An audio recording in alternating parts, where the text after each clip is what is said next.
Definitely, what the answer of Team Flash on that Mina is they're hovering onto an Iggy and a Tachi pick. In certain situations, one of the biggest flex picks are heroes that you can actually flex in different positions, and that is um, heroes like Mina that you can put in Dark Slayer lane or in the support position. Tachi as well can be put in three positions. He could be in the support, Dark Slayer lane, and even in the jungle. We've seen them being used here in the AOG region, wherein we see Tachi full of damage items being used in the jungle. And looking at the first three picks, if they do lock in into a Crixie and Kafeni, it is going to be two sustainable heroes. Two picks that isn't really that strong or that weak, that can actually be used in different types of compositions. So this is definitely a good first three picks if Nova does lock on these three heroes. Yeah, I think if they pick down the Crixie and also the Kafne, they need to ban away the Krikna coming in for ADC as well, or they want to ban the Kira for ADC, because we've seen a lot of maybe the sustainable jungle for Flash that ADC played recently. We know how the Necros, we know the Lubu as well as the Zuka played by ADC, but Zuka has to be banned out by Flash. So Flash, they know how aggressive they want to be. They bring out the Ryoma again. This is kind of the same kind of composition that Flash bring before the second matchup versus Nova. They only doesn't have the Zuka because of how Nova already banned out the Zuka. So what is the counter for Zuka? What kind of jungler that can be bring by Flash? Just want to just substitute down the Zuka. He still has Lubu, he still had a kill cross if wanted to put Ryoma into the jungle. So Flash still has a lot of potential into bringing the same substitute for Zuka, but for Nova they had same kind of composition, Crixie, Kafne, and also Mina. They want something that they ban onto the Elsu. They need the mid lane kind of securance with the Crixie. They need that Moonfall into the team fight. So jungle, still none of them pick the suitable jungle for Nova and also Flash currently, so it's going to be really hard. If they want to bring Varus into mid lane or maybe support, I would say that is the best possible outcome, but Varus has been taken away by Flash. Yep, and there is still a lot of junglers that you can actually use. Kira is still up, always can still be used. Allender as well is open for the taking.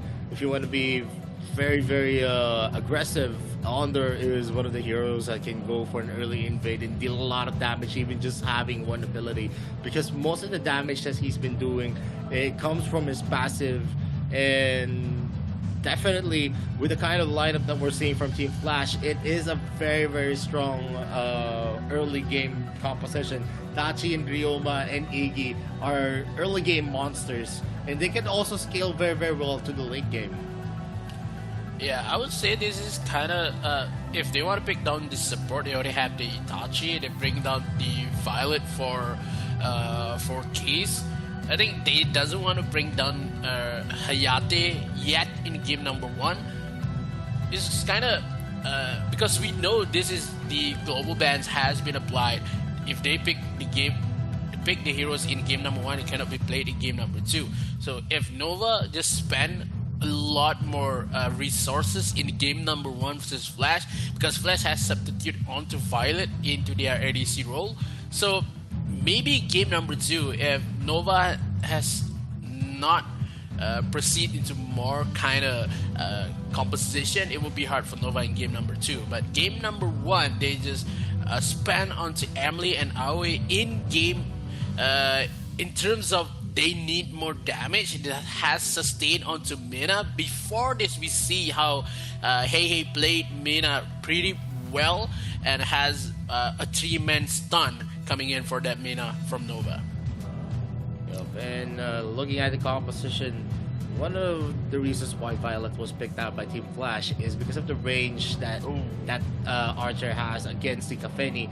I could actually name a few more archers that could probably shut down that Kafeni, and also Violet, a Joker. Joker could have been a good pick, but one of the reasons why Joker wasn't picked is because of the Crixie, which can actually just use Moonfall to actually obliterate that hero. And it is not an understatement that Joker is actually a very, very weak hero in terms of the magic defense that he has.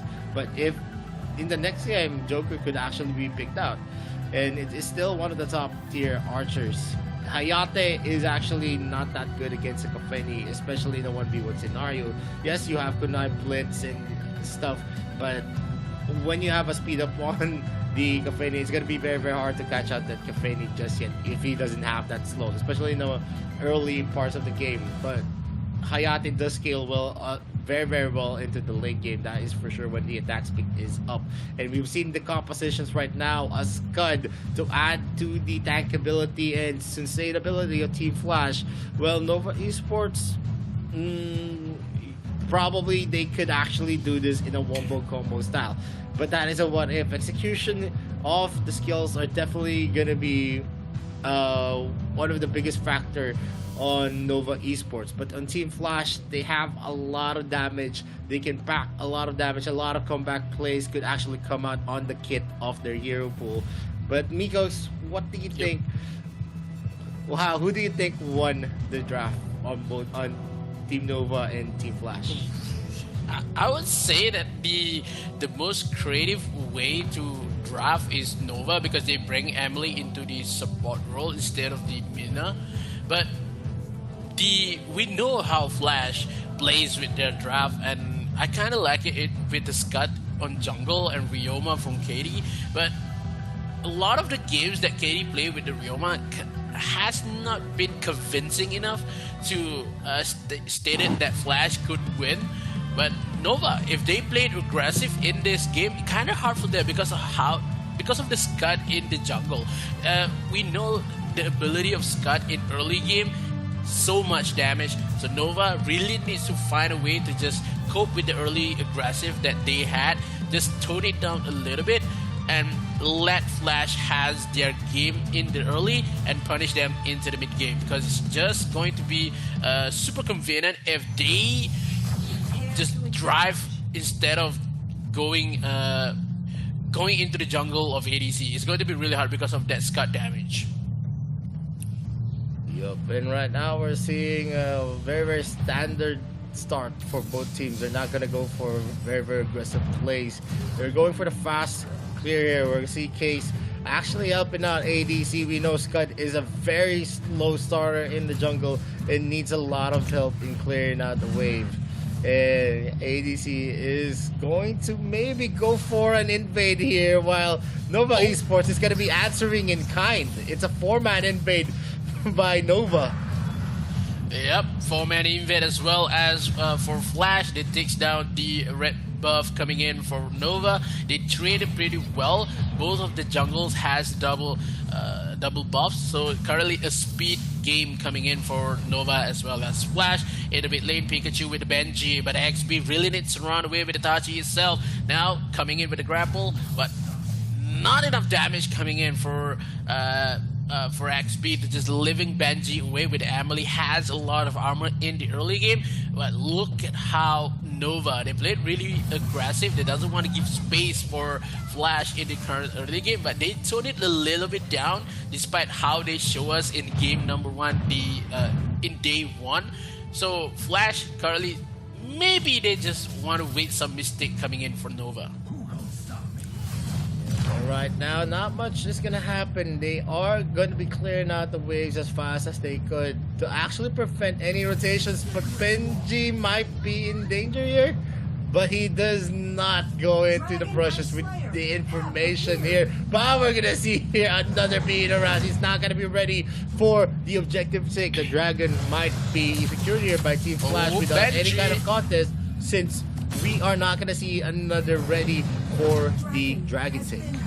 Yeah, because another has been chucked down a little bit of his health. It leaves 30% of health at that current moment. So Flash wins the trade as well as the Abyssal Dragon. They can't take the Dark Slayer in terms of how ready they are, but Nova has full health currently right now. But you can see how Flash already just serious in terms of their game. They just leave down a couple of gaps into the goal, and we've seen too much aggressive coming in for another. Another is too in front rather than the support coming in from Benji. Benji is a little bit too far for another. So if Nova currently want to play a little bit of a team fight, they need to wait for Benji to has couple of games. But Benji currently receive a lot of damage from Pikachu. Pikachu needs the kill for first blood, but doesn't even has the potential to kill it yet. Benji survived another round.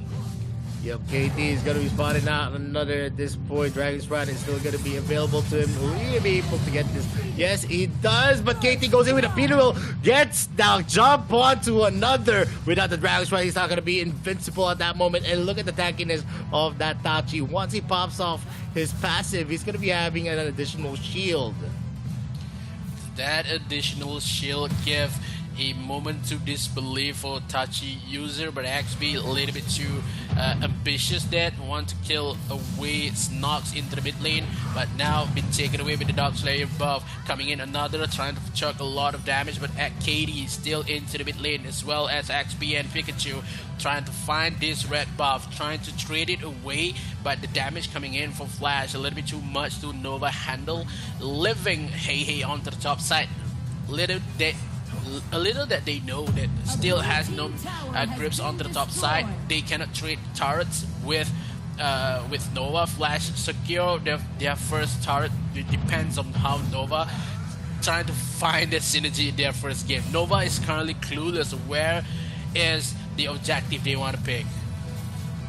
Yep, and right now we're seeing Nova Esports actually being pushed back, but they are trying to go for a very aggressive rotate here. It's a 5-man rotate. Hey comes in. Dark Dominion is going to get a stun. Another gets that kill onto Case. XP is going to be in danger, but he's too tanky at that point. He's not going to be taken out. This is going to be an expense of two of their lanes. KT is making a dream here on the bottom lane, while we're going to see ADC going aggressive here in the mid lane. No, he's not going to be taken out that easily. Post might be in danger for his charge. Is going to be used. There is going to be the Wailing Blade. It's going to get a miss. KT messes up the timing, but he still secures that kill. ADC is dangerously low. We're going to see another getting that kill. He is going to be zeroing in. He is not going to be able to secure that kill, though. He's going to use it Dragon Claw. He's going to be able to escape safely. I would say that Flash has confidence that is 100% real right now, but KD aggressively trying to take one more kill with a super armor, but XP secures down to Snox. That Moonfall doesn't even has much of damage to kill down the passive at XP. Tachi is giving a hard time for Nova. Nova still really need to answer the phone here because they are receive much of a missed call coming in from fans. What is Nova doing? When is Nova will have a good game here, because the Flash is really stomping it down. Yep, they're not creating mistakes for themselves, and this is a good sign for Team Flash. They have the capability right now to actually just play it as safe as they could, and they could actually be more aggressive too, because they have a lot of gold, and another is gonna be falling out again. No help from the other members of Nova Esports, who's trying to go for a push. Puzzalot is going to be used as well. KT uses his passive to get that slowdown. Pikachu's here. It's going to be used for his charge. It's going to be used. Pyro Glove ADC gets that kill onto Benji, and Pikachu is doing his best to get that kill. XP comes into the area, and they get another kill. That's 3 kills under for a one objective turret here in the bottom lane.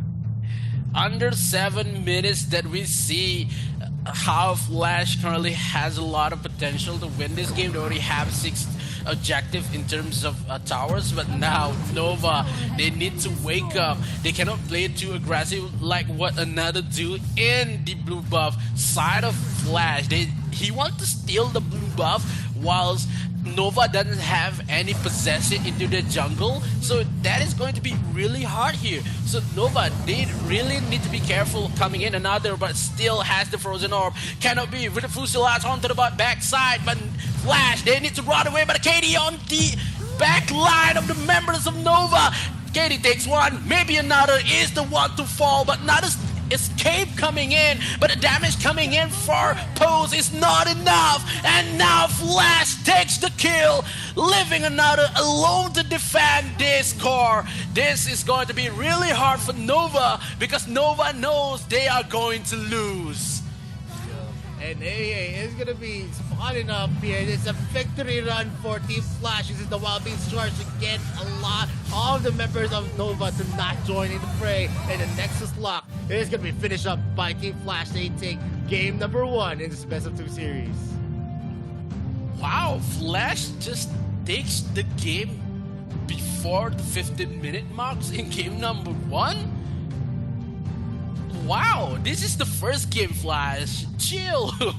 They played really well with the confidence they had. They shown what is the importance is to be Flash. You need to win all games. You need to win with style. But Nova, they are currently not warming up enough to just win the game number 1. They still have one more game to just steal 1 point for Flash. But Flash takes the win in game number 1. Yeah, Team Flash definitely has the momentum here on the series. They can close this out on a 2-0. That was a dominating matchup for Team Flash, and it's clearly going to be felt by Nova Esports. We're going to see here on the highlights on how big Team Flash actually was able to utilize the plays that they had. And, you know, in the highlights, you could actually see it was a big risk to go for a 5-man rotate for Nova Esports, because this is still gold is still a very, very big part on the late game. If you're not gonna be able to actually have a big lead, it's not worth it to have a 5-man rotate. Yeah, they rotate onto the top side with five-man rotation. That is the moment that you said that they doesn't have the goal lead, as well as the momentum of that game. I think Nova currently just, Nova trying to go on top side, just take the lead. They just jump on it, trying to find if they could just make it work, but they lost one member on the top side. They trade one, but it's going to be really hard. But now we've seen the potential of Flash. Flash wins the game with style because of how Nova has been not true with their composition as well as their strategy. So it's going to be really hard for Nova. Nova needs to realize that they cannot play around the bush and trying to just scare down Flash. They need more confidence into the game, like Flash did in game number 1. Yeah, definitely a lot of confidence for Nova Esports. It's just that the kind of rotations that we're seeing from them is kind of surprising at least, because if you want to commit for a 5-man, at least you actually need to have advanced clear waves onto the other lanes, just to not let the gold actually spiral to the control of the other team. Because if you're gonna be neglecting the waves, you're just gonna be giving a lot of burn, especially into the gold lead of the other team, because every creep wave counts actually if you want to maintain and actually build a lot of gold for your team. Yeah, the 5-man gang rotation onto the top side. At that moment, at the same time, Katie onto the bottom side. Katie takes the tier 2 tower onto the bottom and just spend a lot of time to just clear the monsters in that side of jungle. So they lose a lot, then they lose the battle on top side. I would say that is the moment that Nova knows, oh, we cannot do this. We need to find more defensive structure. We can't just deal much more damage because of how this cut with skill, and as well as the we've seen a lot of flanks coming in for Katie into the back line of Nova. So if they just shut down Katie first, they just spread among their damage, I would say Nova could handle more into the game. They could have defend maybe like 15 into 80 minutes into the game, just giving Flash more time and also their team more time to just make a comeback. and definitely, if they want to jump jump back in this series, they actually need to play it as smart as they could. Resources are one of the vital points here in AOV. If you miss one wave, it's actually very detrimental for you for your AD carries or your mages, because if you're not going to be able to finish up the items on your Kafeni, which is very, very item reliant, you're not going to be able to first down anyone. And we could also see how tanky the heroes of the front line of Team Flash is. That's Tachi, that's Scud.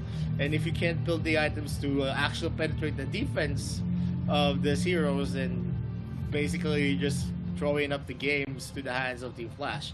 And you're gonna see here the kill deficit. It's 9 kills in advantage of Team Flash. In terms of gold, it's 6k. And in terms of the objective, you're gonna see most of the bulk of it comes to Team Flash, because they're a very team objective-oriented team. They are not just going in for the kills; they're actually going in for the objectives as well. And you can see in the graph, it is very, very one-sided. No swings at all to Nova Esports. Yeah, this is maybe the lowest damage that Crexy could provide in any other games as well. I don't think that Emily into the support could work for Nova, but it's just one targeted kind of heroes that Emily is, in terms of how the stuns that Emily has. If we to count the ultimate, yes, you has a lot of damage and also AoE damage from stuns, but Emily into support, maybe it just happened if you substitute it into the Baldo or maybe the Krezix. I think it will work more, but this is the MVP for the first game. It's Katie with the flanks and also with no death, 6 kill with 3 assists. I would say Katie has a best game this time and deserve the MVP. Yup, and Katie definitely deserves that. He was able to puncture a hole easily into the doorsteps of Team Nova Esports, able to clear out the second tier turret in the bottom lane and actually contribute in the kills as well. He has a 603 stat line. That's a perfect KDA for him as well. So we're seeing a stronger Team Flash in terms of the positions we're actually seeing. It used to be XB on the Darkslayer lane, but them adding KT to the Darkslayer lane is actually a big boon for them. It has been a big improvement as well. The experience of XP and ADC is actually contributing well as well on the Team Flash. They know where to rotate, they know where the weaknesses of Team Nova were, and definitely going forward into the series, it's going to be harder for Team Nova Esports. This is the fastest that I've seen since day number 2. It is 8 minutes into the clock, and they were able to finish that already. Yeah, the draft played really well for Flash. They pick Scott. They go for a Tachi pick. They played in early, kind of like dominance in that game, and because they know if they win the early game, that Nova could not do anything. That is some of thinking coming in for Flash. But now the question is, the game number 2, they have no Tachi, they have no Iggy in mid lane. I would say Flash already spent a lot of resources in game number 1. Yes, they still have the Florentino and Azuka. In terms of if Nova did not ban that out, it's going to be really hard for Flash in game number 2. I mean, in the best of 2, I really don't think that, hero pools are that important, even if it's with a global ban. It's not a major kind of thing, right? Because we have a lot of heroes, hero compositions that you can actually feel. There's still a lot of top tier heroes. You can actually go for Kafeni buying a pick again. You can actually field a lot of Darkslayer laners. Irie, you still have Yena, you still have Florentino, you still have Key as well. You have in the jungle area, you still have Naprod, you still have Ellender, you still have Kira, you still have Avoy. So there's a lot of options yet for Team Flash. So even if they did expend a lot in game number 1, I don't think it's going to be affecting game number 2, because this is Team Flash. This team has a lot of experience, so definitely the hero pool is very, very wide. Nova Esports actually did well on the draft. The problem is it's about the execution. It's all about the execution. You can always have the right heroes. You also have the right idea on the compositions. But the problem here is that the rotations are should always be clear cut. You should always have an objective in mind. Whenever you get kills, you have an objective that you can take. Maybe take some towers, take some dragons, take some slayers. That's when you actually go for a rotate. Usually in pro games, you don't create a lot of scenarios where you're going to be capitalized on. At least you always play it as safe as you could. So whenever there is going to be a contest on objectives, you are going to be ready to actually contest that objective. That is one of the biggest difference on the experience, because Nova Esports still doesn't have that in their current lineup. They don't have the capability to be calm and have that decision making that they should just play it as safe as they could. They should just go back to farming, and then they could go for a contest for a very, very smart clash. Yeah, I would say that they, with the 5-man rotate on top, that is not, that is no objective has been, on a timer at that point. So I think that is the biggest mistake that Nova made in that game. But if they want to play aggressive like that, they need to execute it from from the second minute. They need to push away Flash a little bit far inside the jungle. Just make it pronounced, make it announce that you are more aggressive, and also defensively just give much punch into the rotation as well as the execution. But when we see Nova collapse into the early game, we see another just played it like that is the only game that he just happened to be in the blue side of jungle for ADC, and has been caught up. So it's going to be really hard for Nova if they not organized enough and also disciplined enough to fight away Flash with more experience, and as well as couple of just secrets along their sleeves. Yeah, and to the picks that are going to be available, Lorian is definitely something battable. You still have Aya, you still have the Elsu as well. Heroes that are very, very strong in the current meta. Actually, even in AIC, Elsu and Aya has been one of the top bans that we're gonna see, and they are still the top heroes that you could actually ban. And Nova Esports is gonna be taking out that Aya for Team Flash. They're gonna be banning out that Iggy and Omen. Omen so far has not been seen in all of the games, because in all of game 2, in day 2, Omen has been banned consistently 100%. Yep. We've seen one Omen in day 1. That's it.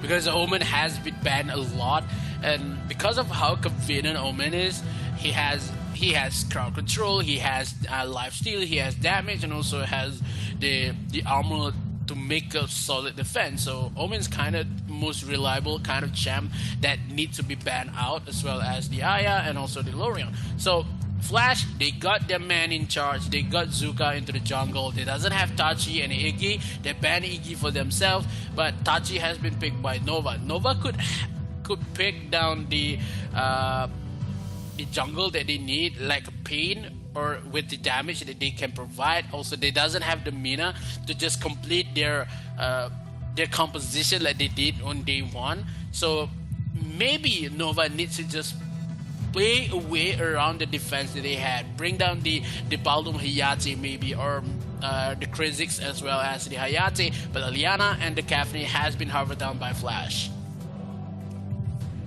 Yep, and right now it is one of the heroes that we've seen that can burst down in the late game. And although the first 2 picks of Nova is kind of good, they got the Hayate, they got the Tachi, who is going to be a flex pick as well. Hayate, in any type of scenario, can actually scale very, very well, as long as you're going to be able to hit those shurikens, and of course have the opportunity to use Kunai Blitz freely. But in Team Flash, there's a lot of crowd control on their first and third pick. So it is basically, they need to time the Kunai Blitz of that Hayate right, or they're just going to be falling off. But they're actually going for a flex pick here, which is going to be the Lumia. They're going to be heavily relying on its ultimate to actually provide a lot of crowd control. One of the biggest fall-offs of an Lumia is that it's a very, very squishy hero with no mobility at all. I think they want to fade out the maybe a Necroth coming in for for ADC, because yes, if Zuka goes into the Slay lane, I would say that that could be the best kind of situation for Flash. They can bring down the Krigna and also ask the Necroth to be just kill away the Illumia and at an early phase.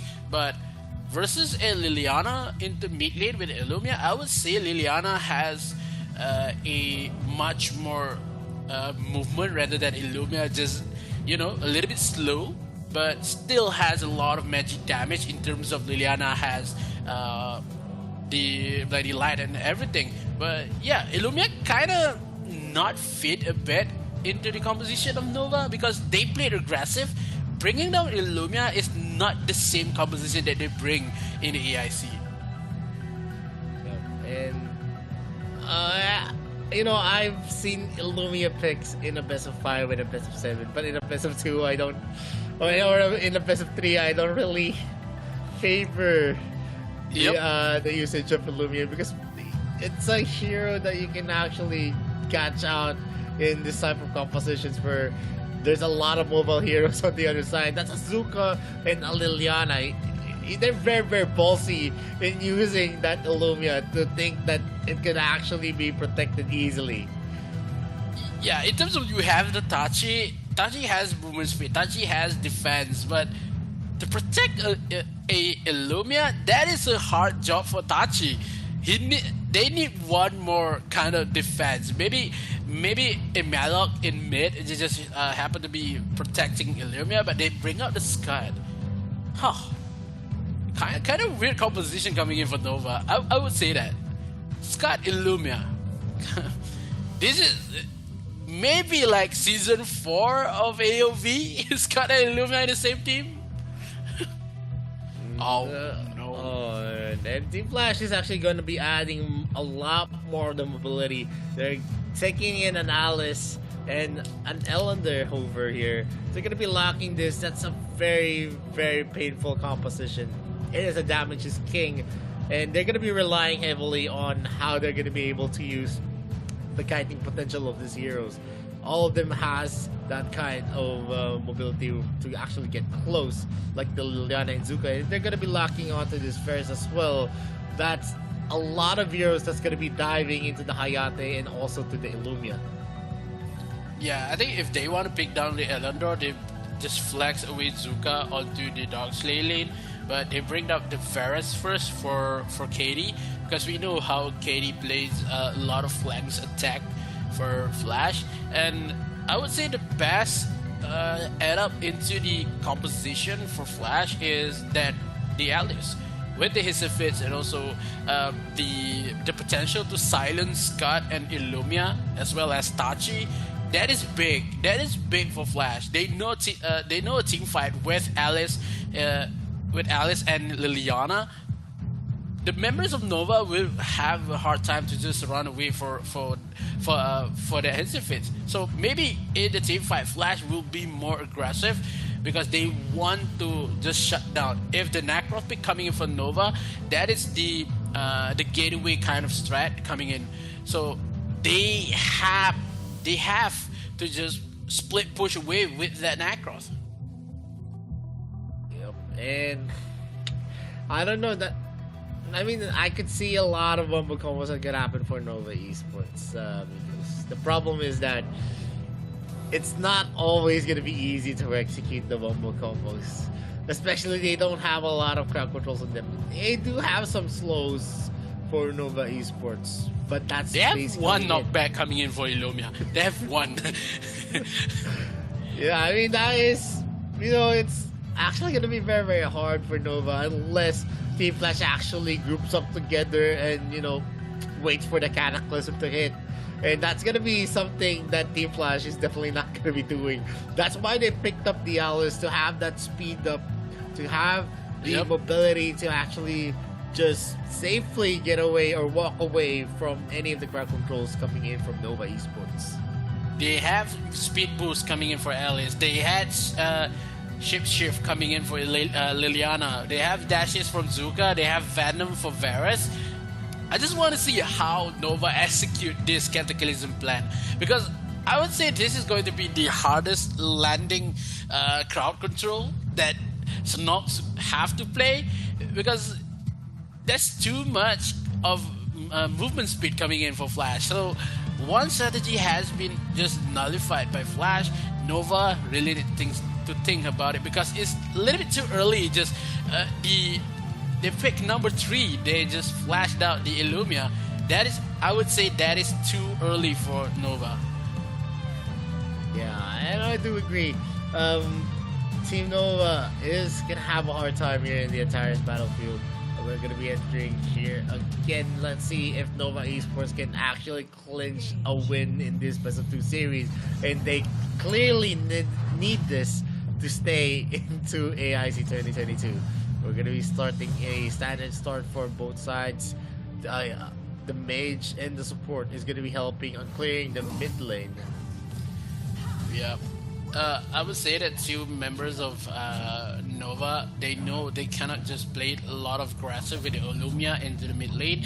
Yes, they had much more confidence into defense, but if they want to play aggressive, it would be really hard if they played with the Illumia. Illumia doesn't have a lot of crowd control in the early phase, as well as no Cataclysm to play on. Yes, with the rotation that they master in this kind of matchup, it will be a hard time for Nova. Now the red buff coming in, Zuka ADC just played along, doesn't know that Nacross is inside the jungle. Nacross can run away, but they take the first blood first, taking down Benji with the touchy pick.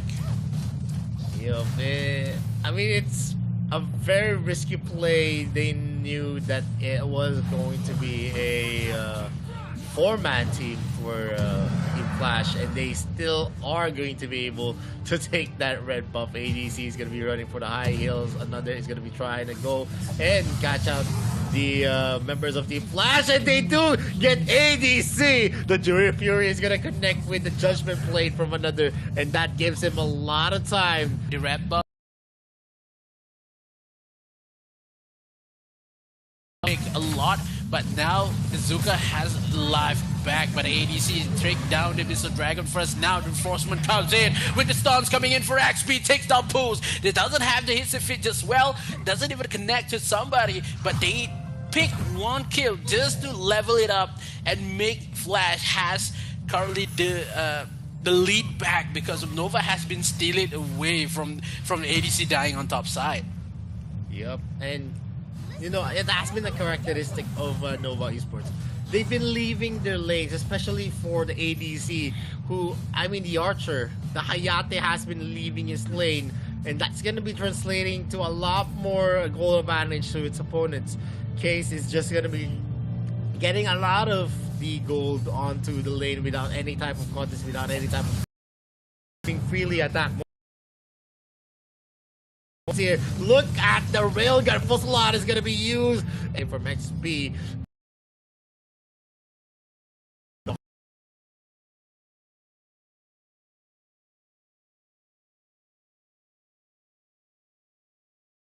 Predicted the Cataclysm, they know when to just, as you say that over, they currently just leave their lane, and we know Hayate has a couple of early damage with the true damage, but living Cavity farming onto the bottom side, that is not a good kind of strategy, because we know how Cavity has a lot of damage into the mid lane. Benji's been taken away by Pikachu with 1-shot combo coming into the mid lane. They claim the 3rd kill for themselves, but now the Judgment, it doesn't even connect onto Case. Still XP, and also has his defeats again onto the bottom side. Here comes Pikachu, claims the kill with Case with the confirmation. Takes 1 kill, make it number 4. That was a smart oh no! To the top, but Kate right now uses that ultimate again to get the silence up and the stun as well. And Nova Esports right now is on the receiving end of every action of Team Flash. This is what happened if you leave Case on bottom side. Case takes the tier 1 turret and just change lane onto the top side, just want to take down a lot of objective. But now reinforcement has come in. Benji dashes away with the damage with Fusilas coming in for Case. ADC comes in with the ultimate, but doesn't even connect with the Cataclysm. Does not even hit one members of Flash onto the top side. Flash coming in. They know XP with hits of Fits, but doesn't even connect with the Kunai Blitz. Pulse cannot run away. ADC claims the kill, but now they cannot run away. Hey, been taken away as well with ADC. Toothbrush coming in. Flash takes 2 kill, takes the tier 1 turret as well as the mid lane. They're chasing down Illumia. Illumia cannot do anything to just find or defend this turret. Yep, he is going to be in the midst of 4 of the members of Team Flash, and with Pikachu actually scaling him up, he is zoning out most of the members of Team Nova Esports. You're going to see here in the replay on how big the play is. The speed ups, the friendship, the his fit, all connecting in unison for the skill set of that Alice, giving them a lot of speed ups, mobility, and also the ability to go for the dives. You can see here Post actually being pressured by the members of Team Flash. He can't actually farm clear safely in the confines of their side of the map, and the dragon is going to be taken for free here by Team Flash. You can just know when Flash is confident that they know that they're going to win this game when they just leave Case do whatever he wants. Case is not with XP. XP is just playing aggressive. They just rotate with Pikachu in mid and bottom side. Case is... No one has, guarding down Case a little bit too much in this game. Yes, we've seen a lot of members around Case, but look at how onto the Dark Slay. Case is alone. Maybe that is the open, or maybe a door to be opened by another. Just want to shut down Case and takes the lead into the goal himself, because he is too far from ADC. ADC is 5,500 and another is 4,200. He needs the goal, but just can't, because Flash just clear up any minions he sees and doesn't even give much of a resource to the side of Nova. This is kind of a bidding that Flash gave that Nova. Oh, you have to upgrade it this game. You need to find a way to just make it happen with the Illumia in this game. It's going to be really hard. Man, they're going to be securing here the Holy Dragon. Not much that the members of Nova Esports can actually do at this moment. They are just waiting for Team Flash to actually make a move, and definitely we're gonna see a move from Team Flash. It's an 8k gold advantage in terms of statistics. It is already in the hands of Team Flash. 80% of the time that we see an 8,000 gold deficit, it results to an actual win.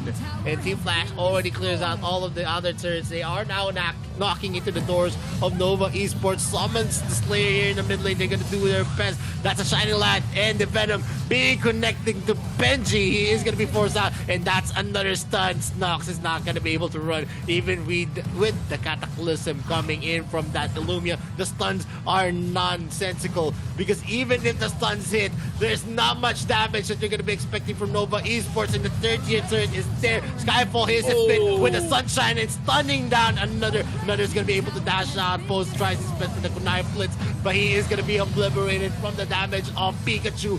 Gets another kill for Team Flash. Nova Esports doing their best, but the Nexus lock is going to be done. Team Flash closes out the series strong with a 2-0.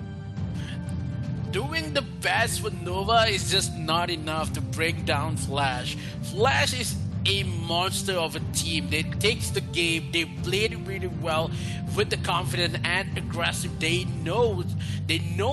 have known to play it like this, but now is the question, did Nova can survive in Group A? Because of they lost 2-0 to Flash. Flash takes the lead again. It's similar to game in the day number 1, and this is day number 3. Nova kind of looks like is more shaky than day 1. So the possibility to just not advance into playoffs is big for Nova. Yeah, definitely. One of the biggest lapses that I've seen for Team Nova Esports is that they are always trying to go for a five-man rotate, which doesn't really make sense because in the early part of the game, even in the middle part of the game, you want to actually farm out, build your advantage. Yes, you get some assists on kills, but kills aren't all the numbers that you need to think out of. And Pose always gets obliterated in a 1v1 scenario, in a 2v2 scenario, because he doesn't have the gold to actually show for it. He doesn't have the resources to actually fight it out against the archer that he's going to be facing, especially in the case of Team Flash's case. He is always subpar. One of the reasons is that he always leaves the lane, he doesn't farm, and he always roams the map like a support. Yeah, the rotation coming in from Nova, I would say, kind of bit messy. That needs to be corrected before fighting down Talon after this, because it's going to be something that Nova has to look for. The rotation coming in for Flash is a little bit too perfect for Nova to just cope with that dynamic that Flash has. He knows that he needs to live a case like maybe 5 minutes into the game, just find a way to just rank up or takes a lot of gold and buy some items. In terms of how damage is Kafni could provide into the mid game, leaving the lane for Pose, that is some kind of the big mistake that Nova made. The rotation of 5 men with the Illumia, I would say the not so much right choice to make in terms of what happened in game number 1. Game number 2, they make a right choice to just rotate a little bit early onto the top side, kill down ADC, because ADC steals away the red buff. That is the punishment they give. But after that, not so much of the aggressiveness that Nova showed to be winning that game. So Flash just happened to take the lead and also take the game to be won at 2-0. Yep, and it has been a dominating match for Team Flash. Nova Esports still need to find the place that they need to do. They need to actually refine their laning phase. Actually, it is a disastrous laning phase. They do have a good start. I could see the aggression that they have. They're not letting up on. They're not letting aggression from the other side actually get unanswered. If we're gonna see Team Flash invade, they're gonna be invading as well. And what falls off is after the objective is going to be spawned, the first dragon, the first layer, because that's where we usually see the 5-man rotate coming in from Nova Esports. And if they're still not going to be staying on their lanes, because usually what we usually see in the rotations is that on whichever side is going to be invaded, that's when you actually go and help out that lane, whichever is. For example, we're going to see the blue buff in the Abyssal Dragon lane. That's when the Abyssal Dragon lane is actually permitted to help out. But if it's going to be on the Dark Slayer lane, it should be the Dark Slayer laner that's going to be helping out the jungler. Yeah. Not including the Abyssal Dragon laner, who's going to be definitely leaving a lot of resources if he does rotate to the top. And we're going to see here on the stat line that it's a very, very one-sided game. 8 kill deficit in favor of Team Flash. In terms of gold, that's almost 10k. 11k, yeah. Yeah, almost 11k. In terms of objective as well, only one tower has been taken here by Nova Esports, and the rest of the objectives are on the hands of Team Flash. You can see in the graph as well, no wide swings again here in game number 2. It's all about Team Flash. They finished it up with a 9-minute and 41-second mark. And definitely Team Flash deserves this best of 2 sweep. Yeah, because if Nova could not handle the 10-minute mark game, it's going to be something that they need to look up, because the aggressive that Flash has in terms of the dynamic they bring into the game, that is too much to be handled by Nova. Look at the damage coming in for another 10k damage. In terms of ADC, has 25. So the potential of scaling that ADC is just given another something of a hard time to just deal with the damage. But now the MVP for Flash is Case has been left alone onto the Abyssal lane, just farm up with the plus 1052 goals different coming in with that game itself. So yeah, we know this cafe has some items with the bloodlust and everything. It's going to be something that you need to look up for. Cafe late game is a glass cannon. He just bursts down and giving a lot of it. The Fusilite as well. Just at that team fight, you cannot survive with the damage Cafe could give. Yeah, and definitely Cafeni having the leeway to actually just farm up without any kind of contest. You're gonna be sure that Cafeni is gonna be breaking out in the mid game. Even only a Clay Sancti could actually bring a lot of boost into the damage that Cafeni can bring, because even when she is in the railgun mode, he's gonna be able to have a bigger chance of a critical strike. But that's enough of the first series of the day. The next series of that we're gonna be looking out for is gonna be Valencia CF Esports against One Team Esports, and we'll be right back before that series start. My name is Vittorio. This is Mikos. This is the AIC 2022. We'll be right back after this short break.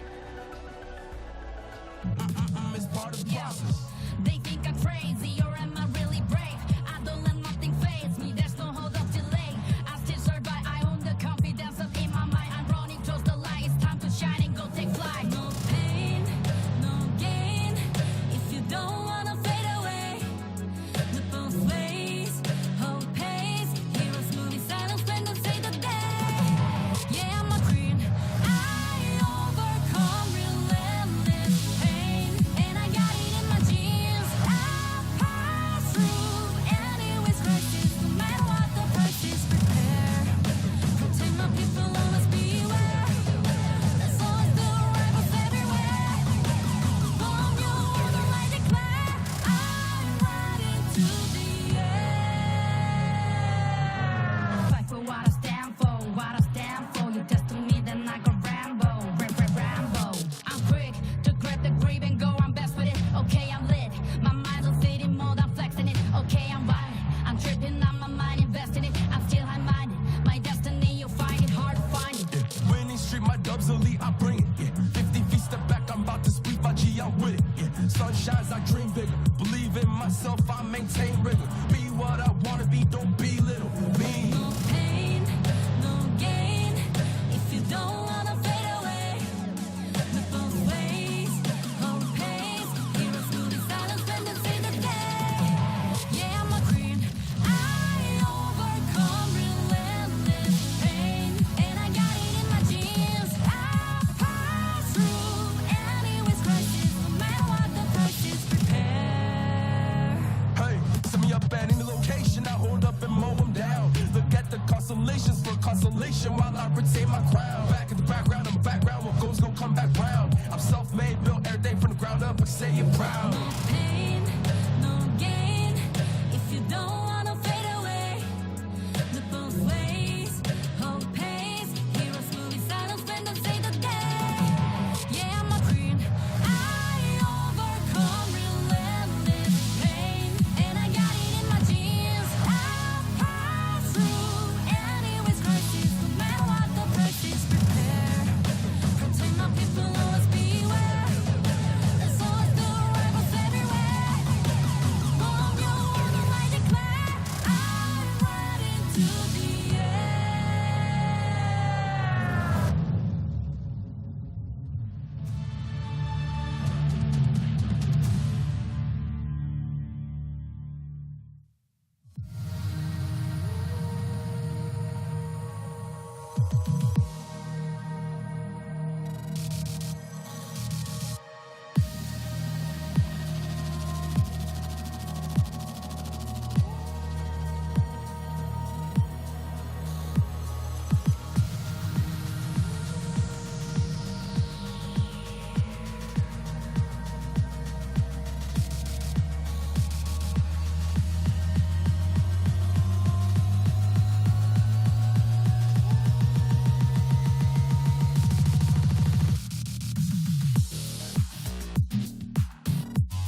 Hello and welcome back to the Arena Valor International Championship 2022. My name is Vittorio. I'm going to be one of your shoutcasters. With me is Mikos.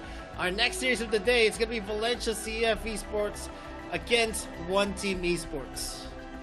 Yep, the game that we saw before this, that's kind of a long game with One Team and Valencia. This is the kind of a revenge that I would say that Guian Gaming mentioned before, that Valencia claims the win against One Team, the first win that they had in terms of 2 years. But for now, it's a redemption for One Team. If they want to win against Valencia, they need to do it for now, because before this is one game, now it's 2 games to be played and 1 point to be better around in this kind of matchup. In terms of the hero pools, and as well as the dynamic that they can bring into in the game, I would say that Valencia has the most counterable ability, that they know that they just defend away One Team playing aggressive. They defend, they find some mistakes that One Team could make, and that punishment that Valencia gave in that last possible second, that is when they know a couple of doors could be knocked over and win the game the day number 1. So yeah, I would say the Cafne pick for Valencia will be interesting in this kind of matchup. Yep, I'm actually very excited to see Valencia CF Esports actually perform well. They haven't been performing in the international scene well, and I don't know. It's just that a lot of things are just not clicking for them, and it has been a curse for VCF as well. They had the same curse again as the same as the RPL champions at It's Bacon Time, who actually falls off during the playoff run or even in the group stage run. They actually don't perform well in the AIC or the AWC. But right now, we saw It's Bacon Time actually had a 3-0 yesterday, so maybe we're gonna see VCF actually break that kind of thinking that, you know, VCF can actually perform well as well in the AIC. But we're gonna see, since they're gonna be looking to actually face off against One Team, one of the juggernauts in the scene. Yeah, I think if you're talking about curses in AIC, I would say the best curse that we know in the AIC is the Buriram United. We know how Buriram United will always choke into the playoffs, but now Buriram is not in AIC. It is kind of surprising to the fans of AIC as well. But now, representing the Valencia CF, we have Teos with the key player with the KD 2.2 and the kill participation 100%. I would say Valencia needs some kind of new movement or strategy to just bring down One Team, because day one they played too much defensive and a little bit mistakes could be punished by One Team. So if they make a lot of better judgment into the movement or maybe position with the archer position, I would say Valencia could have a good game versus One Team. They could win one game between them. So Valencia could need more kind of dynamic strat versus One Team, because we know for a fact that One Team has the most potential to take a clean win here. Yep, and right now we're gonna see here Lun Lun being shown up in the stage. He has been performing very, very well for One Team with a KDA of 6, KO participation of 75% as well.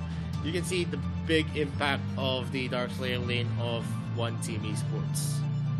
Yeah, Lun Lun plays really well with the Roxy and Scott gameplay. Before this, it kind of looks like it's hard to just shut down Lun Lun onto the Slayer lane, and of course it's going to be something of a moment that Valencia needs to focus on. Maybe Lun Lun, maybe the mid laner, because how AIC has been shaped into the meta of mid lane has a lot more energy to be bringing into the matchup. So if One Team need this revenge to be redeemed, they need to win in terms of mid lane matchup. Lunlun needs to be more aggressive. Looks like what Katie do in game in series number one. Flanks, that is the best possible outcome for one team. Yep, and if we're gonna look at what one team is actually gonna be showing us is that they are consistently a team that actually goes out into the playoffs, playoff run of any international tournaments that they've been. I haven't seen one team actually underperform in the international scene. Not much pressure right there. They usually get knocked off on the second round of the playoffs, and that says a lot on how big the confidence of one team has built for themselves. But VCF, they need to prove us wrong that they are not a team that just is gonna be for the introduction of any international scene. They need to prove that they are one of the premier teams here in the AIC 2022. In the first ban, it's not actually surprising. Omen is still gonna be banned out. They paired it up with an Akrot ban on the one team esports. They're gonna be banning that the Lorient and also the Aya. Yeah, the first two bans is kind of like the rules could be picked by any teams, because we've seen only one Aya has a chance to be played in the currently in the AIC 22, but now the AIC has been taken by Valencia, opening for Crexy as well as the maybe Liliana or Cafney into the first pick. They still have the Arthur if one team wants to give the Arthur pick with the Crixie. I would say that is kind of the best kind of possible, but we cannot just forget how Kai uses the Elsu with a couple of snaps just happen to be the main reason why one team is so strong, because that Elsu pick. Yep, and we're seeing a lot of range already. One team is very, very versatile on their kind of lineup. Crixie can be used in every composition that you can think of. She is one of the mages that you can actually rely on in terms of being able to burst down supplementary damage as well. You can burst down tanks, you can burst down ADCs, you can even win the 1v1 duels on the mages in the mid lane. That's how big of a pick Crixie is right now. She is mostly the favorite of every team that I've seen here in AIC. Iggy as well has been having a strong presence whenever Lorien is not going to be available. She has that stun. You can spam the shadow bumps as well, and you have the capability to use Ember's Gaze that has a lot of damage and insane range as well. Yeah, I love how Iggy is currently in the meta because of how Lorien is much of a headache if Lorien has been played with the Serenade as well. But I would say the Pena pick for Valencia is just to counters away Elsu, because one snipe coming in with the maybe we'll say in the mid game that has 1.5k damage, he just heals up. So the Pena pick is kind of balanced type of pick coming in for Valencia, because they know they need some healing. But if the Tome of Reaper has been made by Crexy, it's going to be really hard for Valencia. They need one more answer for that Elsu snipes coming from one team, because we know Elsu has much of a damage and Kai plays that Elsu pretty well. Crexy has no answers yet by Valencia in terms of they picked on Iggy with the Shadow Bomb, has much more damage. But in terms of team fight, range will be win by Iggy, but face-to-face fight, Crexy is much more great in that kind of range. So I would say that Valencia is happened to losing a bit in terms of drafting with the three picks currently with versus one team. Yeah, and the picks of one team is actually more of boundary control. When you have Baldum in the mix, It gives a lot of protection. You have a lot of leeway as well. You can use the wild person to actually set up the plays for yourself, or even get the numbers down temporarily if he can actually hit that wild person on the side of Valencia CF Esports. But on Valencia CF, they are looking to actually have that zone control for the Paina and also the Iggy, who's definitely gonna be dealing a lot of damage as Yeah. long as the Elsu is not gonna be able to snipe those squishy heroes. One of the biggest counters they actually came up with against an Elsu pick here in the AIC is the Paina pick, which can actually just regenerate the snipes of the Elsu. Yeah, I think the plus onto Volkov is the best pick that Valencia Esport could give, because we know if Volkov has the ultimate, he can just run into Elsu face, and Elsu happen to just click away the ultimate, just need to run away with a desperate kind of mechanism. So if the Valencia need to push Elsu away from a suitable kind of position, just want to snipe the members of Valencia, this is kind of draft you need. You need an Irie, you need a Volkov to just wait where Elsu is, just find that sniper, just shut down that sniper in a couple of minutes. So Valencia wins a little bit in terms of draft in the last two picks with the Volkov and Irie. I would say that the Kira and the Zuka pick is kind of a lot for one team. They have much crowd control, burst damage coming Crixie and Akira, and Elsu with the poking, but Baldum here is going to have a little bit of a hard time to landing the prison wall because of the Irie and the Volkov. Yep, and we're gonna see here the entirety of the composition. Irie, Volkat, Iggy, Akafeni, and Apina. They have a lot of heroes that could jump in and probably target the Elsu in the clashes that's gonna happen. Well, on one team, there's a lot of assassins as well, and they have a lot of zone control on the Crixie and also the Baldum. And you're gonna be expecting the Zuka and also the Kira to actually go into the backline and not let any space and not let any free looks for the Kafeni. Let's see who is going to be on top of the first game of this series. Is it going to be Valencia CF Esports, or is it going to be One Team Esports?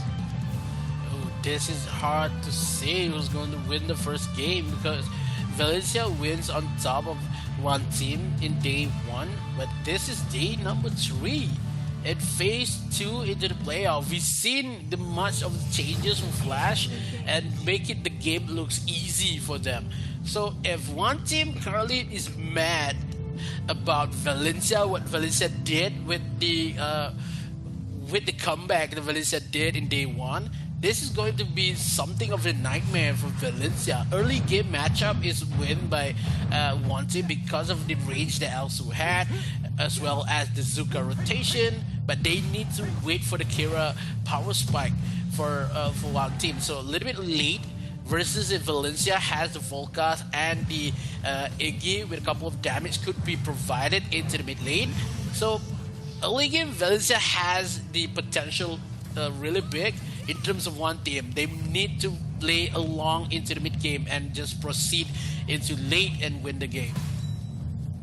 Yeah, and definitely Valencia CF Esports is not really doing a lot of aggressive plays. They're just playing it as safely as they could. But if we're gonna look at the standings that this team's at, One Team Esports is the champions of the GCS region. Well, yeah, we saw Valencia CF Esports actually get 6th placers in the RPL. They were able to beat out Puriram United in the qualifiers here for the AIC. And that says a lot on how big VCF has been adjusting themselves into the pro scene. And not much we're gonna see. Kai is gonna be getting that snipe in, and it actually hits Staus, but not much of a damage is gonna be felt here. He's just gonna be regenerating it with the healing light. Yeah, that is kind of suitable moment, but Kai is not hitting a lot of snipes in this early matchup. But this is the first Emerald Dragon coming in with the Yeet coming for Prison Wall for Baldum. Z takes the lead, but the Emerald Dragon is still alive, and the fuselage has been turned out. Couple of more damage to takes the first kill for Anbang. Secures, but they traded Anbang for NK, but QQ takes NK as well. Valencia takes the lead in terms of one kill, and one team they doesn't have enough resource. They didn't take the Abyssal Dragon. They lose two members instead of the giving one. That is a small win for Valencia. Yep, and definitely a very, very big win for VCF. They got an almost 1k gold lead here against one team, and that's going to be a good start. We're going to see QQ being aggressive here, actually harassing Zay at the bushes. He's not giving any leeway for any vision wars to actually be won here by one team. And most of VCF is just going back into the lanes, trying to get a lot more resources for themselves. They're going to be trying there. Wild charge being used here by Zay. That's a wild prison, and it is going to be a lock-in and a snipe from Kai. That's a sure kill for one team. Zay is running for the high heels. Are they going to be able to run? Ember's case is going to be used. It's not going to be enough, as we can see that the Baldum was able to use wild charge at the right and crucial moment. That is wild for Z. He just make it in time with the Shadow Bomb coming in for QQ. Just even land the kills in terms of QQ, a little bit late rotation onto bottom side. So yeah, one team just punish the mistakes coming in for QQ. That wild charge to take away Chaos in that current switch. That is the best possible outcome for one team. They take one kill, they're still alive, they take one Slayer onto the top side, they pressure away the SRY. One team is bringing the energy in. They need some dominance into this matchup if they want to scare away Valencia, and that snipe coming in for Kai lands at the perfect moment when the members of Valencia just pop-ups coming in for that wild prison. That is the best one team could provide currently for now, because they cannot wait for that Kafni has some items. That is some lunatic kind of situation if Kafni has item, and Valencia could make a comeback. Yes, and definitely it was actually equalized here. They were able to equalize the kill score. It's a 2-for-2. Not much of anyone taking the advantage right now. They're going to be in a stalemate. Wild Prison is going to be used. Two of the heroes are going to be caught out. Pichu might be in danger. Wild Charge is going to get a hit. Moonfall is being used here by Wawa. But I guess this might be a return kill. But QQ is going to miss the Umbral Dreams yet again. He's not going to be able to zero in onto the Baldo. Then, props to Zay. He was always able to use it in a crucial moment. And QQ is just going to be back into the lane. Lune is actually waiting there. Sacred Ground has been used by NK to actually have the mobility and have his abilities reset. QQ is just waiting in the area. He spots out here NK, who is going to be able to see end back here on the Dragon Pit. Zay is going to be entering the fray yet again. Taos is going to be the target here. Dealing light is not going to be enough with all of the damage being procced out here by one team. And now they're going to be in the right position. Lulun is going to be joining the fray. Skyfall is going to be used. Umbral Dreams is not going to get a hit on Endback. And still, with the reset there, he's going to make Endback get back into recall back into the base. Z is using a lot of luck for today, because he's just so lucky that he just escaped to Umbral in the current matchup on the bottom side. And one team plays really well when they just wall charge onto Chaos and just shut down onto Chaos as fast as possible, because of how Valencia is really much dependent on that healing coming in for Chaos. If Chaos died in that team fight, no healer, no stealers coming in for Valencia. They gotta take down Abyssal. They cannot just take a lot of objective. They lose one objective on the dark side as well as Abyssal and the towers on bottom side. They leaves a lone Anbang. Bottom just have to clear, and Anbang as well as Pichu has to has to share a lot amount here, but coming in again with Lunlun takes the kill onto QQ. Not enough of a burst damage QQ could provide, and the kill's a little bit too easy here coming in for Lunlun. As we said, Lunlun is the best player for one team, takes the kill and takes the lead from Carly into this matchup. Kai finding away some snipes, but Valencia is crumbling into the ground. They don't know what to do with the dynamic that one team provide in this matchup. Yeah, man.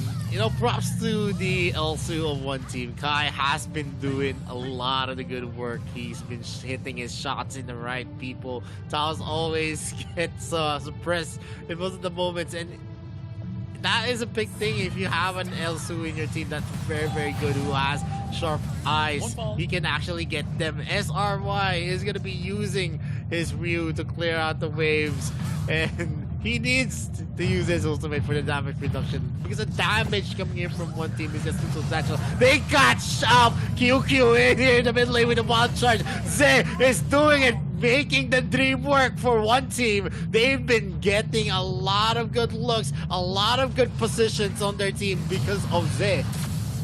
Oh, that pick on that Baldum is just so good for one team.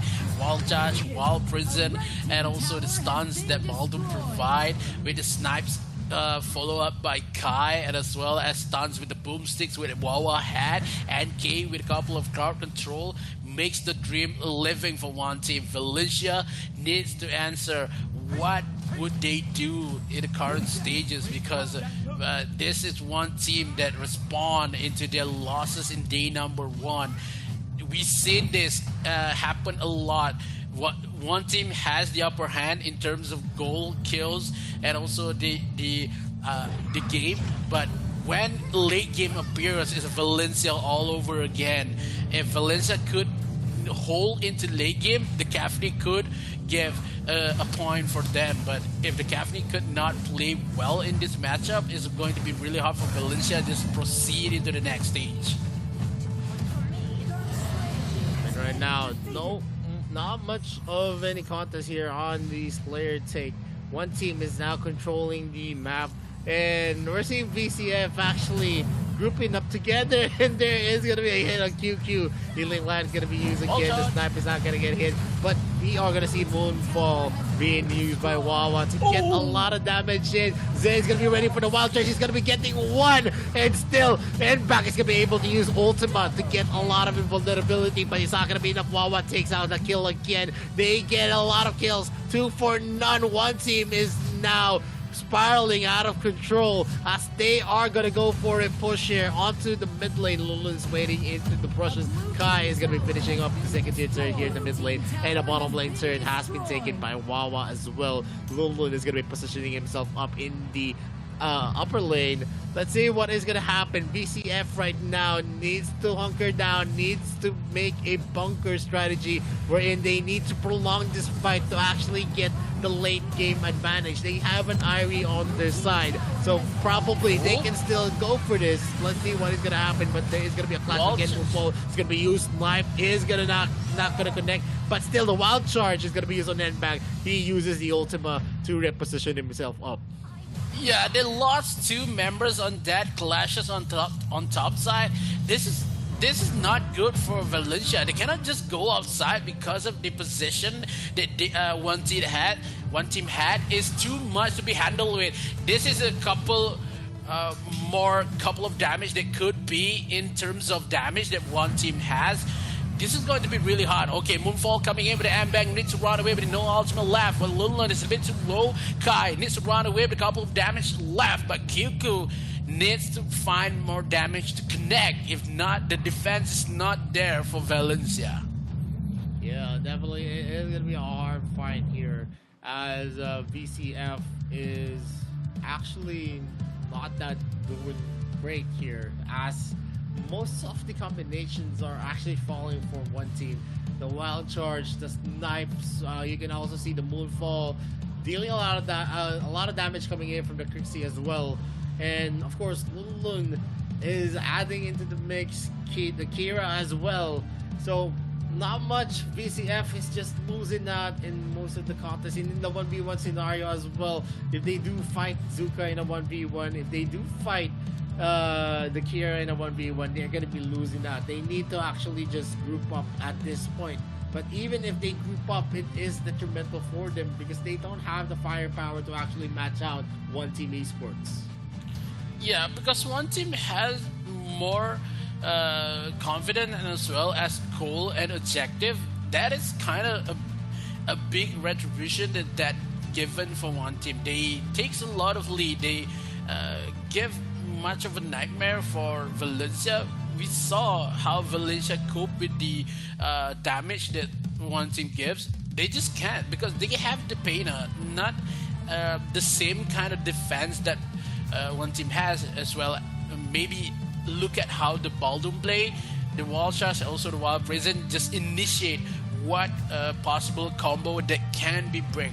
If none other than Elsu Snipe, it will be the Moonfall coming from the Crixie, and as well as the Kira will just play a lot more aggressive. And Lulun plays it really well into the Dark Slay lane. He knows where to come in. He knows where the flanks will be. And the couple of objective takes by Lulun is much of an impact coming in for One Team. So in terms of Valencia, they need to defend. They need to wait for QQ has the booms, it has the Hakares to just give much more damage. If not, the defense will not work for Valencia. That is too shaky defense. The defense is not good as they do in terms of what we saw in day number 1. Yeah, but definitely it is. Valencia CFV Sports are actually just trailing most of the time. They need to make a lot of. They need to actually look for some plays for themselves, but it is very, very hard at this moment because remember, it is going to be an Elsu Archer. You have a lot of, even if you're not in the place, he's just going to be putting out the traps. He's going to have the vision. He's going to be able to control the information through the map.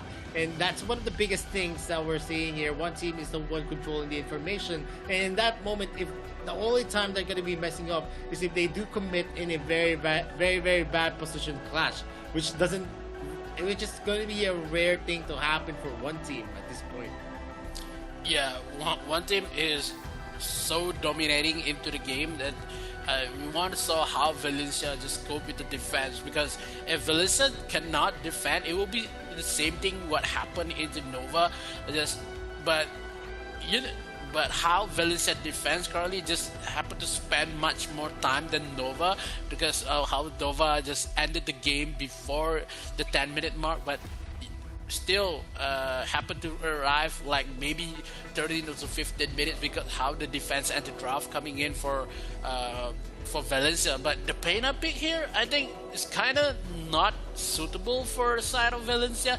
Yes, they can just heal up a little bit of for the time to just happen to skip the damage coming in for Elsu, but the Pena is too up front. It's going to be really hard for Valencia. Yep, and before we actually start there, we're just going to be waiting for the teams to be ready. Yet again, we want the best possible action to happen. But before we resume the game, we're just going to be going for a short break. This is the AIC 2022. My name is Victoria. This is Migos. We'll be right back in a few minutes. Welcome to our video introducing the Dual Arcana System. Arcana System is a pre-battle strategic system independent from the enchantment system. It allows you to increase heroes' attributes throughout the battle. The system will be unlocked after the player reaches level 7, and the slots within the Arcana list will also unlock one by one as the player's level increases. You will need to use Arcana Fragments, or gold, for the purchase and upgrade of Arcana. It can also be acquired through other sources, such as completing achievements. Before the start of a game, player will select the Arcana system in the preparation slot to create an Arcana combination best suited for their hero. The appropriate combination of Arcana can give players a clear advantage when the battle has begun. Arcana is split into 3 categories based on its functionality. Red Arcana focuses on increasing the hero's ability to attack. Purple Arcana focuses on increasing the hero's ability to self-recover. And Blue Arcana focuses on increasing the hero's defensive abilities. Arcana of each color is further split into 8 categories based on their bonuses: attack, life, defense, function, lifesteal, attack speed, critical hit, and pierce. Each independent arcana has 3 levels. The higher the arcana level, the more bonus it grants the hero. On the arcana page, players can freely pick as they wish to create the combination from red, purple, and blue arcana. Players can create their arcana combination on the arcana page based on the role of their hero and their own playstyle. After choosing your arcana, you can click the top right of the arcana page to rename and save your combination. In addition, the system has recommended combinations based on roles and playstyles for the player to select directly and use. Depending on the different combinations in a match, arcana will enhance a hero's performance in different ways. Even if the player uses the most advanced arcana for their combination, the bonus provided for the hero will not greatly affect the balance of the game. Then, how will the arcana system help players? During the early stages of the match, the basic attributes of heroes are quite low. Even if the arcana did not offer much bonus, it could bring about a considerable and substantial difference. Such a change will help the player decide their early game strategy and playstyle while adding more variables to the battlefield. Arcana combinations are not absolute. According to one's understanding of the hero and their playstyle, players will all have different combinations. Should you focus on certain enemy heroes or making up for the shortcomings of your allies? Should you take the initiative in teamfights or increase roaming efficiency? It is entirely up to the player. This marks the end of our video introduction to the Arcana system. Thank you for watching, and good luck on the battlefield. Best?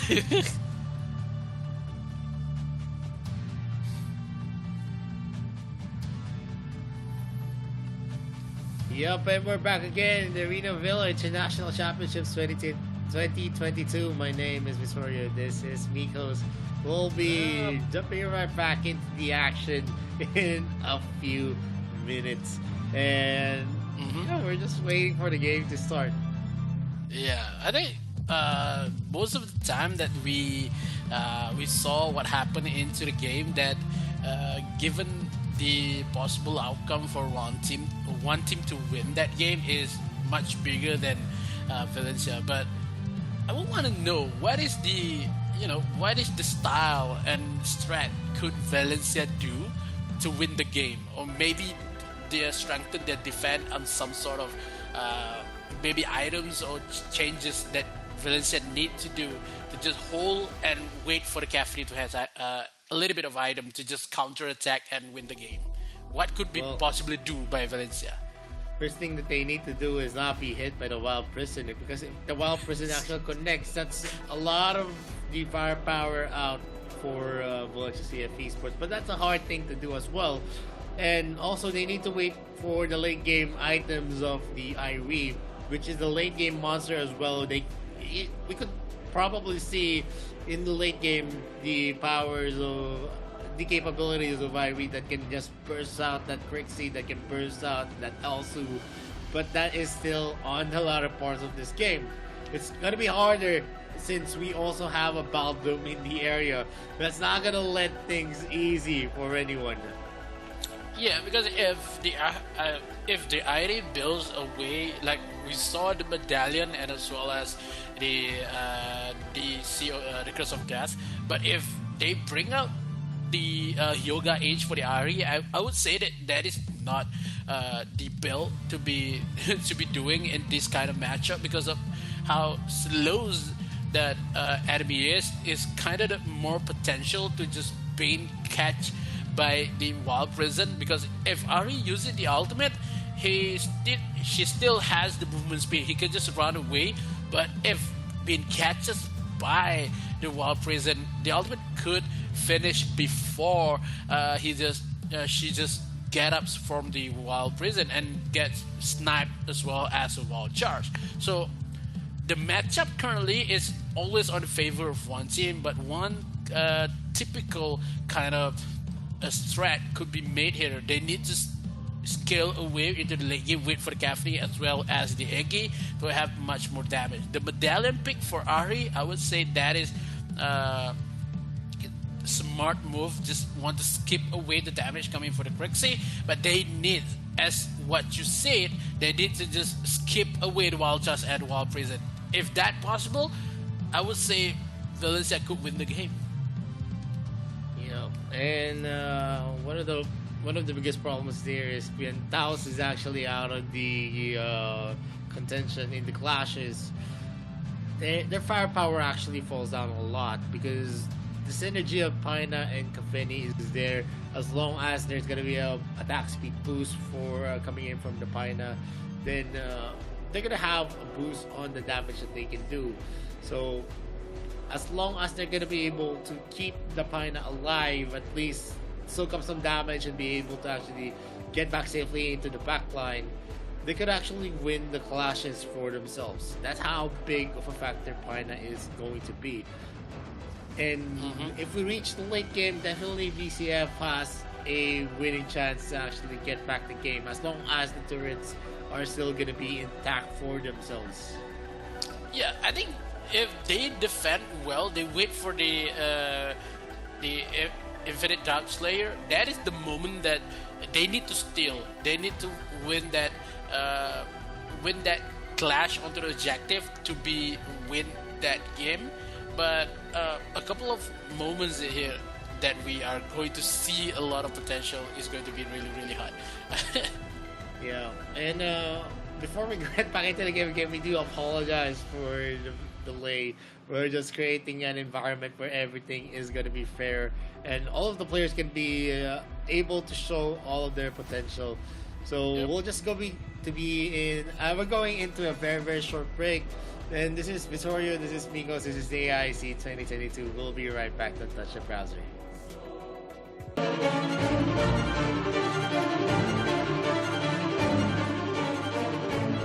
私が行った方が手っ取り早いのに本当バカ。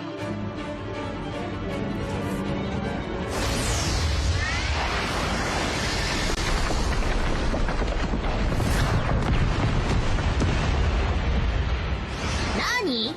私じゃ不満なわけ？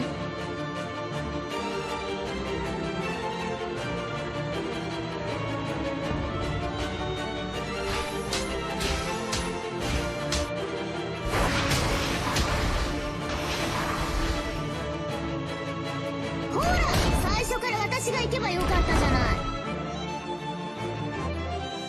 次はあんたの番よ。全部私が片付けるから。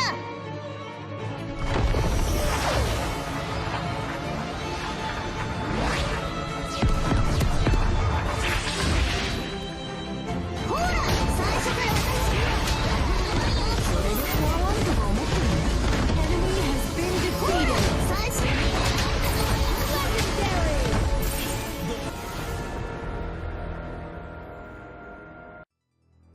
Welcome to our video introducing the ping system in Arena of Valor. Arena of Valor is a fast-paced competitive multiplayer game. Communication and coordination within your team are vital to ensure victory. To help players communicate conveniently while reporting and delivering quick, accurate information on the battlefield, Arena of Valor has a context-sensitive built-in ping system that is easy to use. The ping button prompt is placed on the top right corner of the screen in a match. To use it, long press the ping button and point your finger to the triggerable area to send your team the corresponding ping.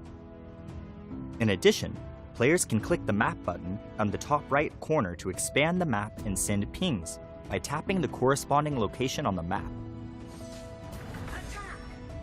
Of course, players have the option to block ping sound effects and voiceover from other players to prevent interference during the battle.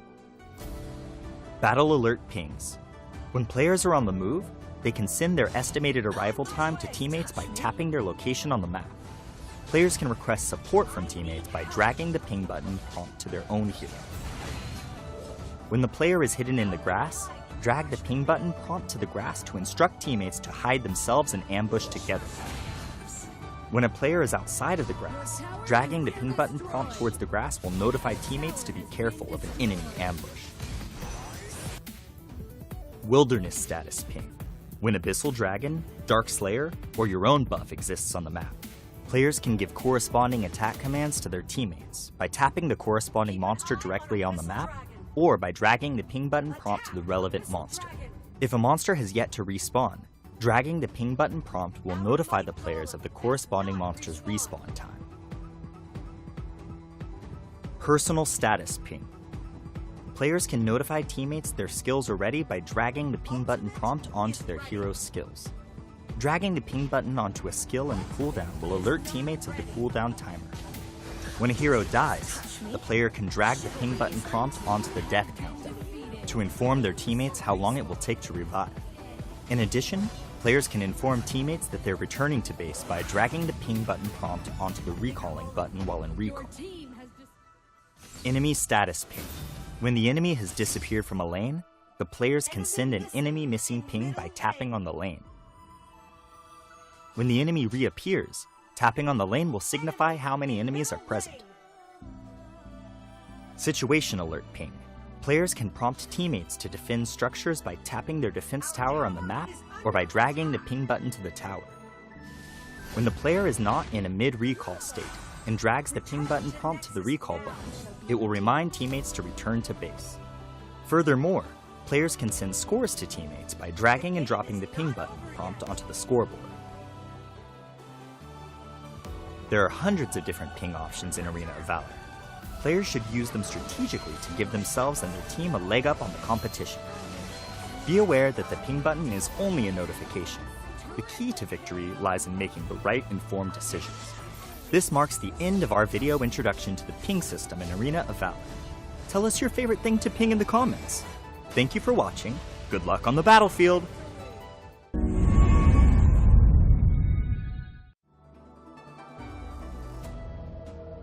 Arena of Valor is a popular mobile MOBA game with a total of 200 million players worldwide clashing on the battlefields of Athenor. AOV has top-notch graphics, featuring over 100 unique heroes, excellent balanced battles, rich underlying lore and story, and a well-established global esports scene. AOV has had so many highlights, but let's pause for a moment to return to the original question. What is AOV to you? Arena of Valor is a mobile-based multiplayer online battle arena where you control heroes in a fair multiplayer competition on a battlefield known as Athenor. In the game, each side will occupy one side of the map through constantly attacking the enemy, destroying their towers until the eventual destruction of the enemy's crystal base to secure victory. The extremely large number of unique heroes, filled with the imagination and creative skills, the excitement of confronting real players in real time, and the uncertainty that comes with teamwork are all factors that make every game you play a refreshing and unique journey. The thrill of the warriors' brutal attacks pummeling defenses, the mage's arcane abilities that control the flow of battle, the agility and fatality of an assassin ambushing from the shadows, the marksman's incredible long-range burst damage, the support's incredible offensive buffs and team protection abilities. There's a hero for every playstyle, with the amazing variety of classes in AOV. On top of that, your growth as a player is something even more exciting. Operating skills, the number of heroes you can comfortably play, game sense, situational judgment, split-second decisiveness, and courage. The accumulation of all this growth will give you a stronger ability to win games. Maybe one day, you too will grow up to be a professional player on the stage of AOV's global tournament and become a star that everyone looks up to. Welcome to Arena of Valor. Welcome to our video introducing the Dual Arcana system. Arcana system is a pre-battle strategic system independent from the enchantment system. It allows you to increase heroes' attributes throughout the battle. The system will be unlocked after the player reaches level 7, and the slots within the Arcana list will also unlock one by one as the player's level increases. You will need to use Arcana fragments or gold for the purchase and upgrade of Arcana. It can also be acquired through other sources such as completing achievements. Before the start of a game, player will select the Arcana system in the preparation slot to create an Arcana combination best suited for their hero. The appropriate combination of Arcana can give players a clear advantage when the battle is begun. Arcana is split into 3 categories based on its functionality: Red Arcana focuses on increasing the hero's ability to attack. Purple Arcana focuses on increasing the hero's ability to self-recover. And Blue Arcana focuses on increasing the hero's defensive abilities. Arcana of each color is further split into 8 categories based on their bonuses: attack, life, defense, function, lifesteal, attack speed, critical hit, and pierce. Each independent Arcana has 3 levels. The higher the Arcana level, the more bonus it grants the hero. On the Arcana page, players can freely pick as they wish to create the combination from red, purple, and blue Arcana. Players can create their Arcana combination on the Arcana page based on the role of their hero and their own playstyle. After choosing your Arcana, you can click the top right of the Arcana page to rename and save your combination. In addition, the system has recommended combinations based on roles and playstyles for the player to select directly and use. Depending on the different combinations in a match, Arcana will enhance a hero's performance in different ways. Even if the player uses the most advanced Arcana for their combination, the bonus provided for the hero will not greatly affect the balance of the game. Then, how will the Arcana system help players? During the early stages of the match, the basic attributes of heroes are quite low. Even if the Arcana did not offer much bonus, it could bring about a considerable and substantial difference. Such a change will help the player decide their early game strategy and playstyle while adding more variables to the battlefield. Arcana combinations are not absolute. According to one's understanding of the hero and their playstyle, players will all have different combinations. Should you focus on certain enemy heroes or making up for the shortcomings of your allies? Should you take the initiative in teamfights or increase roaming efficiency? It is entirely up to the player. This marks the end of our video introduction to the Arcana system. Thank you for watching, and good luck on the battlefield.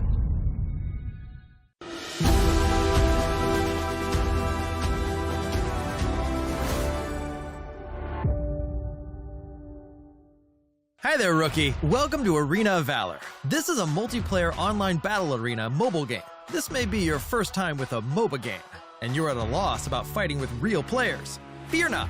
You have Arthur, a trustworthy pal to help you around. He will lead you into this legendary battle and show you the exhilaration of this game. See that crystal over there? Smash it with your divine blade and victory is all yours. Pretty simple, eh? But what about before that? Patience, pal. One step at a time. First, you have to destroy every defense tower in this lane. Of course, your enemies will not let you. They will do anything to stop you. So, do not rush to the tower. Wait! Get back! No! God! Please, no! Well, at least it won't get any worse. You have been defeated. Never mind, pal. We cannot run back time, but you will fully respawn as the countdown ends. See? Dying is no big deal in this game. Don't chicken out. Just go for it like a warrior.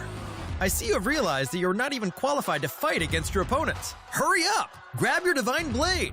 Embark on the journey of getting stronger. There is only one thing you need to keep in mind if you want to become stronger. That is, to get richer. You can buy all these dazzling items with the money you earn to improve your combat capability. Creeps on each lane. Monsters in the fields.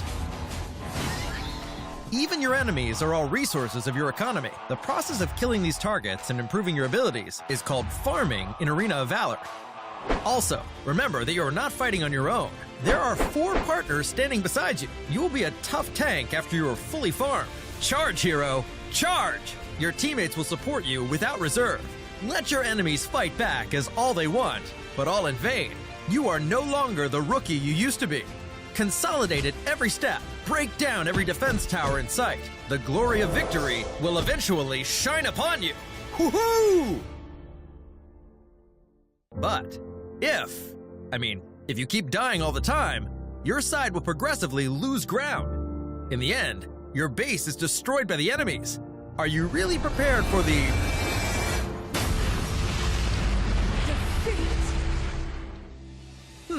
So what? Just take another round. In AOV, failure is just the experience you need to grow stronger. Come on, rookie. What are you waiting for? Let's go! Welcome to our video introducing the team communication systems in Arena of Valor. Arena of Valor is a fast-paced, competitive multiplayer game. Communication and coordination within your team are vital to ensure victory.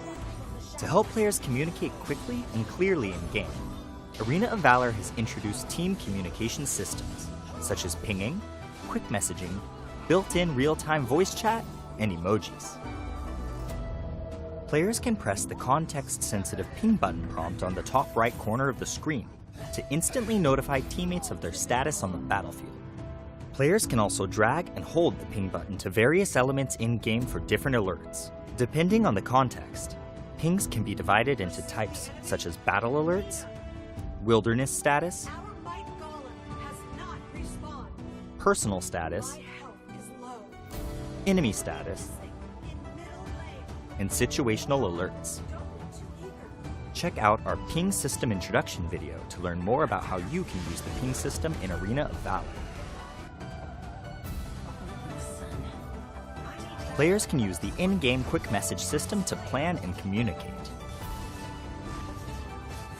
Quick messages first appear as part of the pre-battle strategy screen. Rally for a team fight. Before the match, the player can set selections and adjustments within settings. These pre-made messages can be split into 3 major categories: defense, offense, and communication. Players can select 8 messages from these 3 categories to use as quick messages within Arena of Valor. Some quick messages even have voice lines that play when being used. Let me get the buff. In the event you want to communicate in more details with your teammates, you can also tap the box beneath the quick message window to enter text. Keep it clean. Aside from quick messages, voice chat will always be the most accessible and concise way to communicate on the battlefield. Players can use the game's built-in real-time voice chat system to speak and converse with their teammates directly. To use voice chat, tap the microphone button on the left side of the screen. When the player is queuing with friends in a pre-made party, they can choose the voice chat to be party only. Emojis are a fun and expressive way to communicate within Arena of Valor. Before the start of the match, players can equip emojis with their customization suite. Make an emoji selection while in a match to use the corresponding emojis. When triggering certain scenarios, heroes will automatically release their preset quick emojis. If there are teammates nearby that use an interactive emoji, and the player responds with an interactive emoji of their own, a new effect will be created for both emojis. One last thing to note, emoji displays can be seen by your enemies. Use your smileys wisely.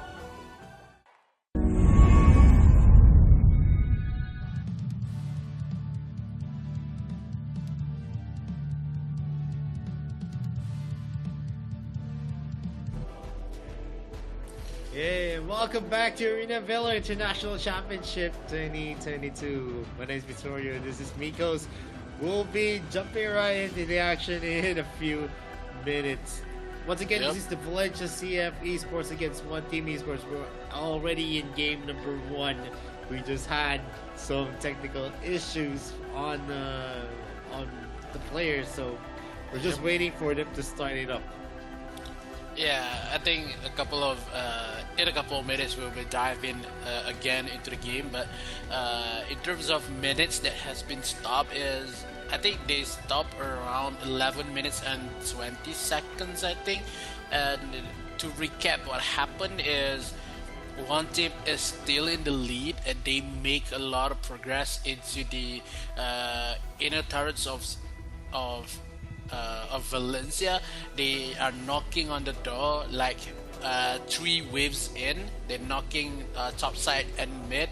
In terms of a couple more items to be finished by the Cafni to just making a comeback. So I would say one team will end this game as quick as possible because they had the most energy as well as momentum to do so. Yeah, and we're starting it up again at the 11-minute mark. And let's see what is going to happen. Is one team going to be able to actually just maintain the lead that they have against Valencia, or is it still going to be the same? You can see how Valencia already has a couple of direction into the jungle to just wait for this red buff to spawn, and a couple of seconds in terms of one team they back off a little bit just to refresh the momentum they had, stealing away a couple more objectives. We recap onto the towers that one team has is 6 versus 1 towers for Valencia. The Dark Slayer has been spawned. They need this objective, but I don't think that Valencia could make a contest into Dark Slayer because of how much damage that one team could provide, and just annihilate the members of Valencia if this contest happened for them. Yep, and you can actually see on how big of a factor the the wards of Kai at this moment. They have a lot of information. They know that they can just sit pretty and go for a push. And the mid lane tower is actually just 1 hit away from being obliterated. I'm pretty sure they're gonna be summoning the Dark Slayer here onto the top lane, but they already take the 3rd tier turret here on the top lane as well. The bottom lane is the only inhibitor turret left, and they still have the Slayer, and they summon it up. They're gonna be doing their best for the defense here. The snipe from Kai is not gonna connect. Wawa is already damaged. Some of his health has been shaved, and we're gonna see here Taos might be caught up, but he is not gonna be committed here by one team. They know it's going to be difficult since there's still a turret, and there's still also Nexus Ryu has been used up. SRY is doing his best. Lulun goes in for the duel. Moonfall is going to be used here as well. Zay is dangerously low, and Pichu gets that crit with that railgun, and they get a kill onto Wawa. Yep, Wawa has not much of a damage with the Moonfall has already been used in terms of is too early, and the Dark Slayer has been taken away onto the bottom side. Valencia successfully defend the only tower onto the bottom side, make it a kill on number 3. Wawa a little bit aggressive there in terms of they had a poking ability with the snipes coming in for Kai, but I think if Wawa stays a little bit more defensive, they could take the bottom tower a little more easy in terms they doesn't have one waves to just help the Slayer to just be there. Now the whole Abyss still with a couple of more minutes, and now Teos and Pichu finding a way to find out Enke. Enke with the ultimate has been pushed. Need to find a way. Pichu is a little bit too offside here, and Enke claims the kill. The members of Valencia, they need to disengage because of the kill onto Pichu. Pichu, the sole member of Valencia, could defend with the damage with the Kafni kick, but no, one team takes the lead with that kill, with brutally just happened to punish Valencia with that same mistakes they made before this. See with the Wild Chance coming in with no Wild Prison just yet. Wild Prison doesn't even connect. Tails will be taken away one by one. Next to fall is QQ, but QQ maybe survive one more hit onto the backside here. SRY with the RE is still alive on the last tower possible, but one member versus 3 members for the side of one team. One team claims the car. QQ cannot do anything, but still survive nonetheless. One team takes the positive impact, claims the car, and takes the first win. Yeah, but that was a big mistake for Valencia CF Esports. Pichu being taken now. He was the only lifeline of VCF in the defense. He was dealing a lot of damage, and the bulk of the damage of VCF relies heavily on the Pichu, but he spectacularly failed. He did not go in a retreat path with the Pina, and it costed them this game. Definitely that's gonna be leaving a scary mark. One Team Esports taking in game number 1 in this best of 2 series. They have the momentum. Maybe they're gonna be able to close this out in a 2-0 fashion, like what we witnessed in the earlier series. Let's see if VCF can jump over and take back what they lost in this game. Yeah, I think VCF really needs to play onto the devices to be working well because they need some time to just take a lot of aggressive impact. But look at how early game VCF is still under control. They takes a lot of objectives. They bring a possible outcome onto the fights, but happen to pick the Pena versus the Baldum. That is not a good matchup for one team. So Valencia in game number 2, they doesn't need to pick down the Pena again because of the global bans. They need something that could bring a much of a defense in terms of like an Arthur or maybe a Baldum itself. Just make it possible to make a comeback. They need some mid shield to just protect them. Cafney, this is when it's too far away for the members of Valencia. She is too far and also too ambitious with the damage he has to complete the quest onto the bottom side. Then it's punish away the winning side of one team, make it possible for taking the game 1. Yeah, it was very, very possible. VCF did have a lot of good looks in the early parts of the game, but one team was able to just take the reins. They know who they should target. It was a Paina who was always the target of choice. The damage that was being dealt was too painful for the Paina to actually just regenerate. He was not even able to use Nature's Rally and even the Healing Light to actually sustain the damage because of all of the chain crowd controls that she's been suffering from. Once the wild charge hits, that's gonna be the stun next coming in from the Crixie, and then there's gonna be the sniper shots and also the moonfall for the Crixie, and that spells a lot of damage.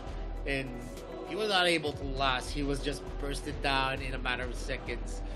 And at that moment of time, the only thing that you can do is maybe let go of your phone and then just wait for the respawn timers to actually set in.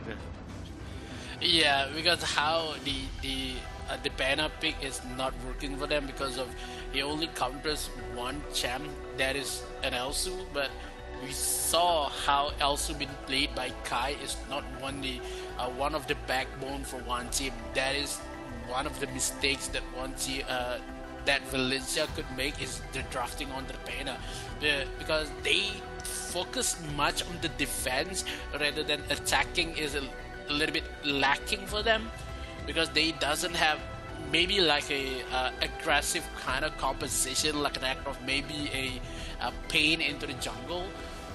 They spend so much onto the defense, but they cannot defend as much as a Baldum could provide.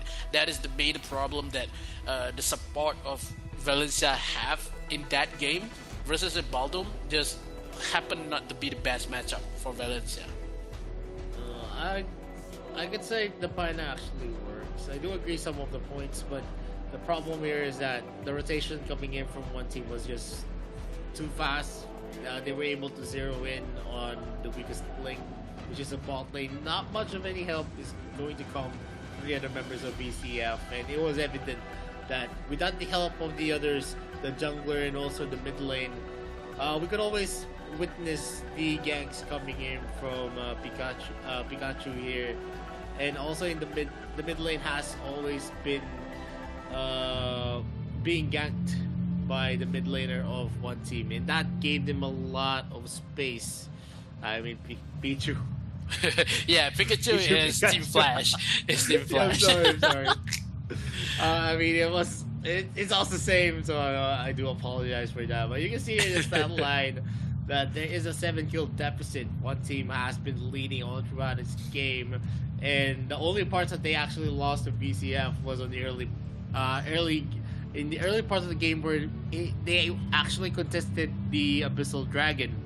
Yeah. Where Endback was the only casualty and they got 2 kills and an objective at that. I think in terms of objectives, you're gonna see most of the objectives fell into the hands of one team, because after that Abyssal Dragon clash, it was all one team that actually won everything. Yeah, because at that point we've seen a impact that Fusilat has in that Dragon Pit, that it just covers a lot of area and give him much more damage that that Valencia had. But look at it, the MVP from Kai. Kai plays a really bit slow kind of gameplay. He just snipes away who he sees with the KDA of 405, make it possible for one team, claiming a lot of area and push back many players of Valencia into their bases because the snipes was too fast and too hurt to be filled around. That Pena made it better with the healing, but it's just not enough. Yeah, and we saw a lot of good things. The late game could actually be won by VCF. The damage for Pichu was already up in the table. You could have burst down the Elsu and also Wawa on 2 railgun shots. Only 2 railgun shots while the healing line is up. And that's big. They could have taken a lot more if Pichu was not taken in the last clash. We're in a very, very good call from NK using Sacred Ground to actually zero in and put the gap close. Because even with the sprint up, if you're going to be hit by Umbral Dreams, there is going to be a delay onto the speed up. There is going to be kind of slow. And that gave them a lot of space for the other members of one team to actually be able to zero in onto Pichu. A very, very good call from NK, and it actually sealed the deal for one team. There's not much that they can rely on to the damage of the other members of VCF. Only Pichu was keeping them alive, and also the mid laner, which is the Iggy. If the Iggy did not have the help of the Fusilade of the Kafeni, he couldn't actually get a fast clear onto the minion wave that was crashing down on the bottom lane. Yeah, I think the Iggy plays, QQ plays really well in terms of that matchup, but the luck from QQ is not much as Z, because we saw a couple of times Z just escape with a 10% health coming in for the Umbral skill, but it's going to be sometimes happy for Z that he can just escape from that prediction coming from QQ. But if the skills landed and QQ make the kill confirm, I would say QQ has more items and more damage in that game and will scale much faster in terms of waiting on the Cafety. They could defend more better and makes the game go longer and tries to win with a couple of contests into objective looks. Look at how in that late game none of the members of Valencia could contest the Slayer because they doesn't have damage. They doesn't have the same kind of power that could just level, could just scare away the members of one team. And one team, they defend bottom lane a little bit too far and makes Pichu the sacrifice at that moment of time and give one team win the game. Yeah, and there was also the fact of the matter that Zeo was very, very lucky in that game. A lot of close attempts for QQ to actually secure the kill, but I guess the way he made the Emperor gaze, there was a slight delay. He was making sure that he's gonna get a hit, but at that moment, at that split second, we could see that Zeo was able to had the cooldown ready for the wild charge, so he was able to reposition himself, always escaping in a hair spread. That is a very, very unfortunate for QQ, but yep. It is part of the game. You need to have faster reaction times. You have to have faster hands in terms of releasing your skills if you really want to land your hits up. Yeah, I think the map knowledge plays a big role as well. Just you know when to, you know the timing, you know how much damage you could give. So maybe QQ needs more a reaction time kind of training, maybe. But in terms of game number 2 that will proceed after this is that they will maybe swap away Crexy and Iggy for both teams, and we're waiting for the Tachi to be picked here, and as well as the Zuka pick in terms of the meta. But the Kafni and the Hayate will be swapped out as well. Omen, as we speak, will get played in the game. So in game number 2, Valencia had much more high tier champs rather than one team, because they span on the Kafni. They have Hayati. They still has the Tachi to be played in terms of support. Mid lane, they could bring the Krixie if they want to, and they have Zuka onto the jungle. Despite of one team still have a couple more like a Chi, maybe a Richter to be picked. Scott is still open for them. Lubu, I think, kind of matches the synergy that one team has. It's kind of hard to say it's a 2-0 win, because Valencia still has the potential to defend out and bring what they give in day number 1. And there's still a lot of available heroes. We probably, if Lorion's going to be open, Lorian is going to be able to be taken here. The Elsu should be banned at this moment. You can see the suppression that it can bring into the table now, like just on the Iggy. As long as you're going to be hitting the shots, you are going to be excelling on that Elsu pick. Even if you hit the tanks, it doesn't matter. In the early parts of the game to the middle parts of the game, he's going to be hurting a lot. And in the latter parts of the game, yes, you can deal a lot of damage as well on his passive. And the normal attacks is definitely going to be hurtful for any type of situation. Let's see what's going to happen on game number 2. We're just waiting for the players to be ready and for the game to actually start. And to actually discuss, do you think VCF has a fighting chance to actually close out this game in a 1-1, Migos? Yeah, I think they can if they swapped up the if they play like an R2 support, maybe a Baldum pick for them, a couple of more, maybe a Toro could be played as well for Valencia if they had such a big armor sustain ability onto the support role. It could be possible for Valencia because they played much of a defense game in the mid game. So if they bring like Pena, maybe a Krizix into the game, they are aggressive in the early game. They could win in the early phase, but in terms of one team is much more fast. One team has more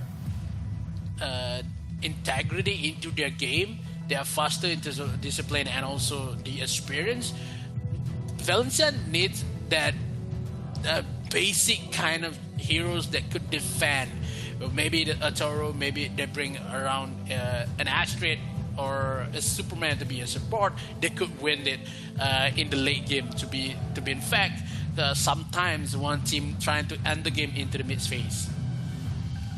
Yeah, and right now we're actually seeing the Roxy being banned out as well here by one team. They're going to be putting out 2 flex heroes that can be in the support area, the Dark Slayer lane. While on Valencia CFE Sports are going to be bringing out the Aya out of the equation and also DeLorean.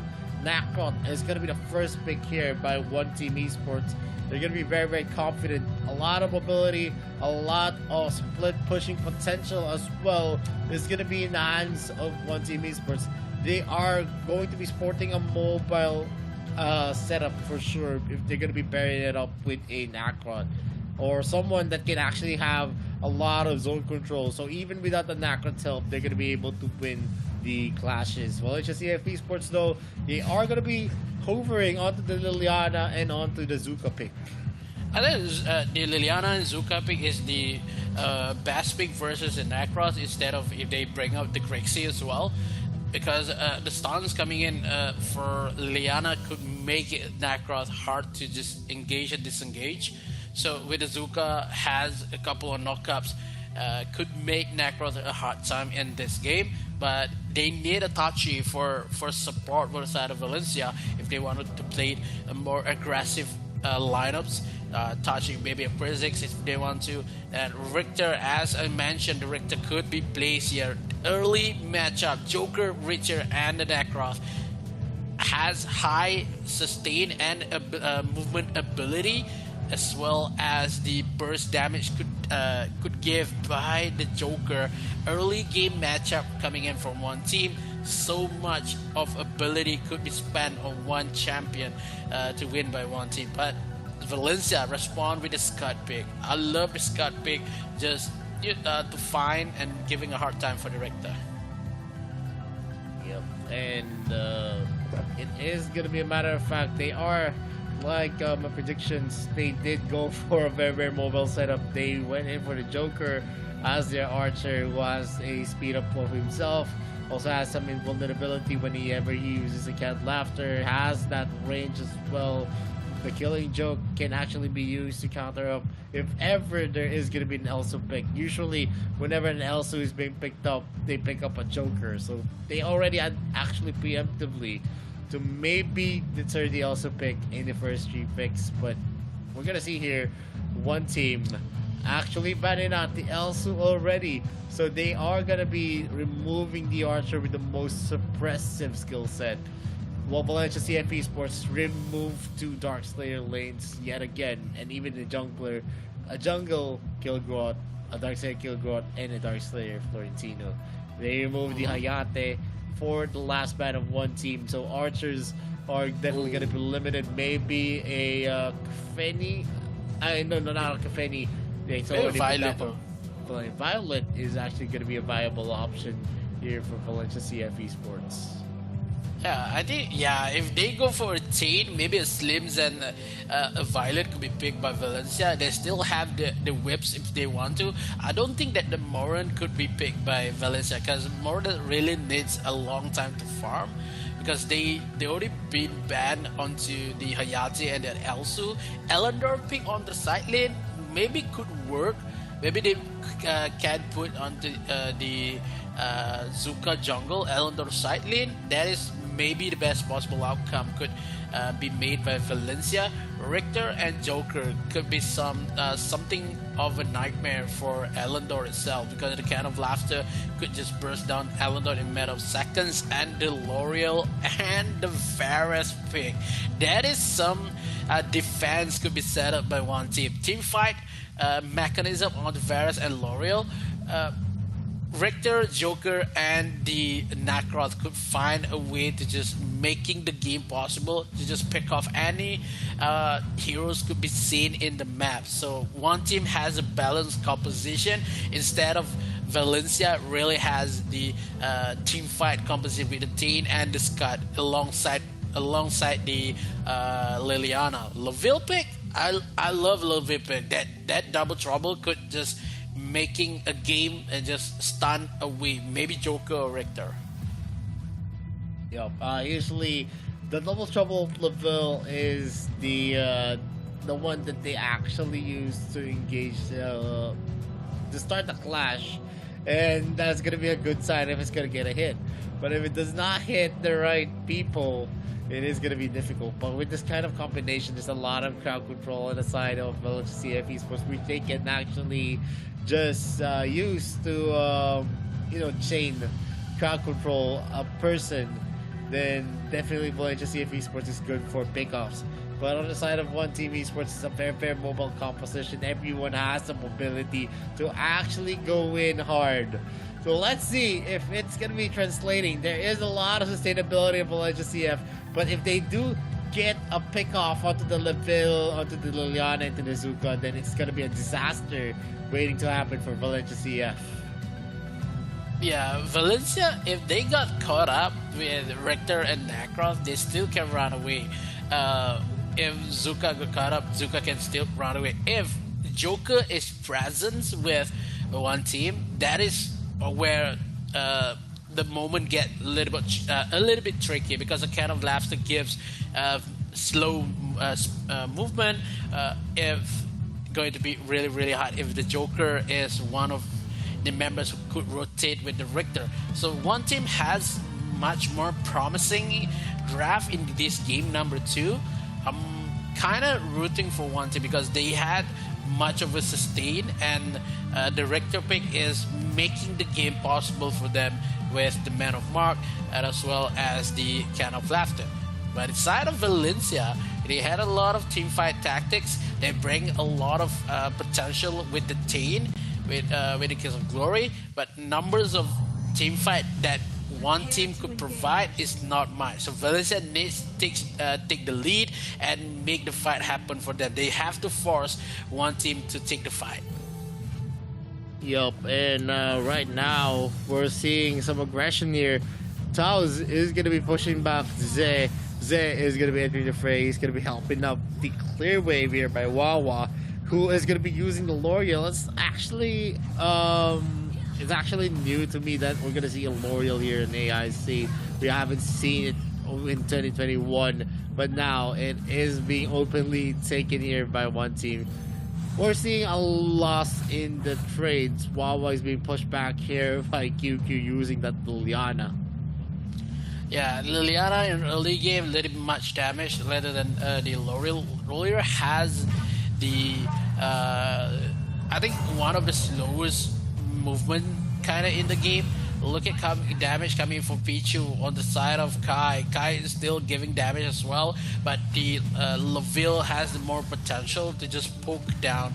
The DPS coming in for Laville is too much to be handled by Joker, because we know Joker has the burst damage rather than DPS. So if Laville trying to fight Joker in this early game much more, Joker could have a much more difficult game rather than the Laville. In terms of rotation, I would say Valencia has the much more grabs in this game rather than one team, because they need to wait for the L'Oreal has the maybe the boomsticks before they want to take a fight. Yup, and right now they're actually playing it as safely as they could. The Dragon has been spawned here with a Slayer. They are going to be starting here on one team.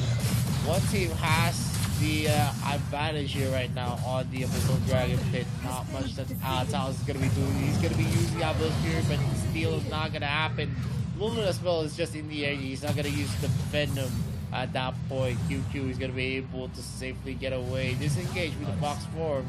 And yeah, NK is going to be started up here. He's not going to be hit with the Shining Light. The Double Trouble as well is not going to get a hit. With all of the members grouped up, no hit at all. NK is doing his best to go for the steal, but the members of BCF are just going to be ready in the side. It's not going to be a possible invade here for one team. Yeah, one team a little bit too eager to find a way to take the red buff. I think that is the desperate moment for one team, because they lost the chances to steal with the Dark Slayer. With the Double Trouble coming in, doesn't even connect to anybody. Meanwhile, has 4 members of one team on top side. That is kind of not a good engage for Valencia. They know that fight could be won by them, but none. They need that Laville. If they get the Double Trouble to connect, they could win and take with the first blood. But Laville is not there. The DPS is not providable for that team fight. So Valencia need to trade it pretty well. Meantime, into the mid lane here, a couple more damage has been landed with the L'Oreal here. I think this is going to be a chill game for one team. They need to find a way to just give a lot of gold for L'Oreal, as well as the blue buff, but the Double Trouble doesn't connect. For the second time, one team is still safe in terms of their rotation because of Laville doesn't connect the ultimate. Oh, what the? Oh!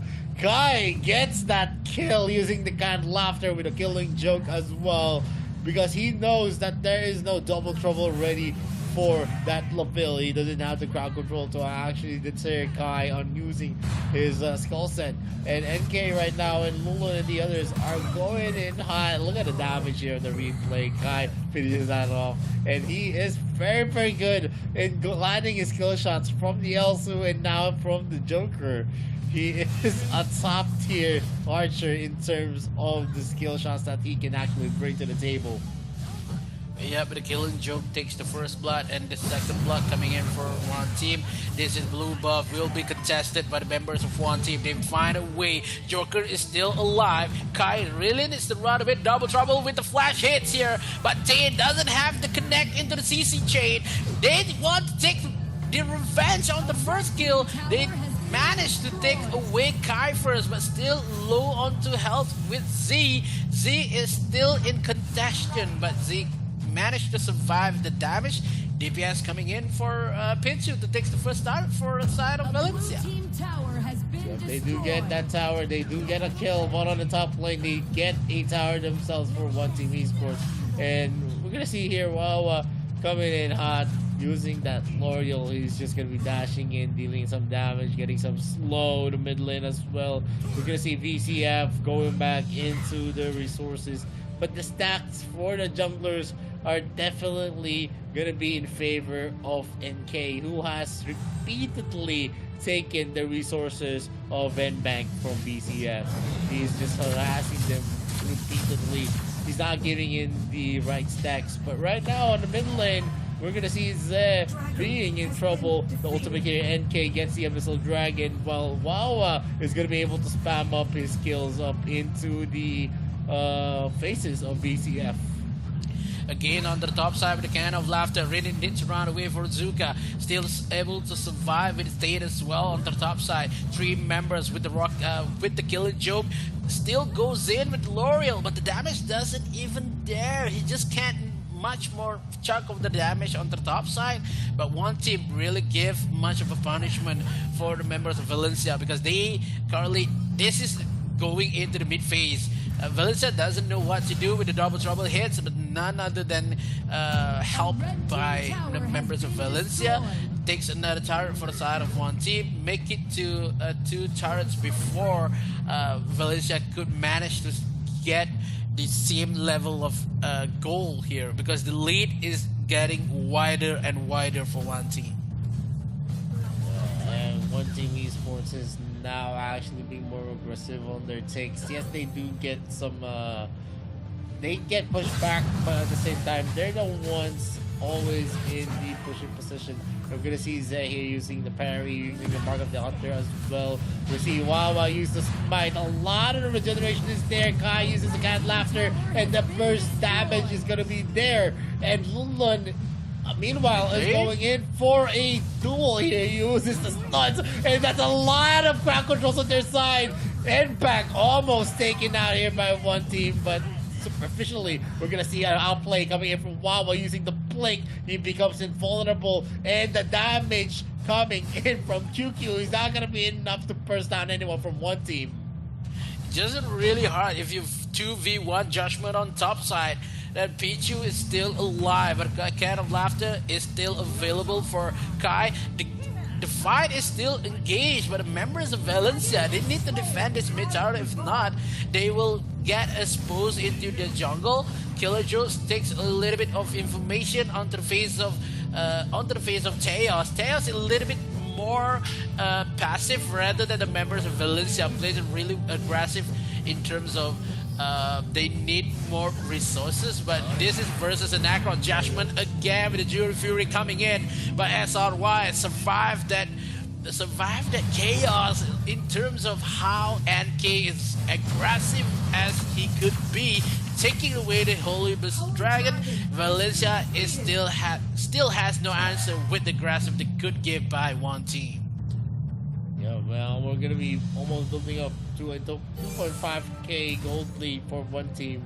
It is not that big. It's still winnable for VCF, but at the same time, they're gonna be grouping up here because they cannot actually win whenever they have the they have number disadvantage. The Slayer is being started here by one team, no contest at all. We're gonna see a shove here into the bottom lane. The Varus is gonna be rotating into the bottom until it's a 4v5. If ever there's gonna be a clash, NK is gonna be doing his best for an invade. And yeah, not much that they can do. Two of the members are gonna be hit by the Killing Joke. That's gonna be the smite. The blink is almost going to be barreling down the skill and health of Taos here. And the damage coming in from Wawa is too substantial at this moment. The AR just gonna be harassing. He's using the blink and the invulnerability at that moment to actually just soak up the damage coming in from VCF. Valencia needs to run away from the Ring of Fire. That is the moment that we see Wawa a little bit too aggressive with the ultimate she had. playing away with the L'Oreal coming in with the re-engage. The damage could be delivered by Wawa. Wawa has no ultimate just yet, haven't been pushed, but now it's connected, takes one Wawa, and Bang has been taken away. They lost QQ as well as Teos. Wawa takes the triple kill. They need the Dark Side to just engage into the mid lane. They bridge on top side. Two members of Valencia really need to defend their base. This is going to be a hardship. The Nightmare coming in for one team, takes another one. SRI take it away, and next to fall is Pichu as well as the car. One team takes the lead with a 2-0 win into the Group B. Oh man, one team esports showing themselves why they are the GCS champions. They have sweep VCF in this series. And you know what? The spectacular performance coming in from Wawa, using that L'Oreal, justifies that pick right here, right now, beating up a stronger and more favored mid laner like the Liliana. Wow.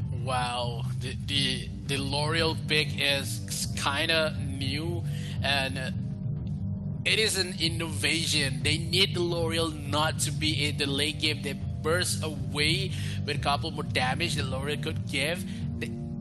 That is much suitable kind of position that one team has. They had much more confidence. They know the power spike that be given by the Necron. Necron's first pick, whoever does that, that is some believable moment that one team could give. The Varus pick is the best pick possible to give by one team. Lun played really well with the Bloody Kiss and as well as the Venom. The sustainability that Varus could give in that mid lane is paying the price for one team. They played it really well and make it the game possible for them. Look at how the Venom's entering the game, and one team just roll his team onto the side of Valencia. They just, crash away Valencia hopes into the AIC. It is much possible to be made by one team. One team, like you said, is the champions of GCS, but for Valencia, they won against PRU is not enough to just sustain them in this group. Yeah, and definitely one team having a spectacular performance. They were able to actually just, whenever they get the control, it just spirals into their side, and they never let go whenever they get that lead.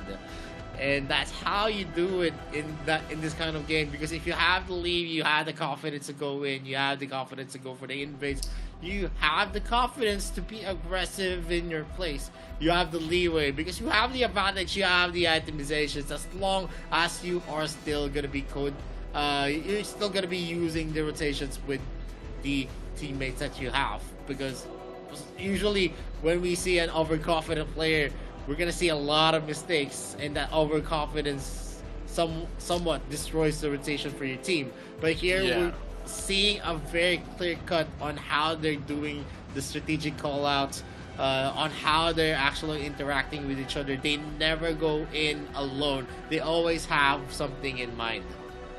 Yeah, it brings a lot of confidence to just trust your team members that made one team a fierce team, that making the possible outcome for them, taking the 2 win against Valencia. But in terms of AIC history, that still 2-1 win for one team, because Valencia wins against them in day 1, making it maybe the best of 7 if they kind of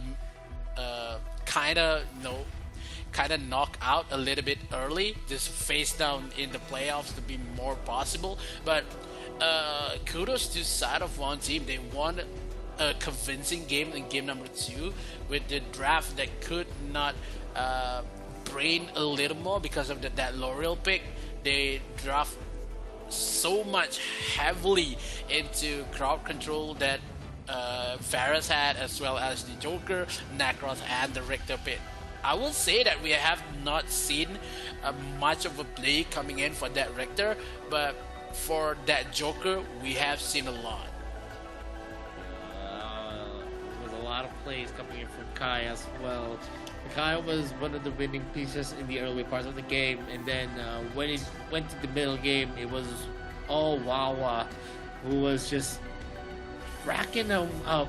He was using the L'Oreal, and he has a lot of confidence on his usage of the L'Oreal. He was not. Basically, when he comes in, he knows when to use the blink to actually use the invulnerability to soak up the damage from VCF. And that gave a lot of space, a lot of breadth, because the skills are being wasted onto that L'Oreal. Yeah, the L'Oreal pick is the best pick that one team could bring in that game. But yeah, that is the outcome for winning 2-0. Beside that, how Valencia could survive after this in that group, it will be much fearful in terms of matchup after this for Valencia. If they cannot win 1 point, I would say Valencia maybe we're going to say goodbye to AIC a little bit more early, other than other teams in their group, because how the members of one team is too much of a damage, and the confidence is there, making a way and open some path to the playoffs. And definitely we're gonna see here on the game stats. Only 1 kill for VCF, 8 kill deficit. One Team Esports definitely dominated this game. You can say it's a dominating game because we only finished this match at 10:31. That's a minute. That 10 minutes is, for me, it's a very, very short one, especially in pro games. And in terms of objectives, it's all about one team taking all the towers. Abyssal Dragons and the Holy Dragons was theirs. Only one Slayer to the name of VCF. And goal difference over time, you can see VCF again taking in some of the early advantages. But it didn't matter because it didn't really translate too much, because we saw most of the game was controlled by one team. Once we reached the 8-minute mark, it was just uphill for One Team Esports. Yeah, they just cannot deal with the damage that Wawa has in terms of team fights. Yes, they had the Liliana onto QQ. QQ could just crowd control onto the Nacross, but Nacross is not kind of champs that just go inside, engage, and in the team fight along more than maybe a Kreknak, because that is the kind of the heroes that can engage and disengage in a matter of seconds that make him the MVP. NK played really well for versus Ambang, but Ambang really needs a lot more time to just make it possible to survive in AIC. NK was very, very aggressive on the Nacron. He just knew the right places, the right lanes to gank, the right places to be whenever there is going to be an objective. He always goes aggressively, and he didn't let Mbak actually take a lot of resources in the jungle, and that resulted to a lot of big things. Because if the jungler is shut down, the main problem here is that the objectives are going to be easily taken by your opponents. So moving forward, I hope we can see a stronger VCF, but the next match is going to be against Nova Esports against KFC Talon. But before we go to the next match, we're going to be going for a very, very short break. My name is Vittorio, this is Mikos, this is the Arena of Valor International Championship 2022. We'll be right back. Don't touch the browser. Right corner of the screen in a match. To use it, long press the ping button and point your finger to the triggerable area to send your team the corresponding ping. In addition, players can click the map button on the top right corner to expand the map and send pings by tapping the corresponding location on the map. Of course, players have the option to block ping sound effects and voiceover from other players to prevent interference during the battle. Battle alert pings. When players are on the move, they can send their estimated arrival time to teammates by tapping their location on the map. Players can request support from teammates by dragging the ping button prompt to their own hero.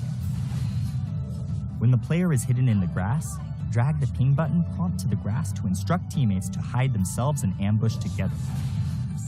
When a player is outside of the grass, dragging the ping button prompt towards the grass will notify teammates to be careful of an enemy ambush.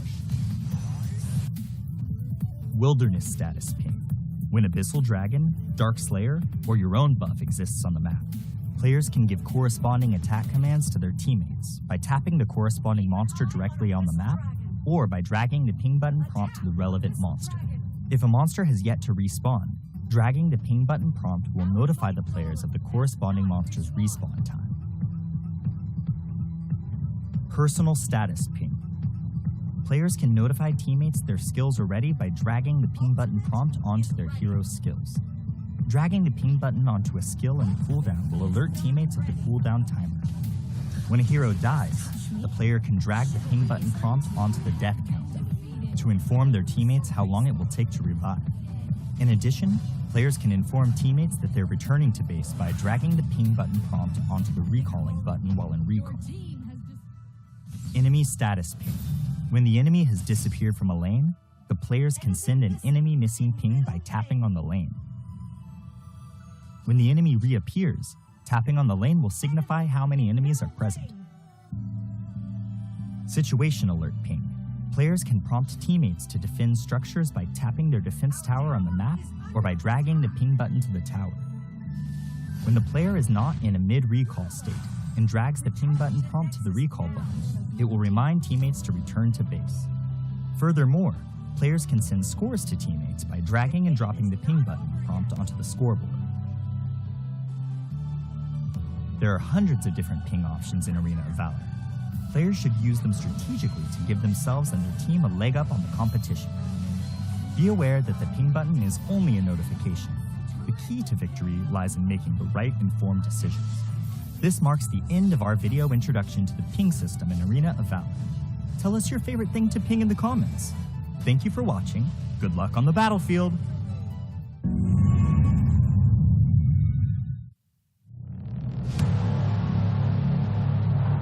I fight for what I stand for, what I stand for. You testing me, then I go Rambo, Rambo. Hey, I taste the glory, taste the pain, I know what it takes to play. Got the kingdom on my back, I came long ways to engrave my name. Found my pride at the borderline, I will never back down till my dues are fortified. Hit him in to get a little cautious.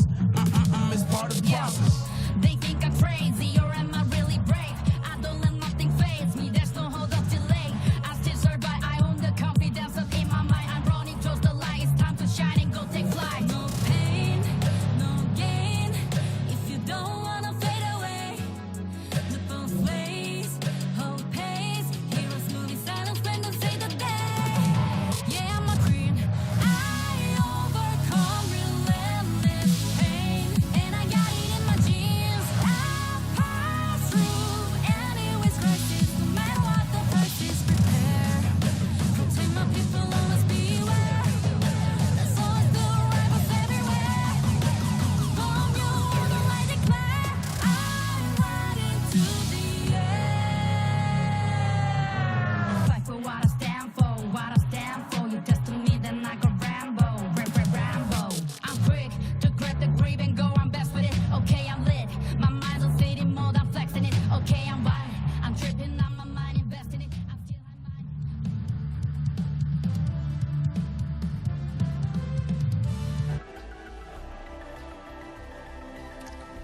And Hello, welcome back to the Arena of Valor International Championship 2022. My name is Vittorio. With me is Mikos. We're down to the third series of the day, and it's gonna be Nova Esports facing up against KFC Talon.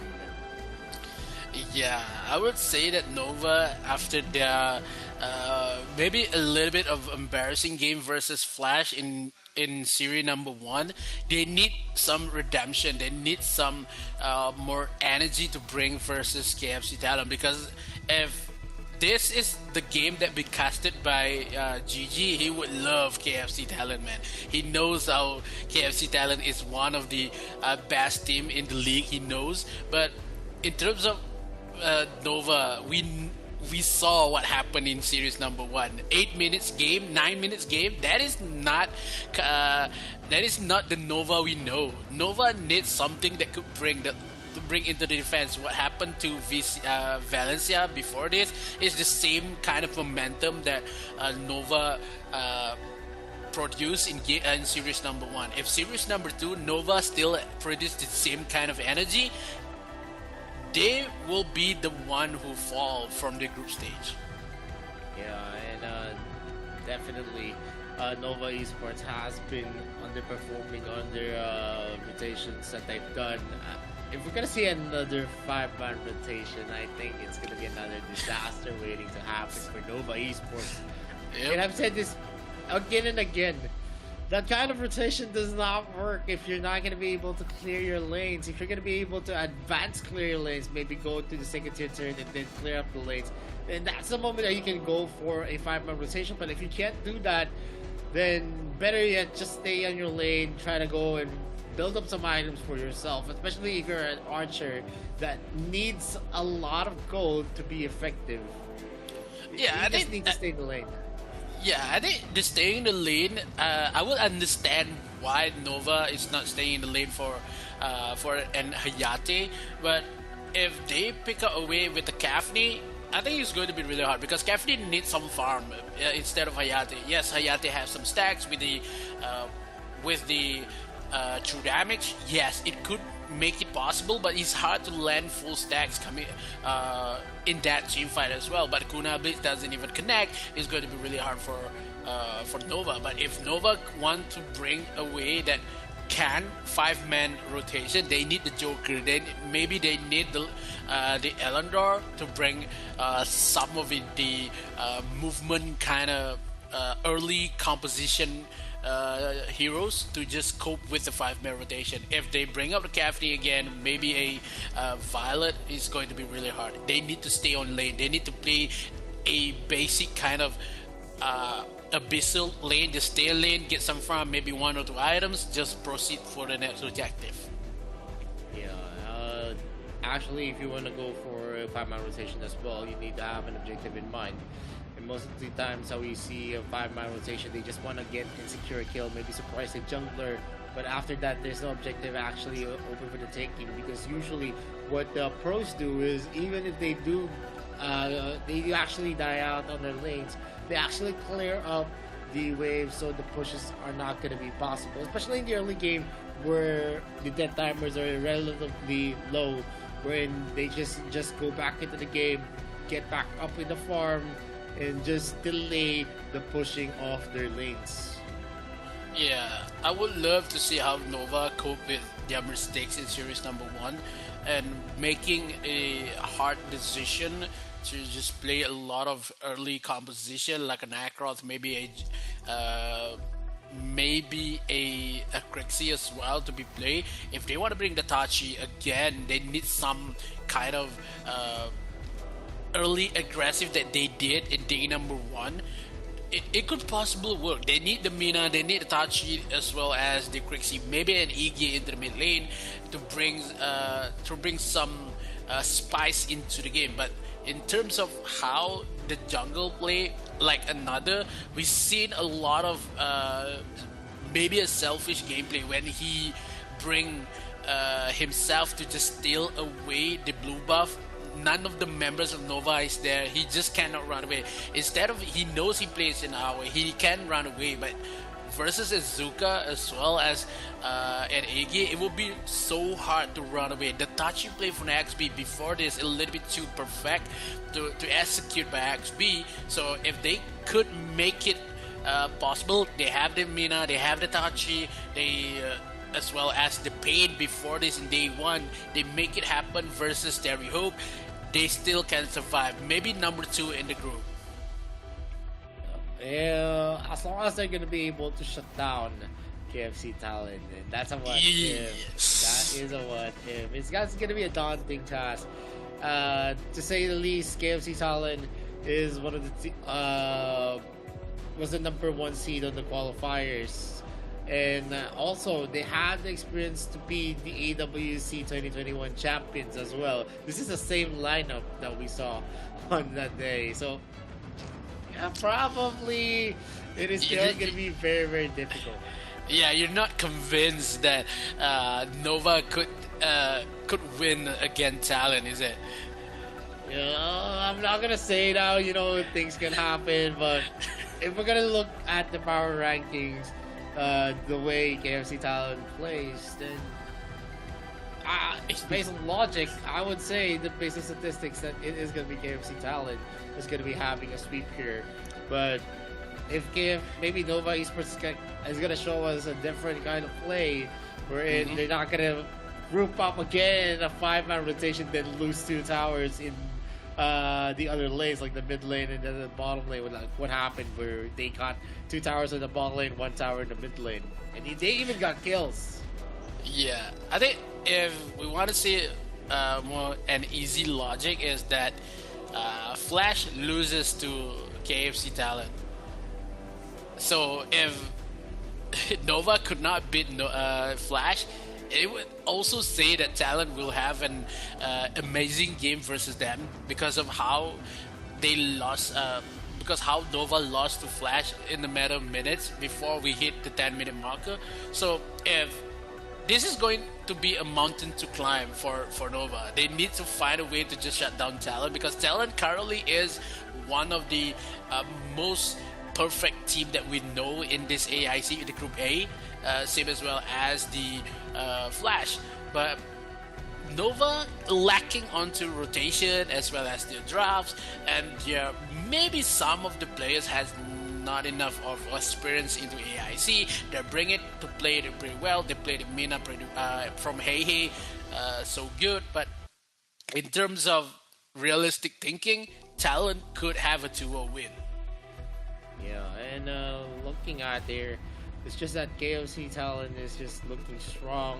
They are the top on day number 1, so they're the top team in Group A. They're the top dog that needs to be beat. But yeah, it's gonna be hard. It's the first place against the third place on day number 1 of the group stages. You already know there's a reason why they are the first place in Group A. So basically, that's, you don't need to have rough analysis on it. You just go by the base of logic. That's gonna be the result, definitely. Yeah, I would imagine that right now Goyang Gaming is still with the Talent. He's just go Talent, because he knows that Talent's gonna win. But what are you guys' thoughts onto this kind of matchup? Do Nova could win against Talent? What could Nova do in this kind of matchup? Because we know for a fact that Talent has the most talent inside of the teams, and the potential to win for Talent is much bigger than Nova Esports. But Nova is far from being the underdogs into the game. They have much of the experience itself, being the number 1 in the EU region, but still finding a way to win against the big games and also big teams in this AIC currently. But Talent Esports really finding the matchup to be really hard versus Nova, because Nova has the potential to bring the early game to an early Independence Day, because they know early matchup is their strong point. But for Talent, mid game and late game is their sweet flavor. But inside for Nova, if they can win the early game, then make no mistakes into the execution in the early game, they will have much of a control inside the minds of Talent Esports. Yeah, and we're gonna see in your screen, it's gonna be KFC Talent, Tony, the Fox, Sinapa Pro, Moop, and TNZ. You saw earlier the lineup of Nova Esports as well. Snox, you can see on the other, Hey, Benji, and I'm very excited what they're gonna be showing us. The key player for Nova Esports is gonna be Hey with a 4.8 KDA, 73.3% kill participation. He's been doing the bulk of work here for Nova Esports. He's looking happier. Let's see what is gonna happen as this might be the last day that we're gonna be seeing Nova Esports. You're convinced now. Okay. The key player for KFC Talent is gonna be Tony with a KDA of 7, and of course he's been taking the bulk of damage for KFC Talent, 45.4% at that. That's a big number. Almost half of the damage taken by KFC Talent has been shouldered by Tony. I think if another plays a little bit more discipline and have patience, this is going to be some game that Nova could deliver, because we saw a lot of mistakes made by another.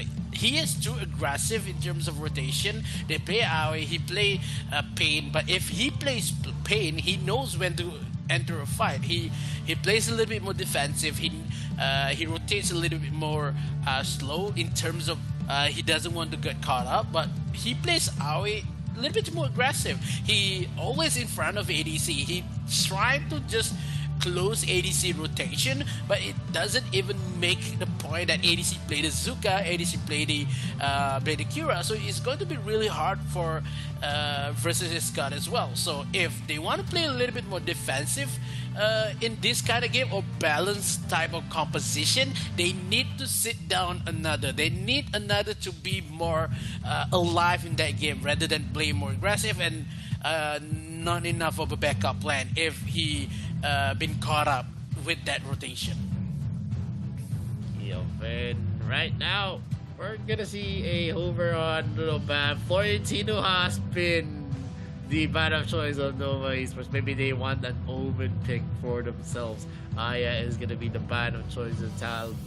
And Surefire, that is not gonna be into the hands of anyone as long as you're gonna be thinking straight.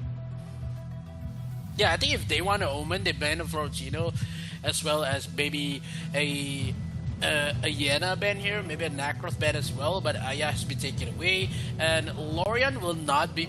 I think Lorian will be banned by Talon, and Talon will not just give a Lorian away for a couple of games for Snots. I think the Mina pick here will be something of a big changes. If they doesn't pick down the Omen, this is going to be really hard for Nova. If they need Omen, Mina, as well as Crixie.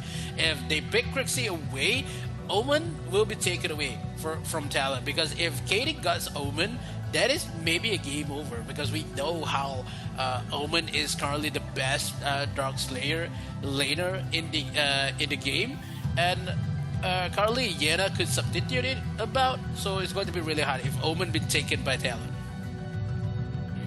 Yeah, and right now, I feel like it's a nonsensical pick that you picked up Crixie and then you don't pick up the Omen. Now there is a reason why it's always a first ban in most of the cases, and even in Omen and Nacroth, god damn it. Yeah, main three regions, AOG, GCS, RPL, even in the ASL, they banned out that Omen, and then you left it open and you're not gonna be able to take it. I don't know what to say.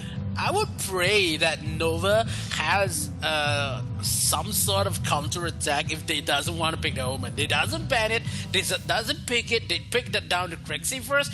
If they want to pick the Mina, yes, that Mina could counter down the Omen, but it could do so much. They need some helping in terms of maybe a Wukong pick here that is kind of be the best pick possible, but I don't think versus an Omen, that is a good pick. If they want to pick an Elsu, maybe disengage more versus an Omen, but you would lose a lot of objective. If you want to versus an Omen, you need that Roxy. Roxy has to be present for Nova. If Mina want to be the support, yes, the Roxy has to be the Dark Slayer versus an Omen. And at this moment, at this kind of matchup, I guess Mina is very, very decent against the Omen. But the problem here is that the Omen is not going to be zeroing in onto that Mina for sure. He's not going to be going for a duel with the Mina. He's just going to be running in most of the scenario. And if you pair that up with a Mina as well, it's going to be a very, very scary concept, because you have additional attack speed, you have additional health. If the and the synergy with that Omen is definitely going to be boosted up with that kind of support. Yeah, because they pick up the Nacroth of Talon that we know for sure that Omen is not the heroes that go for a split push, because there is a Nacroth. They pick the Omen, they pick the Hayate. Early game for sure secured for Talon Esport. They have early damage, they have sustainability, and also shutdown coming in for that Nacroth. 3 champs picked by Talon It's only most completed kind of composition they could bring. But Tachi and Mina will go for the Baron, and Tachi support kind of composition.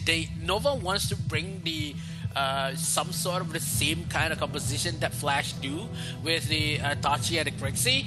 If they lack of early damage, they need some sort of ADC that can has early damage, maybe a Elendor to fight out around the Hayate, but the Joker has been taken away. The early comp has been deflected by Talon. You don't have the Joker, you still have the Elsu if you want to pick it, but a little bit too much to mid phase if they pick up the Elsu.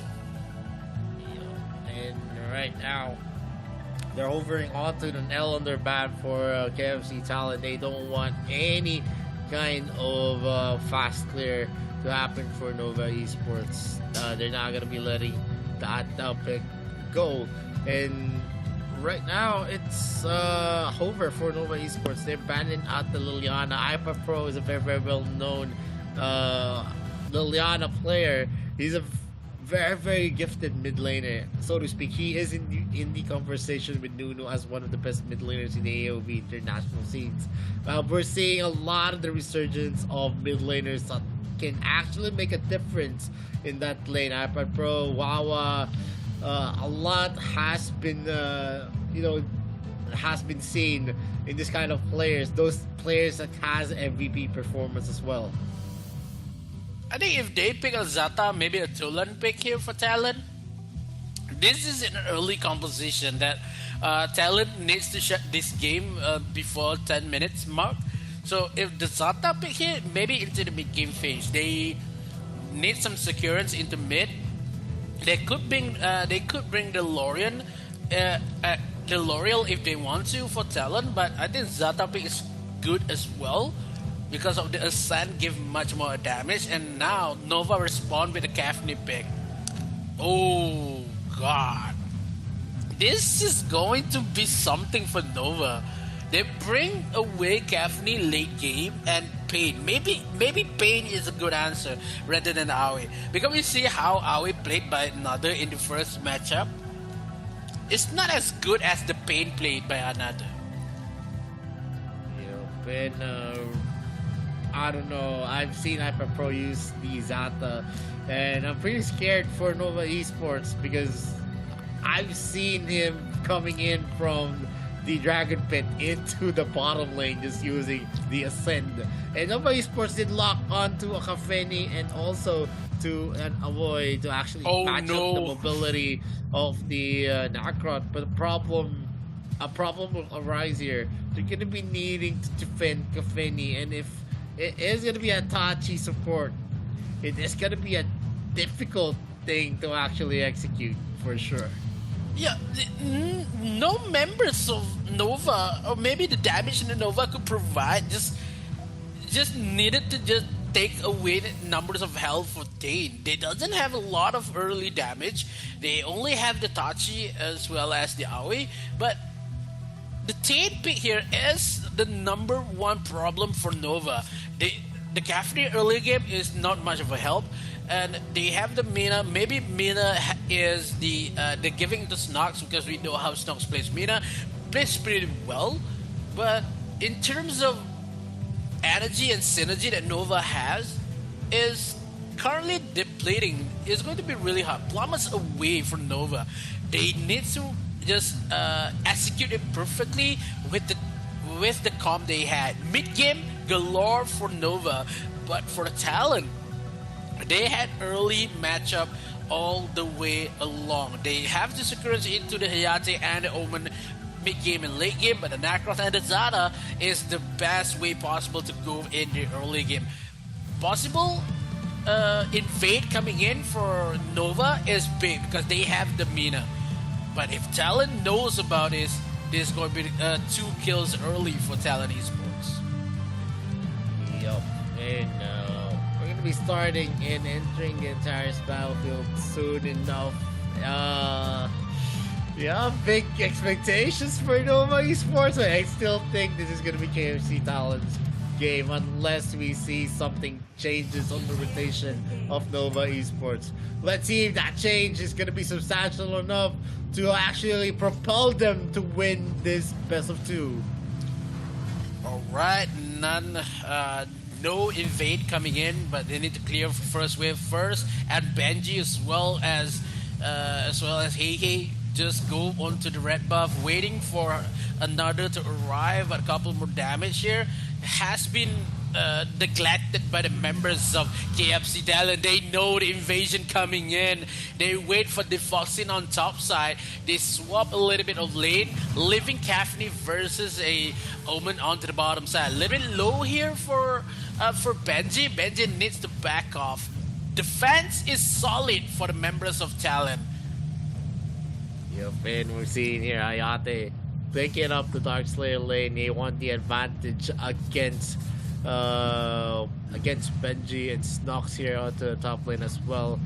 I think they actually went for they actually switched lanes. Hey, he's gonna be in the mid lane. Yep. A usually was in the Dark Slayer lane, so I got confused. So Snox is going to be the Dark Slayer laner, while we're gonna see Benji still the support right now. Yeah, this is what happened in day 1. Heihei and Snox just switch places when they pick up the Mina and as well as the Crixie. This is when they versus Talon before this in day 1, I think. It's the same kind of composition they bring. Yep, and right now we're gonna see a 5-man commit here. They went for a advanced lane. This is the only time that it's gonna be possible, and they do get moved here with another block in it. IFA Pro using the Ascend. The Kunai plus as well from the Fox. Another? What? Dragon's Run is gonna be used here by another. He is gonna be caught up. He's gonna be pushed back, and he is gonna be taken by NTNZ. That's a lot of kills for their side. That's a 3-4-1 trade and a possible kill on Snox, but the Foxen does not commit. And that was a big clash. iPad Pro is going to be messing up the Twister. This is what I'm concerned about. One mistake made by Nova jeopardized their form into the game. Another just engaged back when they know they lost the fight after the fuselage has ended. It's going to be really hard for Nova. They know for a fact that they had the damage, but the position that another is in and posed is a little bit too exposed to the members of Talent. Talent can chuck one by one, but they had the retribution in. They takes one kill back, make it a true 3 trade here. But the mid lane sums up one more kill, make it number 4 for KFC Talent. That is some finger licking good coming in for Talent. Yup, Moopy's coming in using that Judgment Blade to actually just deter against the creep wave, and now they have an open tower take here onto the ball and move. The Foxen are gonna be trying to destroy that tower as soon as they could. There is still a lot of time that they could actually take the first tier turret as early as the 4-minute mark, but they are gonna be disengaging. Still, that's a few more hits and they're gonna be able to take that tower already. Here on the mid lane, there is gonna be a lot of the rotations by Nova Esports. 3 of them are actually found here, and TNZ might be in danger as we're gonna see Benji and the others actually grouping up there. It's a 4-man rotation on the top lane, and TNZ is dangerously hot. He is gonna be able to proc out and chain someone, but at the end of the day, he's not gonna be able to kill all of them. But still, it's a 3-man engagement again here on the bottom lane. They did get that trade up, and still the gold is 1k up for the KFC Talent. It's good that we know Nova has much of a potential to just after the kill they trade towers on top. That is good for Nova, but they cannot leave Snox alone on the bottom side, because how Mina is with the passive, we know we can just lifesteal a bit with the damage, but versus the Foxin onto Hiyari, that is not a good matchup for Mina. Now, the charge coming in for Tony.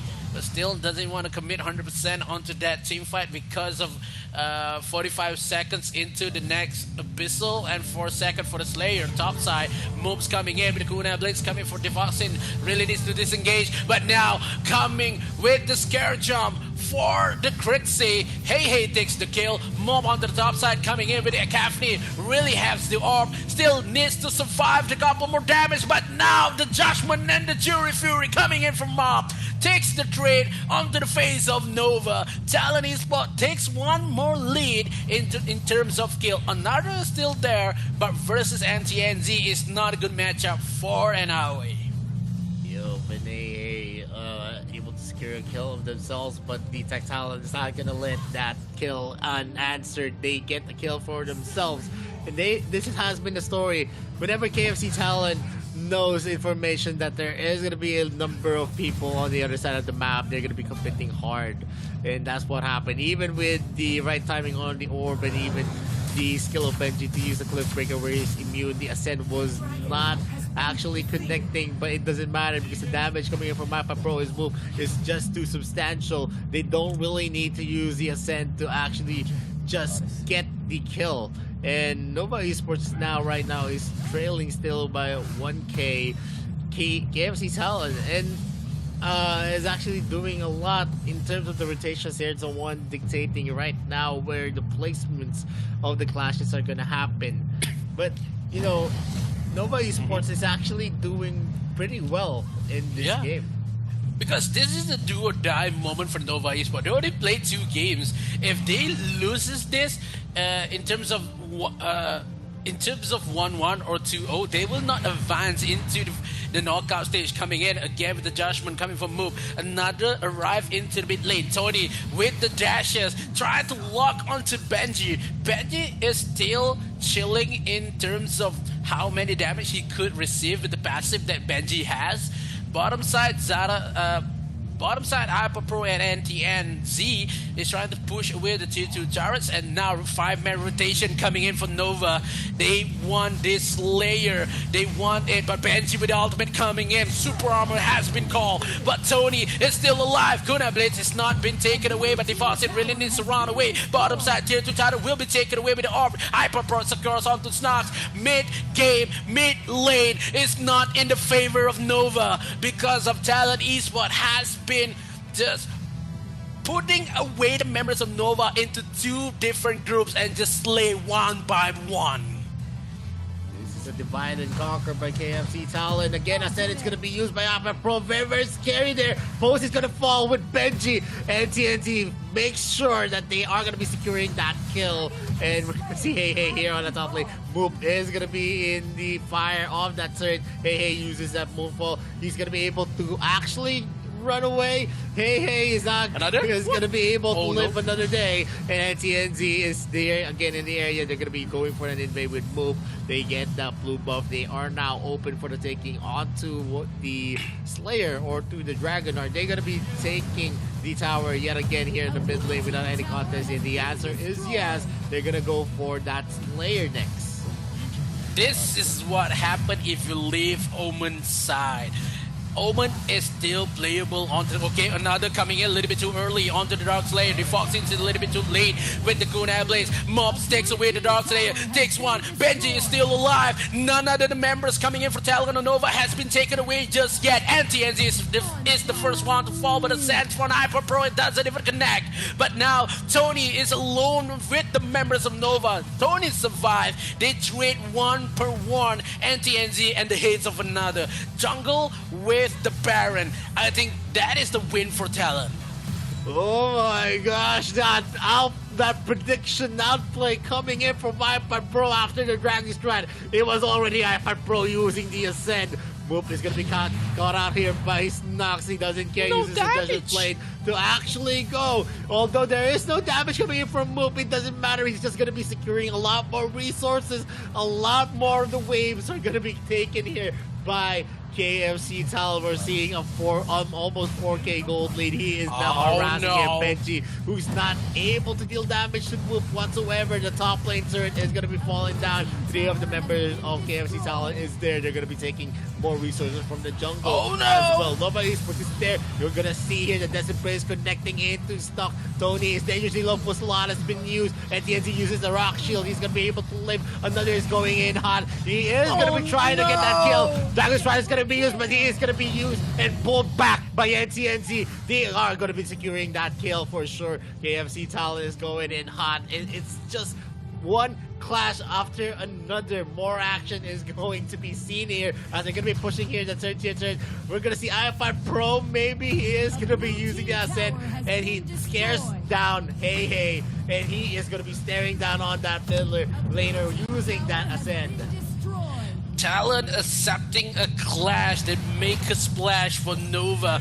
None of the members for Nova could handle the damage that Talon has currently right now, because I don't know why another just goes in alone there. He knows he's an AOE, he can run away, but the damage and the crowd control that Talon has a little bit too much to be handled by AOE itself. Another really needs to back off a little bit because of how the damage that Hey could give. With the Moonfall, he needs that. And also Snox, a little bit too early. Benji checking bushes with no securance ability. That is so much of a mistakes coming in for Nova. Talon knows. Another trying to find a way to find Tony onto the bottom side here, but 4 members of Nova really want to secure their jungle, but Tony is there. The Tain is there. He cannot do anything with the damage that Nova could give currently. No, the sickle doesn't even connect coming in for Snog. The members of Talon trying to find the gate is open on the top side. Mid lane and bottom side here is waiting to fall with the damage that Talon could give. And TNZ bringing some fight. Bottom side here, Ascend coming in for iPod Pro. 1 member's Benji maybe is the first one to fall. Dane did take some retribution. Nova with a counter attack. They take 1. Living Talon with 4 members left. Nova is still alive. Yes, they are still alive, but they're being choked out here by KFC Talon. They're going in. How to get it? TNT goes in with the Desert Prison. Gotcha post here. Kunai Blitz is going to be used. Almost killing up against Benji. Benji is going to be bursting out. Defoxen gets that kill. Snox as well has been killed up by Defoxen. It's a 4 versus 1. Are they going in for the defense? But there is going to be a low health on both of the members. iPad Pro might be attempting for an outplay. Is he going up for an ascend, or is he going to actually just look and have a stare down here? He's going to be using the Desert Break. Ascend has been used as well, but he is going to be taken out by AA. That's a book ball to the face, and he was able to actually buy that orb even before that clash, but he is not going to be able to do anything as the Foxen is going to be zeroing on into that Nexus, and they take game number 1 of this best of 2 series. I would say this is the best game that Nova gives us. Nova knows Talon gameplay, but Talon is lucky enough and disciplined enough, has a lot of patience to win this game and make the dream possible for Talon. I would say this is the 3rd points for Talon, and the game after this, Nova is nothing to lose anymore, because we know Flash already has 2 points. Talon is 3. So the number 3 in the spot in Group A is Nova Esports. 1 game away to just has an early lead in the AIC. They need to win that game to just level up to bring for a tiebreaker in Group A, but it just couldn't make it. The level of talent provided in this kind of matchup is out of the charts. Talent deserved this win with a couple of confidence gameplay, with the Ascent coming in for iPod Pro, and Tony with the Tain pick. That is just some finger-licking good moment for that Tain play. Tony is maybe the MVP I would give. At this moment, I saw a lot of good things and a lot of outplays as well. You're gonna see a lot of the mechanically gifted players of KFC Talent to actually just go for the prediction, the execution as well.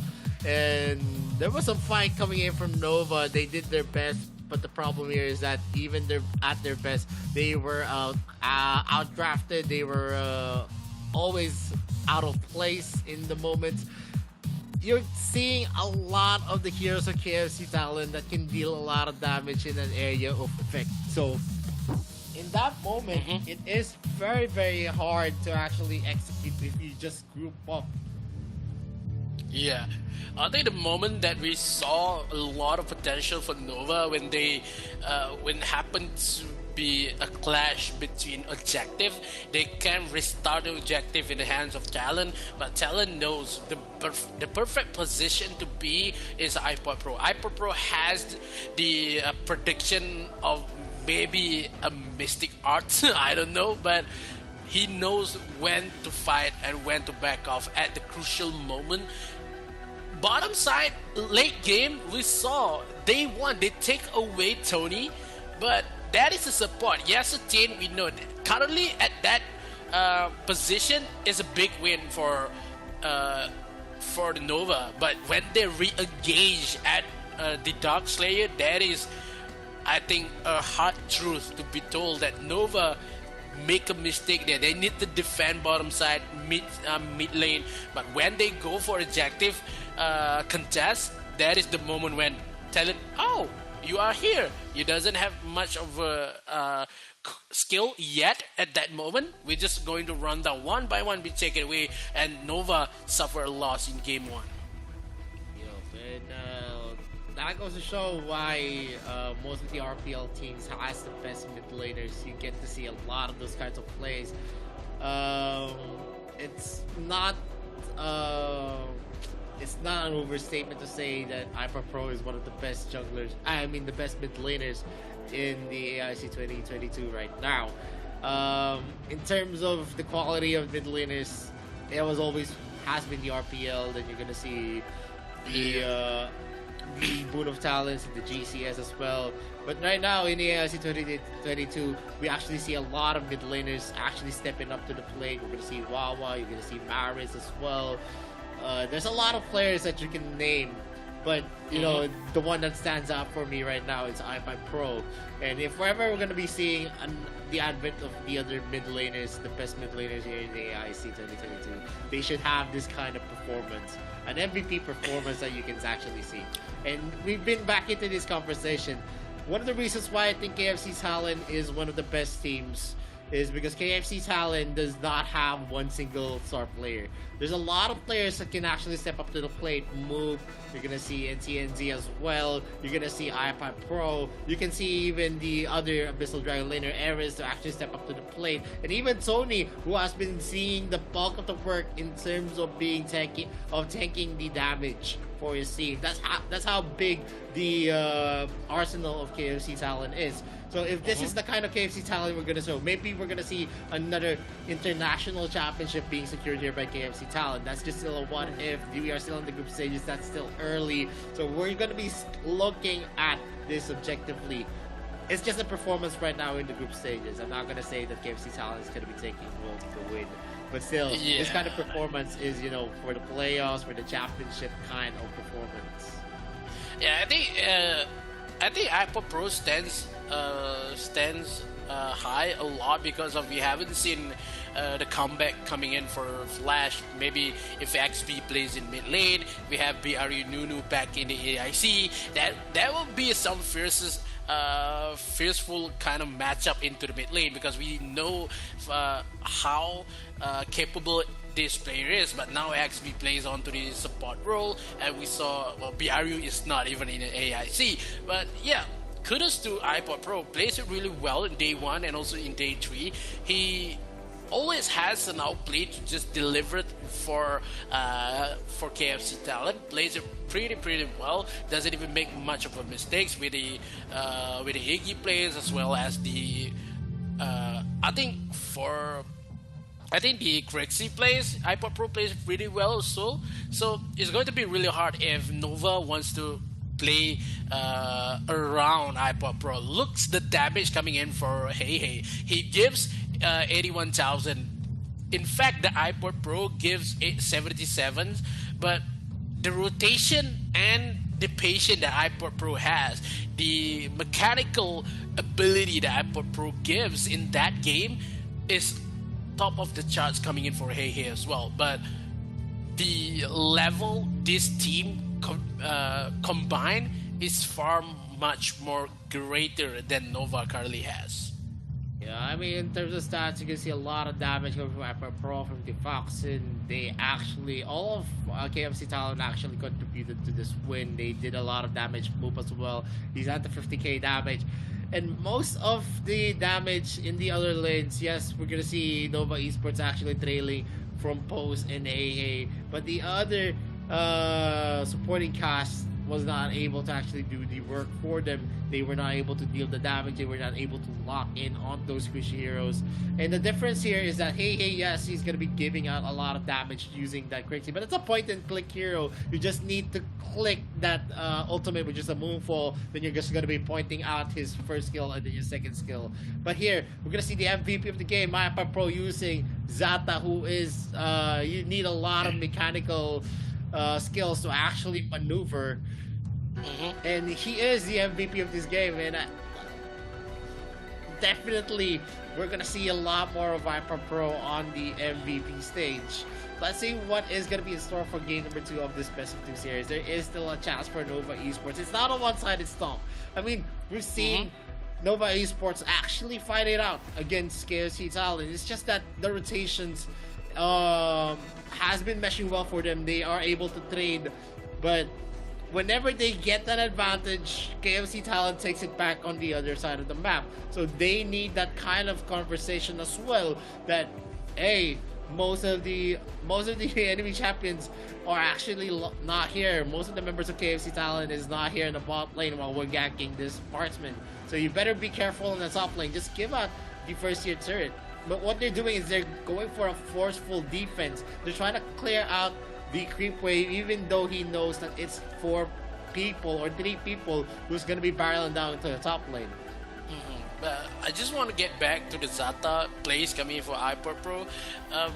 Yeah, if you first time playing Zata, you will know the ultimate is hard to press. You have to maneuver throughout the tornadoes coming in for Zata. And why am I not flying? I've just pressed the ultimate long enough and you are not flying. But yeah, there's a lot of tutorial how to play Zata, and you can see how iPod Pro, he knows the ultimate is available. He knows he has 2 tornadoes to just maneuver and activate a sand. So that is some skilled player coming in for iPod Pro. But coming back to what could be given by Nova, as you said, this is not a same kind of Nova that we saw versus Flash.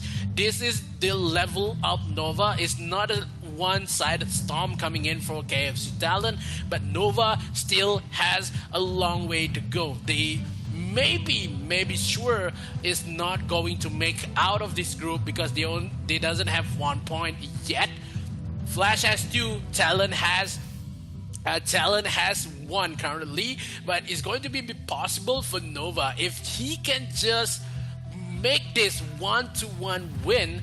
Has 1 point. He needs to wait for Talent versus Flash. If Flash wins against Talent 2-0, this is going to be tiebreaker against Nova and Talent once again. But if they cannot win this, maybe this is not the way to go for Nova, because Nova needs at least 1 point for that tiebreaker. If not, Nova is the one to say bye-bye to AIC. Yeah, I mean, even if they win one on KFC Talent, they need to pray that KFC Talent actually loses out to Flash. Loses 2-0. Basically, that is a hard hope coming in. Yeah, that is very, very hard to actually see. Although, yeah, Team Flash is, resurging again with the kind of lineup that they have. But the problem is, I still think that Team Flash is already way past its golden age. It's not the Team Flash that we know that is actually very, very dominating. In fact, they have been struggling in their fights against KFC Talent in the first day. So in that regard, yeah, probably maybe if they get a 1-up over KFC Talent, it is possible. But for now, I highly doubt as well that Team Flash is gonna be able to 2-0 KFC Talon. Yeah, that is kind of a hard prey coming in for Nova if they want to do it. But if Talon wins 2-0, I do think that Flash can play it really balanced versus Talon, because Flash has the advantage there. They can just keep a lot of secrets in terms of drafts and skills, draft and rotation in the game if Talon win this a 2-0 win. But as you can see, Nova is not kidding around. They need this 1 point, bringing out the Baldum as well as the Hayate. But Iggy pick has been taken away by Talon Esport. Aya, Lorian, as well as Nagros and the Omen been taken out. Also, Zuka. Talon Esport is not giving this an easy game for Nova. They know 2-0 will precede them the best seat possible for the playoffs. Yo, man, right now, KFC Talon is hovering onto an Elsu, and they have an Iggy. Oh, this combination is definitely gonna be scary, especially with the range that they have. They're gonna be definitely suppressing the members of Nova, and we see yet again another Illumia pick from Nova Esports. I've actually lost for words that they actually picked up again. This is not happening for Nova. Come on. I mean, the first two picks was good. They had the Faldum, they had a Hayate as well. Maybe they're gonna be using the Cataclysm when the Wild Prison gets a hit. Maybe that is the idea for Nova has, but it's too dependable for the combo. If the Wild Prison doesn't hit, so how the Cataclysm going to phase away? Now, if they want to bring the Cataclysm, they need to ban with Richter, because if the Richter's plays for the support coming in for Elsu, this is going to be something that is easy to avoid for the Cataclysm. We have the Zuka with a couple of dashes, we have the ultimate coming in for Elsu, and as well as you only can hit Iggy. That is the main problem for Illumia currently in this in this comp that it brings by Nova. Yes, you have the Illumia, you need something that could fight Iggy in the mid lane. If you pick down the Richter, that is the bonus for Nova. You have already the support, you need to play Richter onto the Baron lane and have an early jungle, maybe an Elendor, maybe a Pain to be picked here for Nova. If they goes for a Pain and Richter, that is the best possible outcome that Nova could give. They have the defense coming in for Baldum as well as Illumia. They have an attack ability coming from Hayate, but now the Scud been hovering for a finisher coming in for the jungle Scud for another. I would say Scud jungle for another is somehow a balanced pick because of how aggressive another plays with Aoi, and this could save Nova actually. I mean, Scud is a hero that you want to soak up damage to, and also can actually zero in onto that Elsu. Oh, so no. I'm actually curious to see. They're actually hovering into a graph pick. Is KFC Talon that confident about their graph? I'm not sure, because the last time I saw them actually use Grok is when they let Ipa Pro play that hero. And Moop is actually a very, very well-known player in terms of using that Elender. Gone are the days that we're gonna see only the AOG. The AOG region to actually use the best junglers in AOV. Again, we're gonna see RPL actually have the resurgence of most of the mechanical gifted players right now. Probably in the conversation of junglers, you can put Moop into the table. You can put SGP Banks on the table as well. Used to be ADC, used to be one of the premier junglers as well that you can actually rank from 1 to 3. But right now, I don't think ADC has that kind of title. But here, we'll see if if KFC Talon is gonna be able to, give justice to this kind of lineup, because it's the first time that we're gonna see a Grak being used up here in AIC 2022. As well as 21, right? We haven't seen Dragon 21, right? I actually saw Greg in 21. It was Oh, used by yeah. iPod Pro, and he had 100% hook rate on that hero. It's the talent. It's a talent game. But if they give Greg for iPod Pro, I would say this is the best game possible. But I think iPod Pro will hold into the Iggy, into the mid lane. If they bring maybe Itachi into the support, maybe the Greg into mid, will be possible for iPod Pro. Now, they have the Cricknack, they have the Scud. I think Nova bottles up their draft in terms of the third pick. They had the Hayate and the Baldum. That is the great combo coming in, but plus the Illumia, it will be hard. If Illumia on the backside been hooked by the Greg, I would say Nova would crumble faster than sand in the hourglass. That is going to be a hard game for Nova. Talon is what promising kind of draft. They have defense coming in for Greg. They have poking ability with the Elandor and the Elsu, but the Zuka top lane, Zuka Dark Slayer is a little bit of a overkill for Talon. Yup. And let's see what's gonna happen. Although I don't like the Illumia pick, we're gonna see Hey actually use that. Maybe, yeah, he's gonna be bringing the magic into the table. But let's see. This is the entire battlefield where everything and anything can actually happen. Maybe a comeback into the series for Nova Esports. But KFC Salon still looking into the power rankings. Based on logic, KFC Salon still has the advantage. Yep, based on logic, looks the game number 2 is on the way. 2 games to determine. If Nova could take 1 point from Talon Esport, they need to pray for Flash to win 2-0 against KFC Talon, which we know that is not impossible to do for Flash, but this is going to be really hard. Again, Talon uses the same strategy that Nova do in terms of all games that Nova played, with the aggressive kind of invade coming in, but Nova trying to find a way with the Baldum with the defense he had, giving Scud into Snock's mid lane, I think, for a couple more damage. This is kind of the flex that we know that Nova's always doing.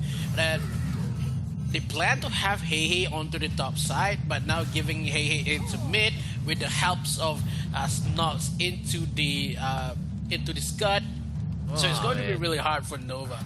Bottom side, again, Nova just given a sweet time for the Foxy to farm away. None of the members for Nova just happen to just give a crap about the minions on bottom side. So if he clears the minion, he just brings away a couple more damage. Now Talon Esport has gathered around to find a way to the objective, because in another 20 seconds this Abyssal will stand up. And that's I don't know, it's gonna be difficult. The Foxen was able to get that red buff as well, so he is gonna be having that boost in terms of the gold, and definitely gonna have the advantage. Ember's Gaze is gonna be used. 3 of them are gonna be hit. Snox is dangerously low, still has the fighting power here for sure. They're gonna be hot. Tony is going to be in the backburn. That's a lot of stuns as well. Post is dangerously low. The Foxen tries to go for a kill, and TNT is not gonna be securing anything. And it is a 1-for-2 trade and a win for Nova Esports in terms of the clashes. Yeah, in terms of if the clashes happen to be like 2 or 3 seconds, and Nova could win. If be prolonged by Talon Esport, that is a talent for sure, because of how Zuka is there, and we see Mob taken away first time. Hyperpro a little bit too late into the fight. The Foxy not even landing a couple more shots. Then it's more convenient for Nova. So Nova takes the kill, takes the lead in terms of kill, but look at how the goal is widened enough for the side of Talon Esport. They know for a fact that this is going to be really hard. If I see a couple of snipes are coming in, Wall Charge is not there, Wild Prison is not connect, but now Wild Prison takes 2 members of Talon Esport. Wall charge from Benji takes 1. Hyperprod claims 1 kill, but now Hyperpro is alone. 1 more kill to just give a lead for iPod Pro, but Hyperpro is still alive with members 3 versus 1 on bottom side. Yo, Finn, you know, it's not translating well. iPod Pro actually winning hard, and he's gonna be taken down. Nova Esports is gonna be trailing by 300. But you know what's kind of surprising is that even if we're seeing the number of kills into the hands of Nova Esports, the gold doesn't translate to their advantage. Yeah, it's just really hard because of how Talon is paying more attention in terms of last hit and lanes rather than Nova trying to find kills much more and more. Oh no, the hooks comes to connect and been taken away with the ultimate coming from Greg and claims the kill onto Snox. Takes 1 for the team, and now 5 into 3 coming in with a couple more reinforcement with Hey on bottom side. 1 versus 3. 1 hook is 1 to take coming in for Tony. Tony finds the position here. 1 to hooks down a lot. Coming in again. Oh no! Doesn't take the lead here. But that is some Illumia play coming in for Hey. It's working though for the side of Nova.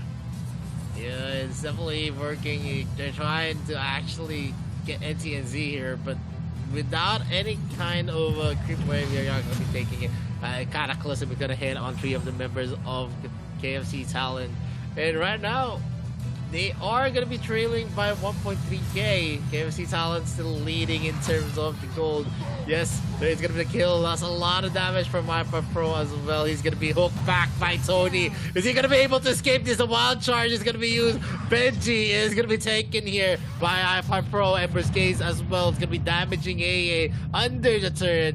We're gonna see another in actually be in danger. The Foxen is gonna be ignoring him. There's not much that another can actually take here using the drone raptor in position. Tony is gonna be hooking. What? He's gonna go for that microplay, kites out that damage. Then NTNZ finishes off that crit knock with the Skyfall combination. I don't know why another just going for that side. Oh no, been really stuck over there. He cannot do anything. No, Snox, what are you doing, Snox? You just face the wall and just face your fears, man. That damage coming in for the side of Talon. This is the punishment if you do something wrong. And Talon takes the lead, a couple glitch into kill as well as goal and widen a little bit up. Now Banshee is the man to just carry away that wall charge, and wall prison is really needed for the members of Nova. They lost another, they lost Nox as well. Mr. Dragon has been taken away. Wall charge coming in for Benji. Wall prison has been taken. 1 member from Talon Esport. Still, Tony is alive. Tony is a little bit too tanky. 1 hook is matters. 1 hook can make this game possible, but no! Wall charge is still possible for that Baldoom. Now 3 versus 4 onto the bottom side here. Snox a little bit too far away from the members, and now Umbro has been killed, but none of the members of the defending team is being taken away by Talon Esports.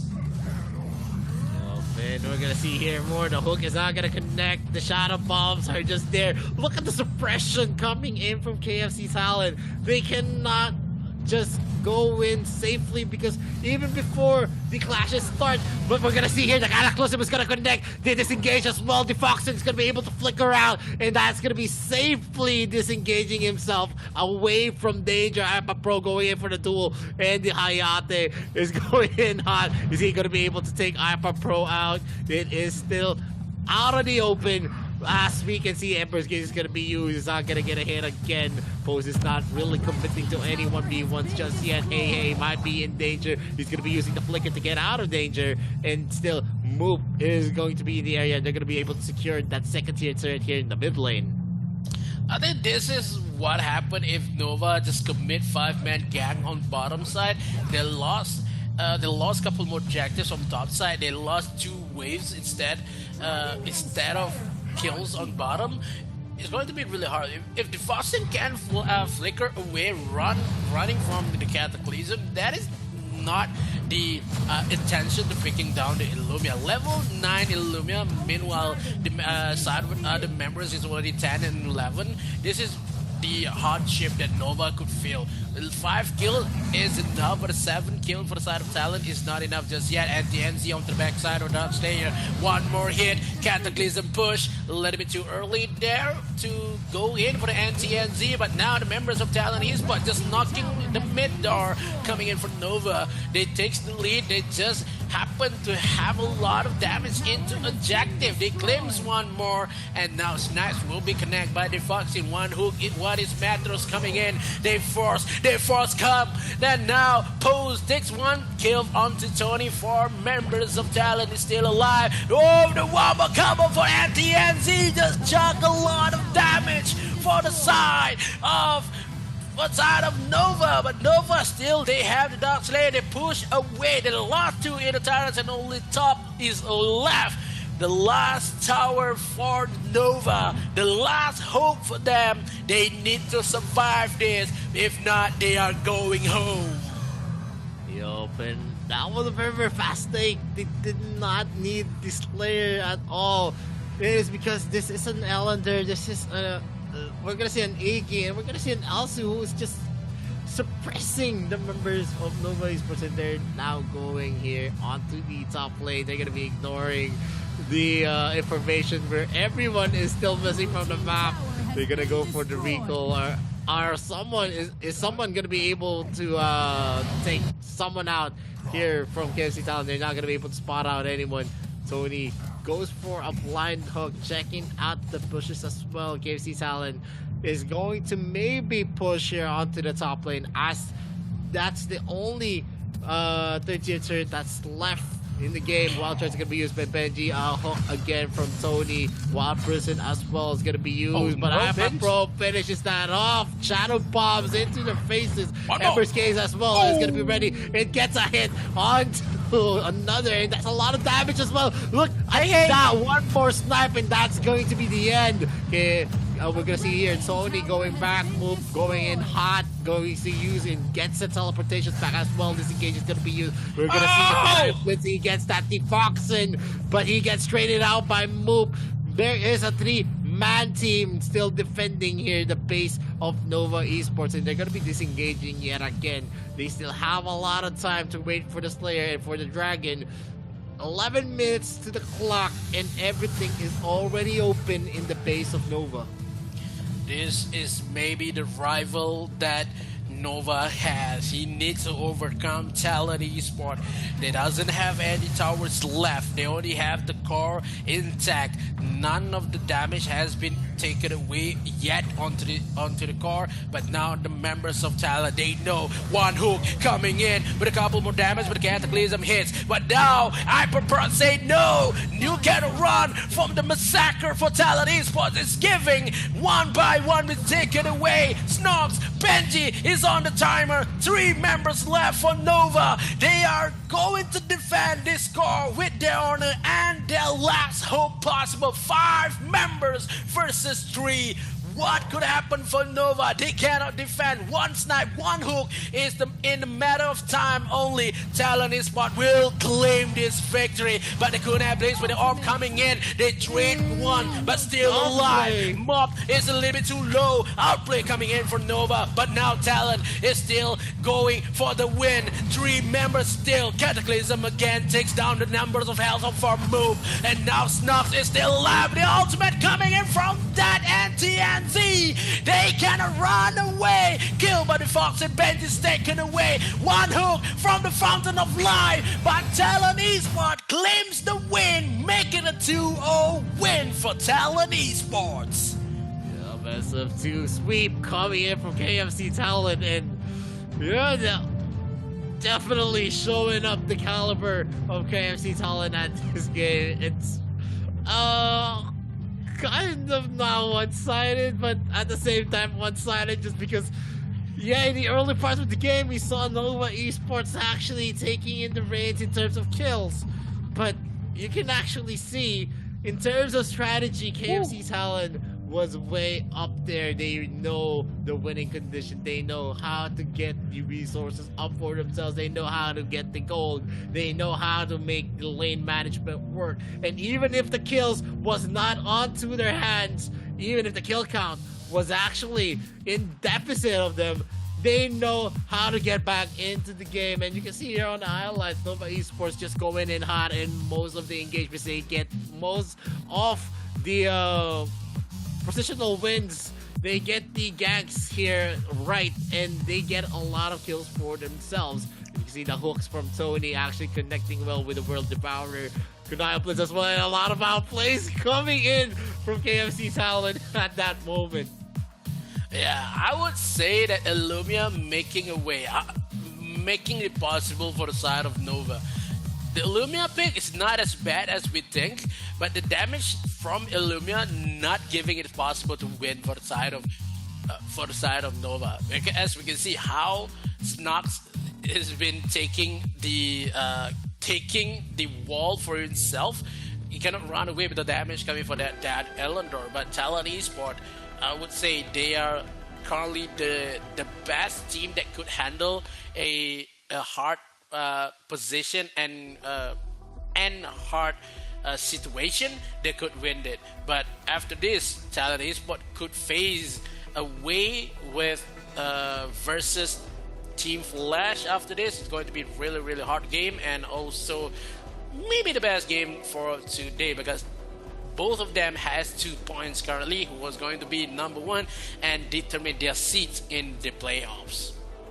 Yeah, definitely. The phase 2 were gonna say goodbye now to Nova Esports. They're not gonna be moving up since they received a 0-4 into their scoreline, and that's basically it. Even if Team Flash is gonna be able to get a 2-0 score on KFC Talent, it's already a done deal. They're not going to be moving forward into the playoffs.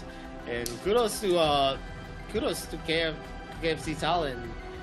They did really perform well. I think they were just having fun with the kind of lineup that they showed us. They had insane range on their lineup. And Iggy and Elsu was mostly a sure win in the AIC. And you could see why. You have a lot of damage that you can bring in the mid game, where the Elsu and also the Iggy pops off. It is very, very suppressive. You're always half filled whenever the Ember's Gaze is gonna hit. Whenever a snipe hits, especially if you're a squishy hero like the Illumia, whenever a snipe hits, he's actually 2 snipes away from dying in most of the situations, especially if you don't have your restore ready. Yeah, I think we're talking about Illumia pick for Nova is working with them, because Illumia has the least death in that team. For the moment, beside 10 minutes, Illumia has 0 death, so it's going to be really happen because of Nova plays really well with Hey onto that Illumia. The crowd control that provides for the team is complete, and also the Cataclysm versus Talent is much more suitable than versus the composition that been drafted by Flash. So it's sad to say goodbye, but this is the reality, is that Nova is leaving the AIC because they doesn't have any points into the Group A, but only 2 teams from the groups will advance. But after this, we are going to see the I think Nova versus Flash. That is the game possible that who are going to sit on the first seat. If they had 3 points, it's going to be really hard. At this moment, we're just waiting for the game stats to actually break down the game more. Yep. Looking forward into this kind of matchup, it was just too one-sided. Although, yeah, Nova was doing great in the first part, but you know that something is wrong if you get the kills but you are still trailing in gold. Because if the reason why you want to get these kills is because you want to shut down your opponents, and if you're not going to be able to shut down your opponents because you're going to be able to look at the gold lead that your opponent has, you're going to be able to see if you are really leading, because there are what you call fake statistics wherein it doesn't really matter if you get that kill because you're not going to be able to shut down that player. And that's what happened in this game. We're going to see here in kill deficit. Nova Esports was able to secure 7 kills. They have a 7 kill deficit in favor of KFC Talon. 7k in gold lead as well. In terms of the towers, Bristol Dragons, Holy Dragon Slayers, it's all about KFC Talon. They did secure 1 tower and 1 Dark Slayer for Nova Esports. But after that, you're going to see here onto your screen in the graph, it was just one wide slope where KFC Talon was just building up their lead and it never came down again. And Nova Esports, the damage that was being dealt here, only Heihei and Pose actually dealt substantial damage for their team. The MVP again for KFC Talon is going to be iPad Pro onto that Iggy. And you can see most of the matches that we're going to see, almost all of the matches that we saw in the group stages, the MVP is in another role. Usually the jungler, usually the ADC. Sometimes we see a support as well in a Dark Slayer, never a mid laner. But here in KFC Talon, you're going to see Appa Pro actually racking up those MVP points for himself. That's going to be a big boost in confidence here for KFC Talon, because everyone actually was preparing very, very well. Yeah, because of how the rotation and as well as the energy brings by Talon is so much convenient for them. They know where they're powerful at, where the mistakes at, so they boost up onto their mastery. So that is some sort of a patient that Talon Esports has. But enough for Talon Esports. They are going for the playoff, but we are going for the next game after this. That is going to be a really hard game as well in the Group B, and we are going for a short break a little bit. My name is Mikos and I'm with Vittorio in the AIC 2022. We'll be right back. And Borrowed Might allows Yue to unleash endless attacks. If an enemy dares to offend Yue's grace, then they will taste the power of Rising Wind. Passive skill, Borrowed Might. Every time Yue uses Aqua Force and Mountain Crusher, she will gain a stack of Borrowed Might. When she has 2 stacks of Borrowed Might, Yue will reset the cooldown time of Aqua Force and Mountain Crusher and strengthen the next Aqua Force or Mountain Crusher. Skill 1, Aqua Force. Yue throws 2 bone fans at close range, dealing damage to enemies in their path. After strengthening, Yue will throw out 4 bone fans when using Aqua Force. Aqua Force will deal several times the damage where the bone fans converge. Skill 2, Mountain Crusher. Yue throws 2 bone fans at far range, dealing damage to enemies in their path. After strengthening, Yue will throw out 4 bone fans when using Mountain Crusher. Mountain Crusher will deal several times the damage where the bone fans converge. Skill 3, Rising Wind. Yue knocks back nearby enemies and deals damage to enemies in its path while pushing them back slightly. Yue will gain additional vision.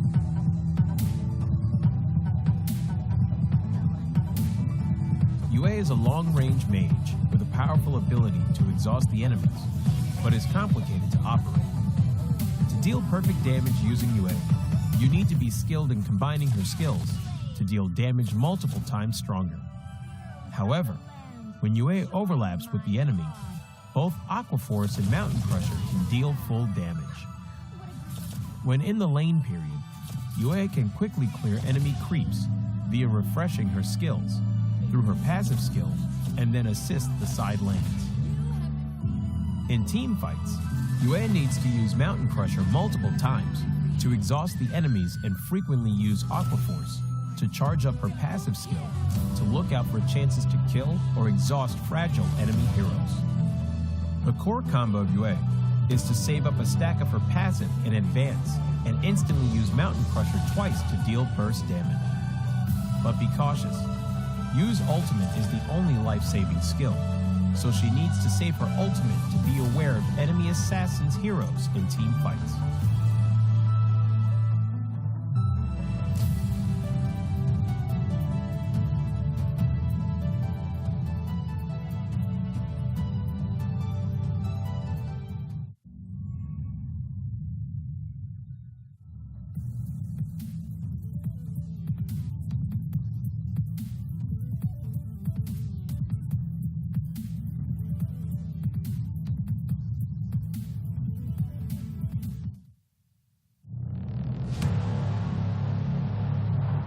I fight for what I stand for, what I stand for. You testing me, then I go Rambo, Rambo. Hey, I taste the glory, taste the pain. I know what it takes to play. Got the kingdom on my back. I came long ways to engrave my name. Found my pride at the borderline. I will never back down till my dues are fortified. Hit him in to get a little cautious. It's part of the process. They think I'm crazy, or am I really brave? I don't let nothing faze me, there's no hold up delay. I still survive, I own the confidence up in my mind. I'm running towards the light, it's time to shine and go take flight. No pain, no gain, if you don't wanna fade away. The both ways, hold pace, heroes move in silence when they say the day. Yeah, I'm a queen, I overcome relentless pain. And I got it in my genes, I pass through anyways crisis. No matter what the price is, prepare. Protect my people, always beware. There's always the rivals everywhere. Bomb your world, I declare. I'm riding to the air. Fight for what I stand for, what I stand for.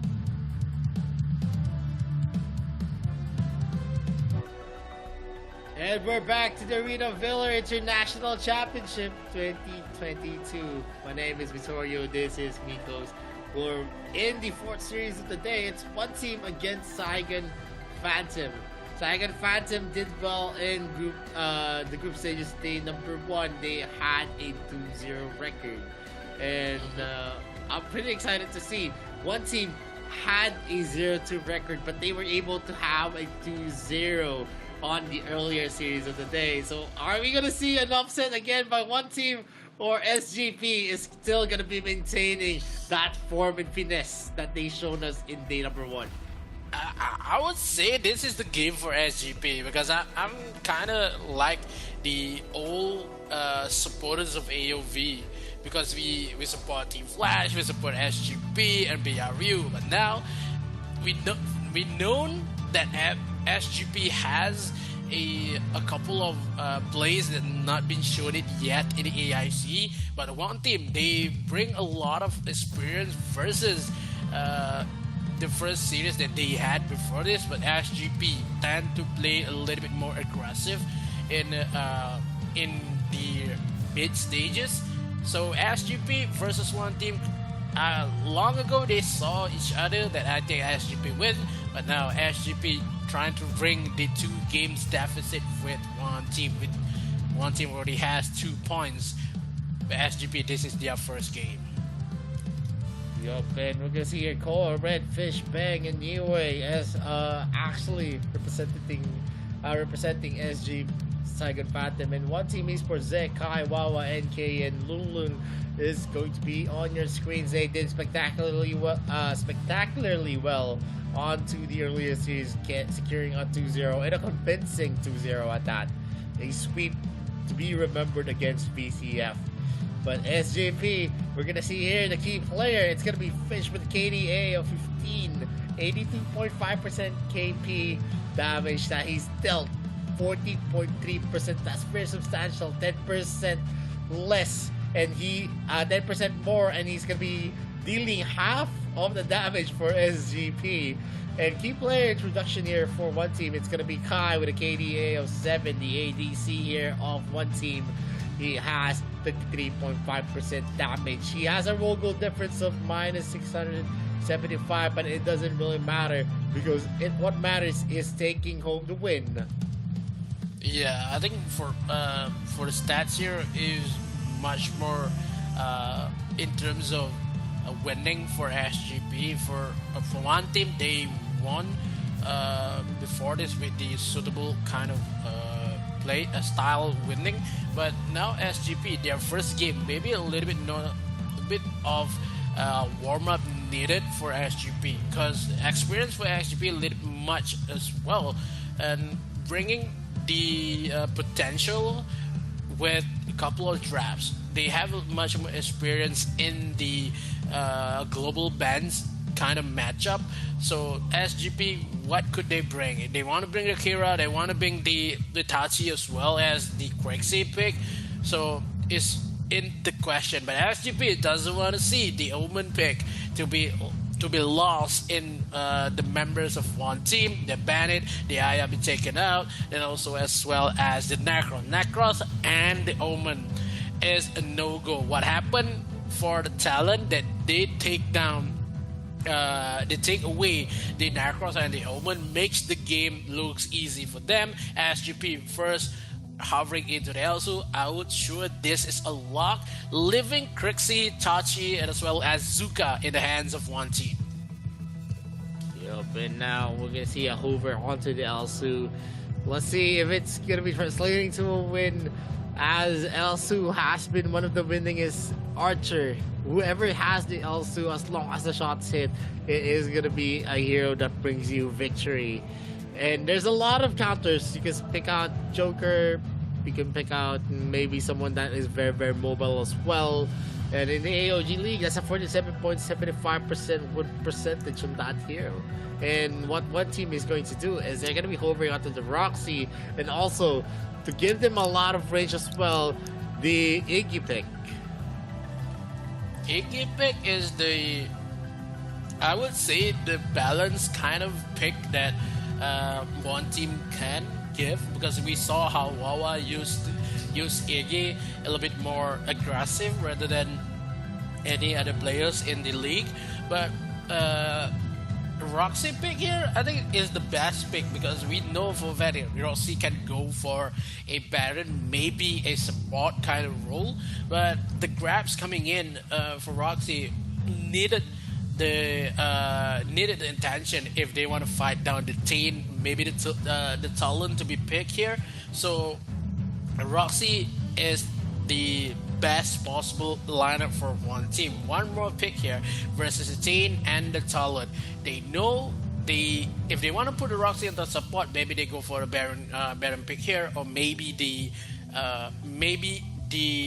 Tachi pick for the support role. I would say Richter is the best pick also for the side of one team.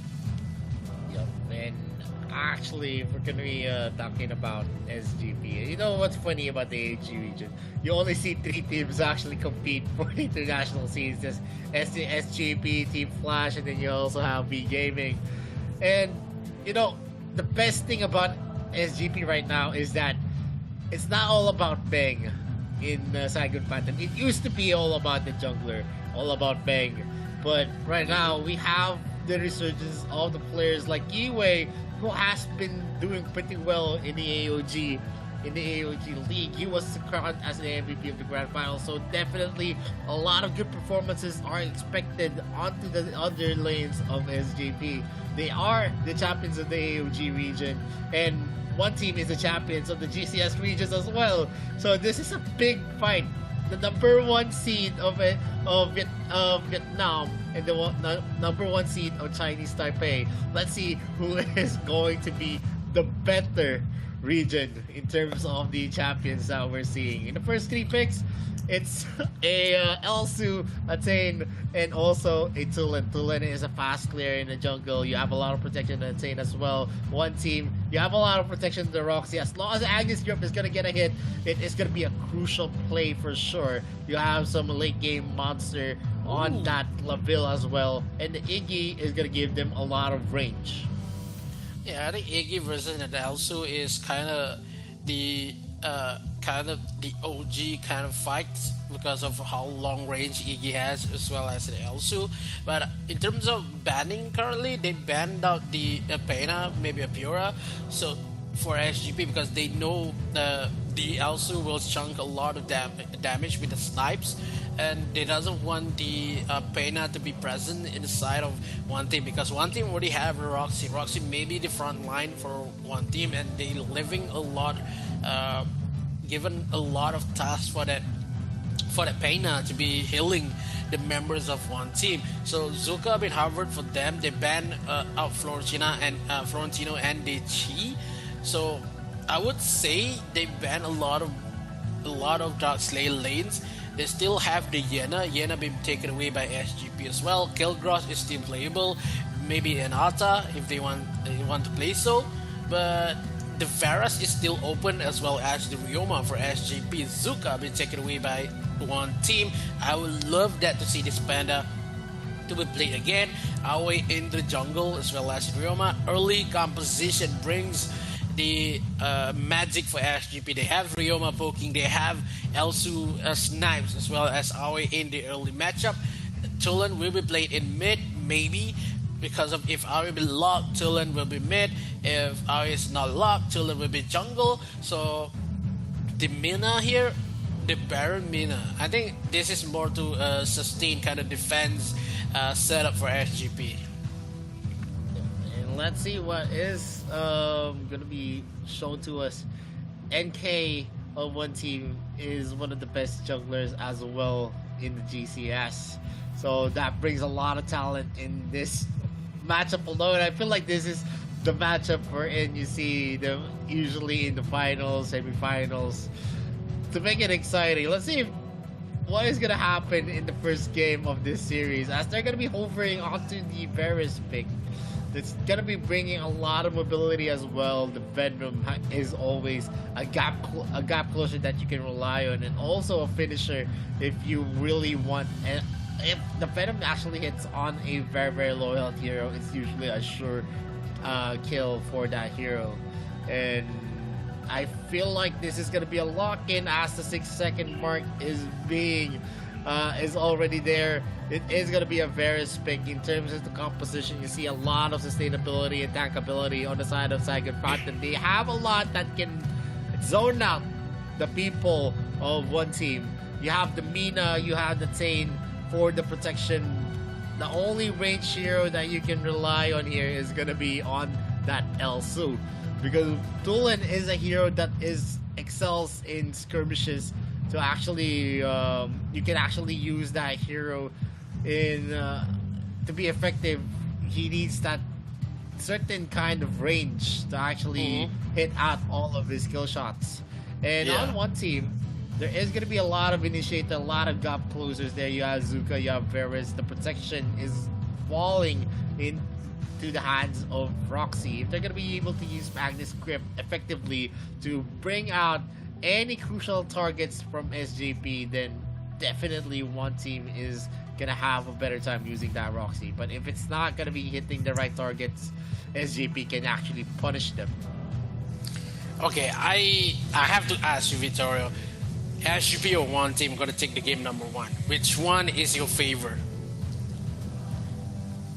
I actually, in terms of the draft, I don't have I don't see a clear-cut winner for both of them. They have the range, they have the balance in their draft, so Come on, be biased sometime. Be biased. nah, I only get biased if I really like the composition. It's not about the players.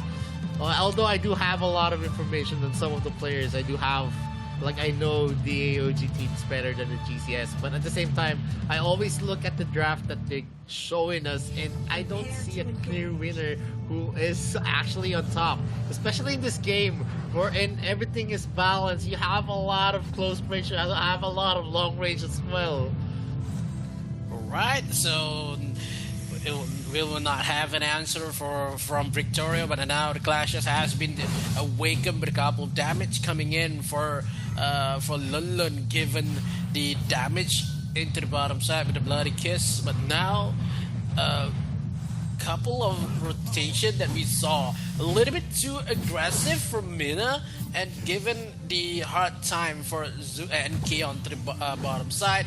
Now Lolun arrived with a couple more damage into the mid lane here. Wawa a little bit with trouble, but 4 members versus 3, and we saw how SGP trying to train their members to play a little bit more aggressive rather than passive a little bit. Now top side here we have a Red fighting away guy onto the top side, leaving the compilation here. Varus and NK Lunlun, 3 members of SGP, plays the couple more damage versus 2 on bottom side. Yep, and they're going in for a share onto the script wave. Gonna be securing the Seagull as well. Bang is gonna be the earlier jungler that's gonna be out in the open for sure. NK is in the area. He's gonna be just sharing up a lot of the resources here. Well, Yue is gonna be helped out here by Koa. Lunlin is not gonna be phased at all. He's now level 4. He has defended. The snipe is gonna connect here onto the top lane with Red actually harassing Zhe at this moment. But we all know Roxy is gonna be that tanky hero that's not gonna be easily taken out. Just like the Tain. Yeah, the Tain is really hard to just take it out, but now the objective has rise. SGP 4 members make it number 5 into the mid lane here. Z is still alone with the Roxy pick. Grabs is still possible, but now who are going to take away? Mr. Dragon has been pulled outside of the pit. Now, oh no, everybody get days first, but now Koa is still on the side. NK claims the Mr. Dragon on top side. The dragon, the Baron is still alive. Maybe the Dark Slayer not to be pushed by any members of SGP. Get a couple of push coming in for Z, trying to grab, but now Koa just trade a little bit of health with Z on the bottom side. Dark Slayer will be taken away by SGP. They traded objective first. Now the red buff has been resetted, but the damage coming in for NK a little bit too not enough. That ultimate has been pushed. Now it's time to push away, but the members of SGP just happen to look sad because of that red buff is being taken by NK. Yo, but NK is doing his best to mitigate the effects of the invade of SGP. He knows that the red buff that he has already been taken, with Lunlun taking in the information. There's a possible gank here, but Bang is just going to be taking in a lot of the rotation. First blood is going to happen. SGP Red has been pulled by Zhe into the kill zone, where Wawa and Kai is going to be able to get a lot of the free hits. And this is one of the key factors. Roxy being able to take the right targets. And one of the funny thing there was he was able to use it against Koa, and Koa was just tanking all of the damage, soaking up the damage, and he did not blink there. And Yue is just going in for the exchange here. He's just going to be clearing up the lanes. Koa is going to get a miss onto that stun. Bang is just trying to get a lot more resources for himself. He needs a lot of resources because he needs that mid-game spike wherein he's going to be able to zero in onto Wawa or maybe into Kai. Yeah, I would say it's just hard for the SGP because of how the momentum is for one team. A little bit too perfect right now, because we saw how Lunlun played really well, and also NK with a couple more damage with the slash coming in. Now the SGP with the counter attack that takes away NK first. The members of one team just back off. They doesn't have the Zuka on hand. They cannot just play a lot of AoE damage. It depends on Lulun and also Kai into the mid lane here after Z and Wawa trying to find a way with the Thunderclap coming in for Fish into the mid lane. SGP is answering every call that one team is given. But now the gold is still trailing around 600, but SGP still managed to climb away. Venom has been called, but now Fish on top as well. 3 members. The snipe doesn't connect from Red into Z. Z is still alive, but that is a Tain. A Tain is hard to be killed by one snipe alone. Yeah, but right now we're seeing that the members of SGP are still on the receiving end. The art foiling from one team, that's not a big substantial lead for one team as well, but we're seeing that the aggression is starting for SGP. Avalanche Fury is going to be used here. Zay is just in the area trying to get here, but Bang is going to be securing that red buff. The double trouble is not going to get a hit again, and still they're going to need to actually just rotate into the red buff side as well to maybe prevent NK from ever going for an aggressive invade. I would say that SGP currently trying to find an open door to just take a lot of objective, but they just can't because of how one team has a lot more movement kind of ability to just find a way to just close it the gap in terms of objective. They traded along with the Abyssal and the Dog Slayer, and now the second Abyssal and objective has been spawned bottom side. Now the members of one team arrive on the bottom. The ultimate has not been pushed yet by NK. They want to secure this kill, but that is a Mina with full stack Mina is hard to kill by the members of one team. Still survive the day for Yiwei. Yiwei versus Lulun on the bottom side is a 1-2-man fight. Now the damage coming from Red, the ultimate coming, double trouble coming from Kai, doesn't even land, but now coming in with the DPS. Koa needs to run away. Charge is still available, but Wawa arrived a little bit late. This might be the first objective, but no, Bang is here. Bang's coming in, but Bang's trying to back off a little bit because not enough burst damage to kill one of the members from the other side. So SGP and one team is still on the stalemate. Yo, Ben, we're gonna see here another duel. Just Yue and Lulun are just going in for the exchanges. There's gonna be a snipe. They might take the first tier turret here on the top lane, but it's not gonna be enough. We're gonna see Red falling down. The damage coming in from Kai, and Wawa is substantial enough to actually last. And Red is gonna be taken out again. This is the second death of the game, and this could actually affect them. He already has some more Muramasa maybe building up a Fafnir for himself, but a 5.6k already on the Lavelle, who has a 2-0 to his name. So definitely we're gonna see a boost onto the damage that Kai is gonna be able to make. Yeah, they lost first objective on the top side. Now the Holy Dragon has been spawned. The members of SGP is not responding to the Holy Dragon. They know for a fact they want the Dog Slayer first. They need some pushing ability because they're trailing onto the objectives. Tomb of Reaper have already done for Wawa. Holy Dragon buff coming in for one team. They know they can take this bottom turret here with an easy damage coming in for one wave only. Mid lane will be hard because both teams will defend from their hearts. Mid lane Teen, we see double troubles coming in. Double trouble hits. Now Z with the grabs comes. Now the damage has been registered, but Z and Koa needs to run away when the Phantom comes from Lulun from the side. Does not connect into the kill just yet. Confirms the kill. It cannot be registered, but now SGP is still alive with a couple more members. Yiwei needs to come and Yiwei needs to defend. This Mina will be the #1 concern for the side of one team because this Mina has damage, this Mina has the defense to just be a bad side for one team because one team really doesn't want to fight down the Mina.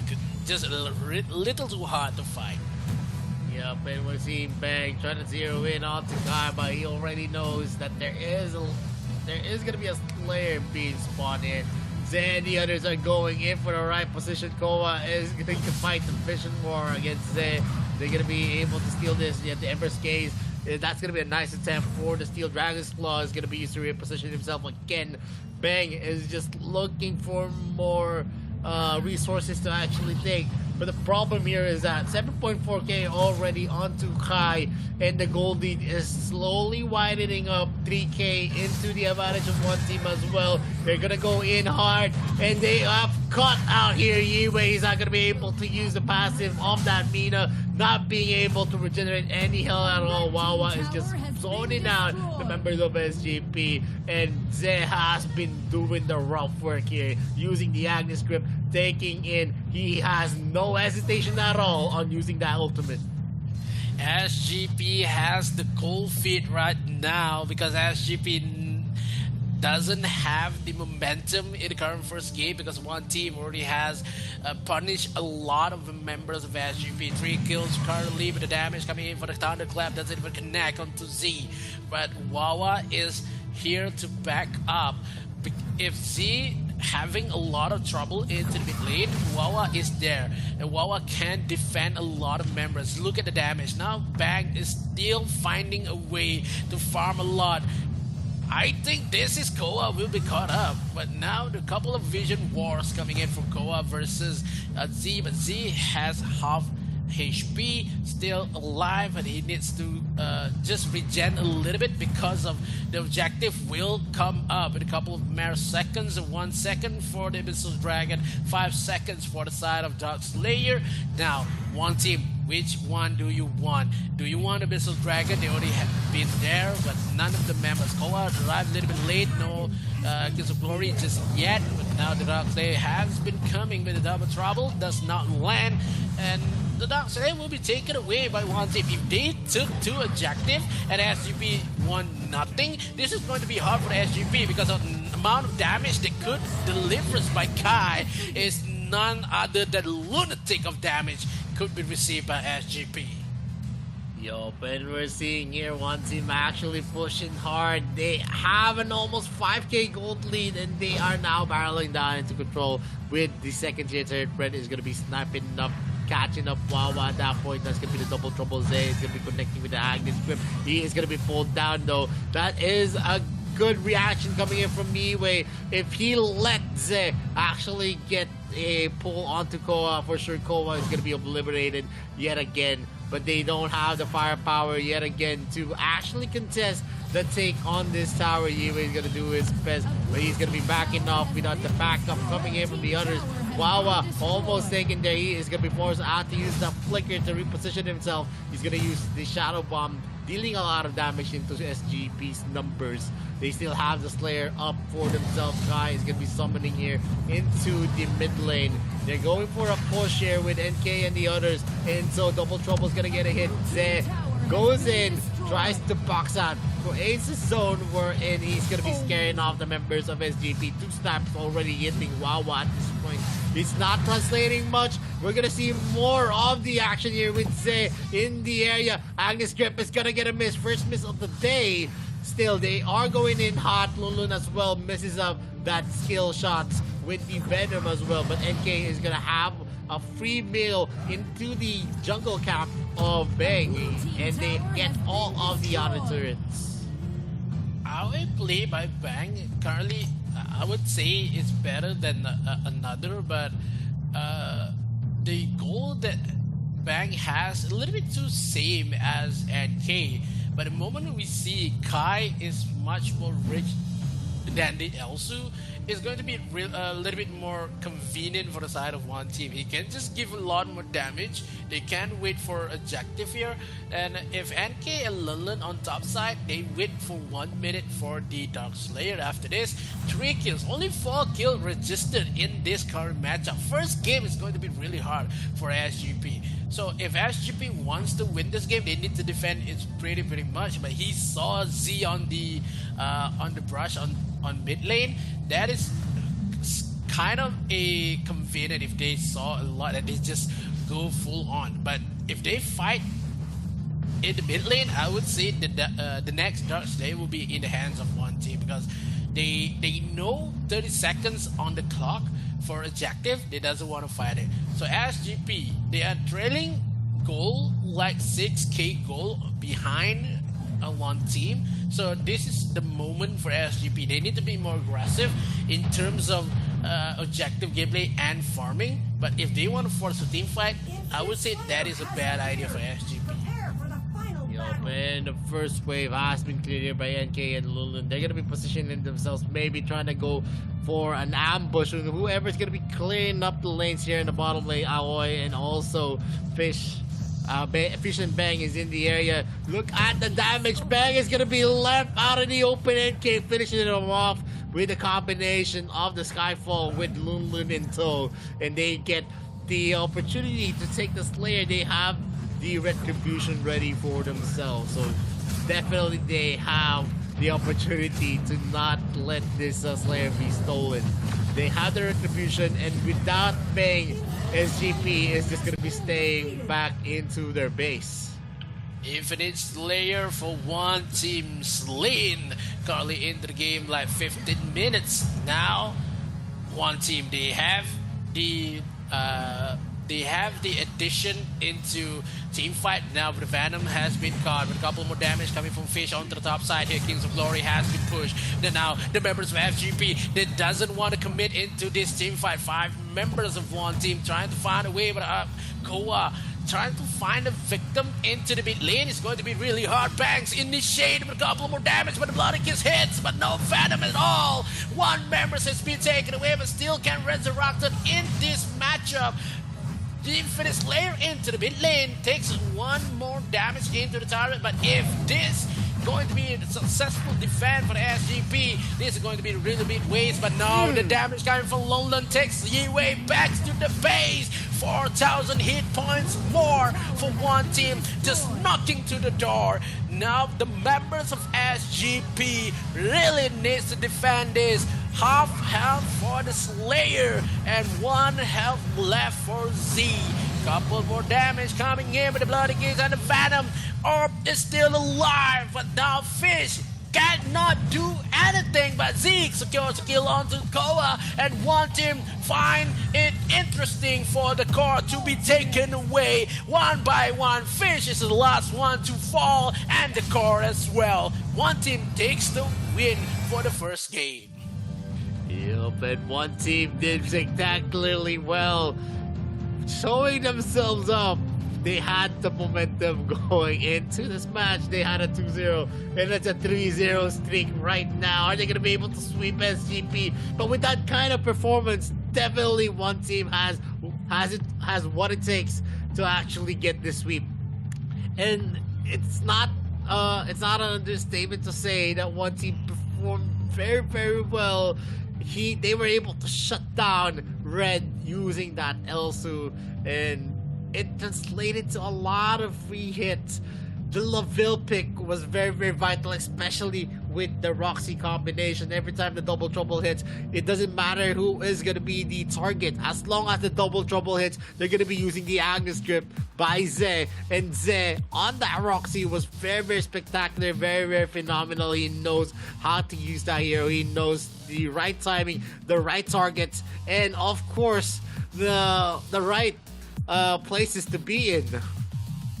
Yeah, I would say that SGP has a slow game, a pace versus one team that had a lot of momentum, despite this is their second matchup.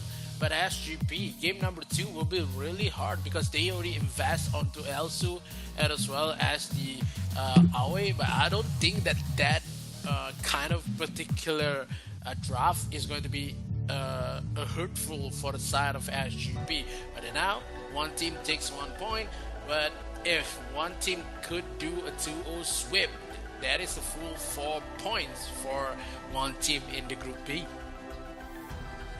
Yep, definitely they're going to have the advantage to actually just be sitting pretty all to the first place. And moving forward in here, it's just that one team is just too strong right now. At this moment, I just feel like it's a done deal. Like one team already had and made a statement, and the rotations that I saw coming in from SGP is that they've been funneling the gold to Bang. But the problem here is that because of a lot of recent changes, I guess the changes was even evident in AIC 2021, where you get reduced gold whenever you have a jungling item in tow. So yeah, you can actually boost some of the gold in terms of you get the better you have the better gold against the jungler, but what happens is the lanes suffer if you do funnel the gold into your jungler, like what we've been witnessing in the AWC or even in the past events, even in the past leagues. It's not like that. Right now, you need to actually play it as smart. You need to give the advantages to your laners as well. It's not all about the jungler. It's not all about a one-man show in this type of game. Yeah, I would say that SGP We saw a lot of a one-man show from Bang. Despite of is a hard matchup for SGP if they funnel the all goal for Aoi. I would say that one team played it really well with the Laville pick versus a Elsu. Elsu has much of a hard game because of the range and also the potentially to be picked by Roxy is so much to bear by Red. Onto the top side as well, the DPS Laville has in the early game is too much to be handled for Elsu.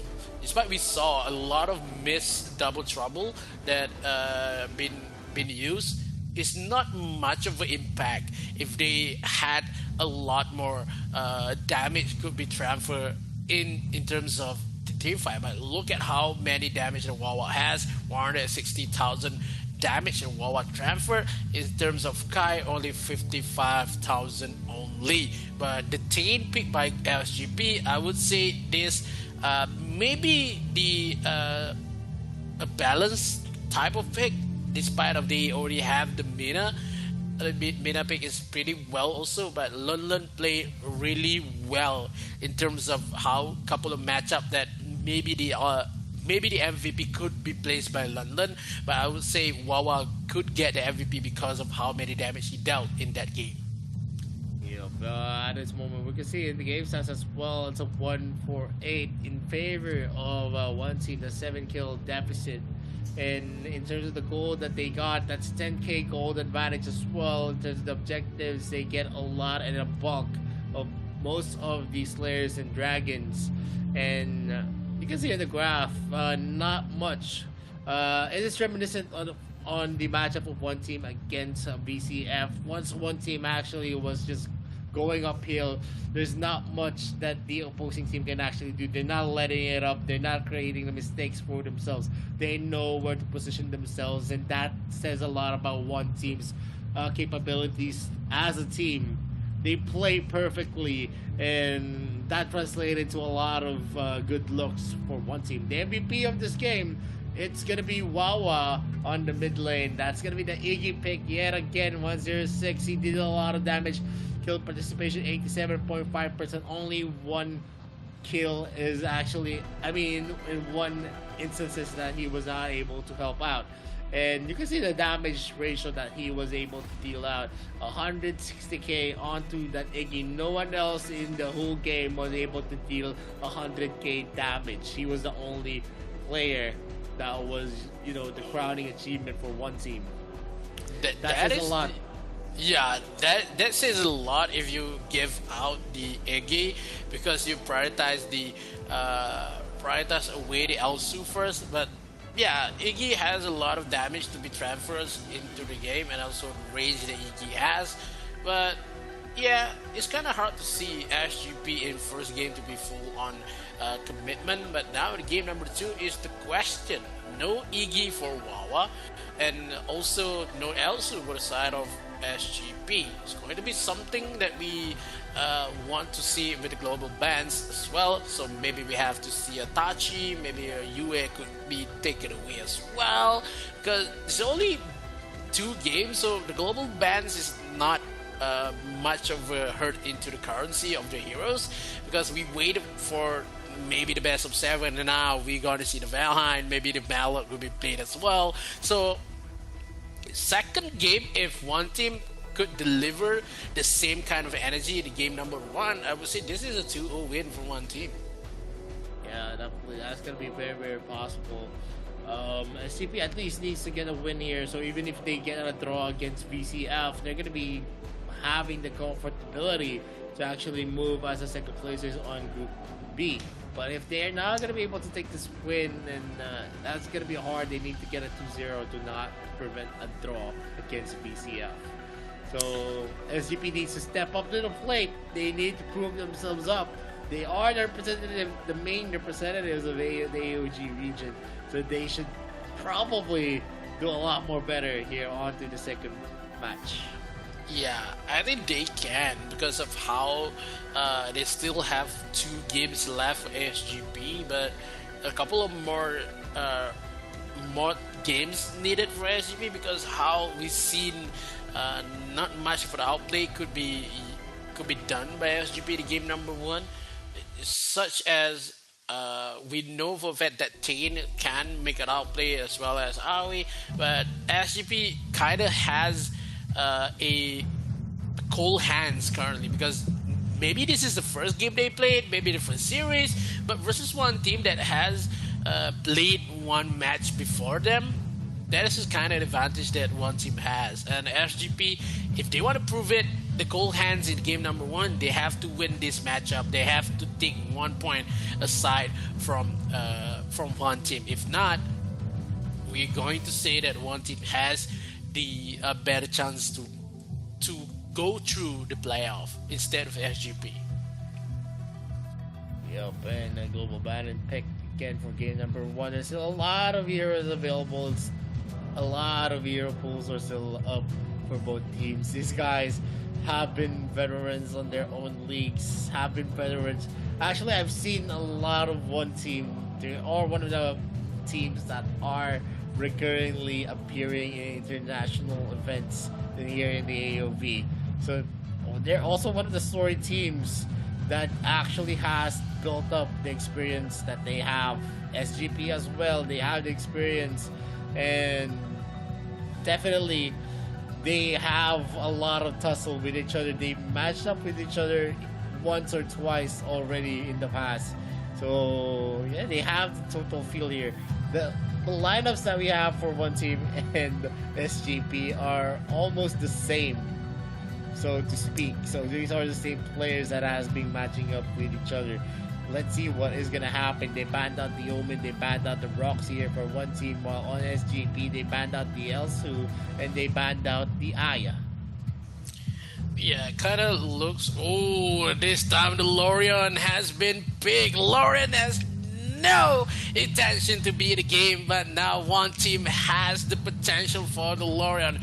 Maybe this is. I think this is the first Lorion to be played in AIC 2022 because I haven't seen it yet. But if Lorion been given to Wawa, yes, Lorion with kind of overpowered, but now the counterattacks coming in for Crixie and Nakroth for SGP. I'm hoping that SGP has a strategy to just counter down the Lorion first. Roxy is unavailable for SGP. Now Nakroth, they still doesn't have the Omen, but now the early games coming in with the Elandor, the Lorion. I think the Richter, yep, the Richter will be played as well. Early matchup for one team. This 3 champion is a powerhouse for one team. If one single mistake made by SGP in the early game, one team could finish this game for like 15 minutes. It's going to be really hard if the Varus has not been picked by SGP. So Varus pick is one heroes that can provide some balance with attack and also defense. So I would say one team has the better draft currently in the 3 picks because of how Lorion, Elandor, and Richter. Yeah, looking at this, there are a lot of things that they can pair up with an Elandor. A lot of the archers, Violet is out in the open, and also looking here, one team esports is actually looking scary because of the mobility that they have. They have the Lorion who can actually just teleport up and down and go to sticky situations with a lot of the capability to actually knock up his opponents. Yeah, it is really hard for a couple of SGP members if they want to deliver a lot of movement into the game, but if they want to bring away, I think they need the Joker instead of banning it because they doesn't have enough burst damage into the Elandor, maybe Lorion. But Yena ban is much suitable because of how they already have the Richter onto the support, jungle onto the Elandor, and Lorion into mid lane. So Crixie, Nakroth, and also as the Varus, they want to pick one more support. Maybe the Baldoon pick is the best, but Baldum is taken out by one team. Tane is not available for them. So if they want to pick the Tachi for the support role, I would say yes for SGP, because they could have a lot of passive play by Tachi.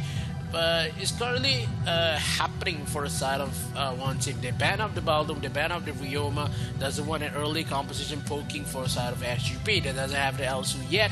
Elsu more for SGP. So poking ability is only for Varus with the Venom as well as the Nacross. So what could be bring by SGP? They bring the Kafni into the late game. They have Red on the hands of Kafni, is a safe kind of bet for SGP. But one team, I would say I like the way overpowered is. The three heroes could be picked by one team. SGP, the balanced type of composition, I like it as well. So less support. Who's going to be the support of Kafni? Maybe a Krezix, maybe a maybe Paina. one more. Yeah, maybe a Paina I think is good as well. But it would be fun if a Zip could been taken by SGP. Yeah, and they're hovering into a Torn or a Hayata pick. Let's see what is going to be the lock-in for one team. Florentino as well has been hovered here.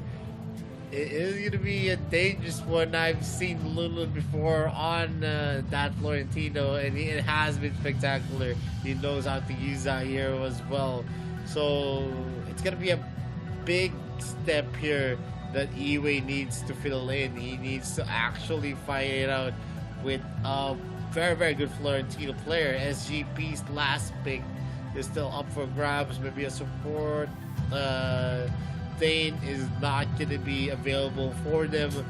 They still have a lot. Maybe they're going for a Varus support. Are they going to go for a Varus support? I would say yes, Varus support. Yeah, I would say Varus support, because of if they want to go for a Crixie, because it's hard to say Bazooka support, because that kind of ludicrous if going for a Zuka support. Varus support is much more stable and balanced for the SGP. They had an aggressive comp with the Kafni and as well as the Crixie, but I kind of like one team draft more with the Lorraine and the Florentino, man. It's kind of 50-50 to pick which is the best team currently in match number 2, but the draft is overpowered by one team. They won the draft with the 3 picks with the Lorraine and the Richter. Yeah, I mean, even with the elder pick, it is a very, very big pick for one team esports. They're not sparing any kind of heroes here. Thorn is gonna be the biggest factor here for one team. If that Thorn is gonna be able to scale very, very well into the mid game, then definitely one team has it for them. A lot of the early heroes are gonna be spotted here for one team, and every hero here that has that advantage in the early part of the game can scale very, very well to the late game. The Ellender, the Florentino, and the Lorgan as well. So in terms of the draft, it is going to be hard for SGP. But if SGP is going to be able to execute well their mobility type of composition, then anything can happen and anything can change, and that is for sure. Wow, looks like we have a lot more powered heroes in this kind of matchup, because I would say SGP give a lot more potential for one team to win the second game with the Lorien pick. We haven't seen a lot of Lorien to be playing in the AIC, but what happened is that they ban out the Elsu rather than the Lorien, gives away for one team. Is going to be really convenient for the side of SGP. Now they have the Varus onto the support. We know how slow is Varus into the support, but still has the mechanism to play a little bit more aggressive. Crixie will support that, as well as the Kafni. If they play a lot more aggressive in the early game, Kafni will have a hard time for farming. If one team punish away the early matchup, it will be more heavy into winning for one team. because if they have the Richter for early game, Torn for the mid game, Elendor, and as well as the Lorian, early matchup is big for side of one team. Yeah, and one of the biggest factors here is how effective Koa will be onto that very support. We all know Crixie is a point-and-click hero, so in any regards, as long as it actually brings out the Moonfall, he's going to be dealing a lot of damage. That is what you can expect for that kind of pick.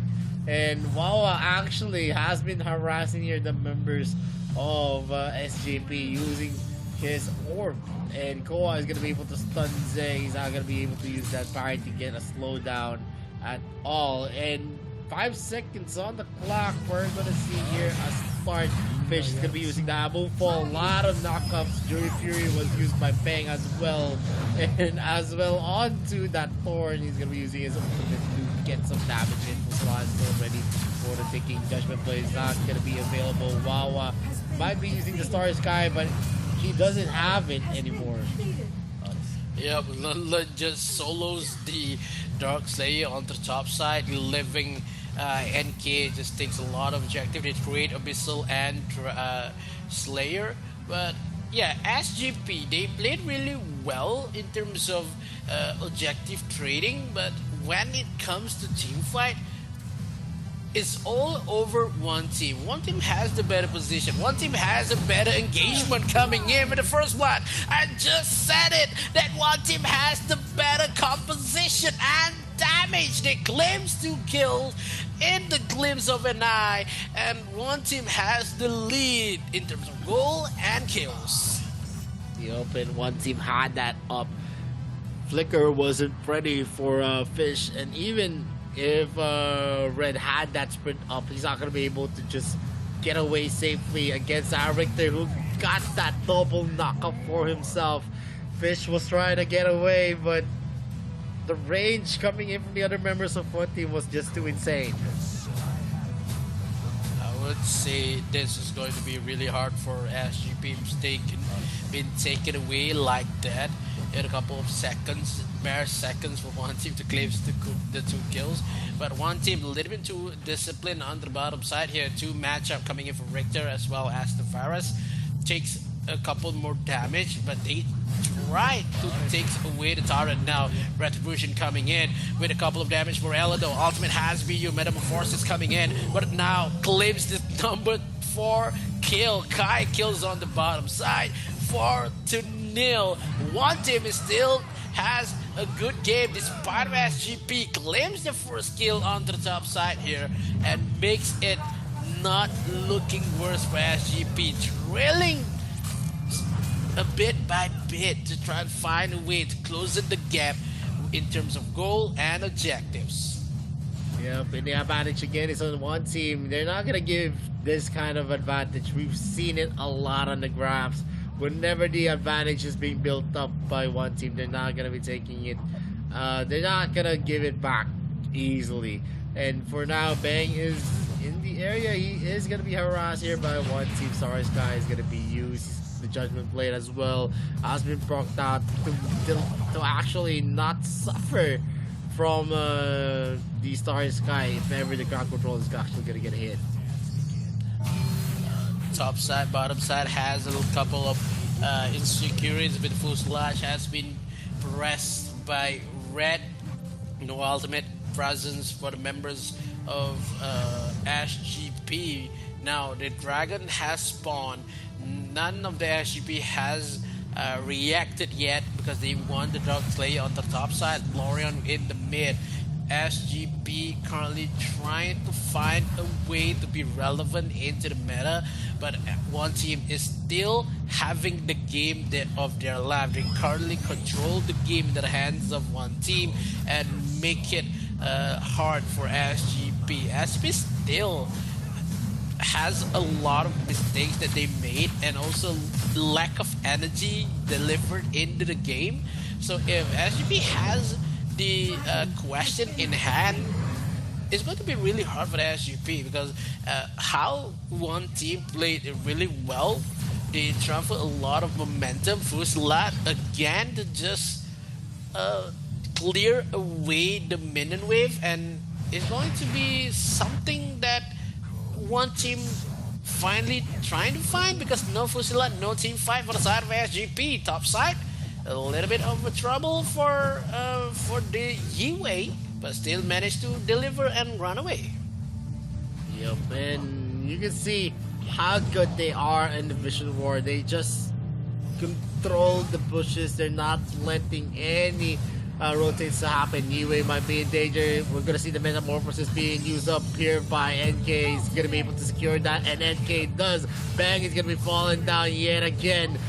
A consecutive kills onto Bang, and a lot of shutdown is being felt here by SGP. As the main jungler, the one that is one of their lifeline, Bang has been shut down all throughout this game. There's not much that they can do. Red is doing his best. Mark of the Hunter is going to be used. Venom is used by Kowa to reposition himself to get safety. And another objective is going to be open to them. We're going to see here Kai going in, getting some stun in. He's going to be using the sprint, but he is going to be slowed down by Zay. And that is going to be the end of it as they get 2 kills here onto the bottom lane. Oh, now 8 kills for the side of one team, only 1 in respawn. Nacron could not do anything. Curly Bang really needs to run away with the vision control. They had mid lane with the Judgment with the Jury Fury coming in, but the members of one team, they need to run away. They takes 1 kill. Fish currently takes. Now Nacron will be taken away here, but now Retribution comes in with the Z with the backup, but they lose 2 members, and this is SGP with the answers. They need to follow. They create 3 kills and make it happen. This is a little comeback is much more hopeful for the side of SGP. That team fight alone gives hopes for the fans, and SGP currently trailing again and make it possible to make a comeback. Yeah, they get that double knockup with the Jury Fury, and also the knockup coming up with the Crixie as well. And a lot of mistakes here for NK, not being able to utilize that Metamorphosis to get and secure that kill, at least onto Fish. If he was able to get the kill on Fish, at least a death would have been worth it for one team at least. It's not going to be spiraling out of control just yet. One team still has the 3k gold lead. Bang is just in the area. Maybe he's going to be using the Judgment Blade, but NK still has a stable hand. He's going to be able to secure that with the Retribution as well. And they're just going back into the lanes, trying to go and get all of the resources that they could. NK and Kai is going to be starting here on the Slayer lane again. Are they going to be able to contest? SGP does not have any idea of what Varus is going to be having a vision onto that Slayer pit. If you look at how one team is maybe crumbled a little bit in terms of they had the 3,000 gold lead in terms of SGP, trying to find a way Rector with Man of Mark, trying to silent away Koa onto the top side. Fusilas a little bit too far, and now the Starry Knight takes the kill with Kai with the confirmation, takes the kill into 9, and the members of one team could take the Dark Slayer with no respawn. SGP trying to find a way to bring down Lulun onto the bottom side, but now as we can see, Yingwei as well as Bang is the one who's running away from the Florentino. The second counter-attacks come with the Judgment, trying to find a way of the damage coming in for Wawa. Strongford in the side of SGP, they still find a way with the Metamorphosis coming in for NK. Top side will be in vain for the side of one team. SGP will defend this pretty well. 4k gold need to find, and SGP looks like they are going to lose, but none other than defense is need to be solid here. And right now they're going to be summoning here the Slayer onto the mid lane. The second tier turret might be the next objective that they're eyeing. Metamorphosis is going to be used by Enki to reposition himself. He's going to get Koa here with Wawa's help. They get a lot of damage in while Bang is in the top lane going in for the 1v1. Lulun is going to be trying to go and catch up Bang, but Bang is going to be dashing up. 2 turrets are going to be firing him up. He's going to be ignored by most of them. They're going to go for a push here to the 3rd tier turret. A slow buff is going to be felt here. Bang is going to be taken out with NK going back into the face. And not much are we going to be able to expect from them. Star Sky is going to be used to zone out Yiwei at this moment. Are they going to be able to finish this? We're going to see Koa going for a Venom play, but he is not going to be catching out any member of one team. Full force, 5 of the members here, Lun, NK, Ze, Kai, and also Wawa are in the area. They're going in for the GG play, and Koa gets a kill. NK is going to be obliterated here, and the Richter as well is not going to be able to parry that tower hit. Yeah, one team tried to force the win for SGP, but it just can't because none of the members would give a lot of minions to march away inside of the base. So one team trying to find a way where is the winning strat, because they doesn't push on the bottom side, giving SGP a open window to just one single team fight. If they win one team fight for SGP, they would push bottom side as well as top side to win an opening for them, because we know that Bang is using the Necroth. Necroth has the most fun movement speed ever. He can just jump along with the Jury Fury, but his side is going to be pretty hard. Opening some slots for the side of the SGP, they can make a comeback. 3k gold, maybe 4k gold card leave with the Moonfall has been activated. Fusilade as well. No ultimate left, only Venom as well as the Panda ultimate is still alive. But now the members of one team really need to run away with Yi with the ultimate has been pushed. Need to run for his life. But the dragon will be taken by side of SGP, but the Slayer will be taken by the hands of one team. Now they had better help to just win this game, but you can see how Bang is focused onto the objective first, despite taking the kill. Bang down, no. Okay, Bang has been chased away, but look at the damage can be transferred by the SGP members. They lost 2. They maybe lost 3 as well, but that Lorion can't just solo the members of SGP. Koa really needs to run away with no Venom left. Now taking a couple of damage. Yiwei and Bang taken away by NK. Open a gap in mid lane. None of the members of SGP is still alive. They have the Dark Slayer, they have the member, and as well as the core of SGP. They won it, they win it with 2-0 lead. That's gonna be a sweep for one team, taking in all of the perfection here in Group B. They have a 4-0 record. Now it's in the ball game where one team is showing their dominance here on day number 3 of the group stages. If this is a sign, then one team definitely is a team to beat here in the playoffs. And looking at the performance that they showed, they showed us a lot in the cohesiveness of the rotations, the drafting as well. We already knew in terms of the draft that one team actually won that hard. They were they're one of the teams that are very, very confident on using heroes that are unorthodox, heroes that are gonna be that you need a lot of mechanical skill to actually pull off, just like the Florentino, because you need a lot of confidence if you're gonna be using that hero in the Dark Slayer lane. Because if your combinations don't hit, you are just going to be a sitting duck in most of the contests, and that is going to be clearly felt. We're going to see here the highlights on how good the rotations of one team always getting the right position for themselves. Although there was going to be a turnaround play from SGP, it was not enough. The gas that was accumulated here by one team is just too much.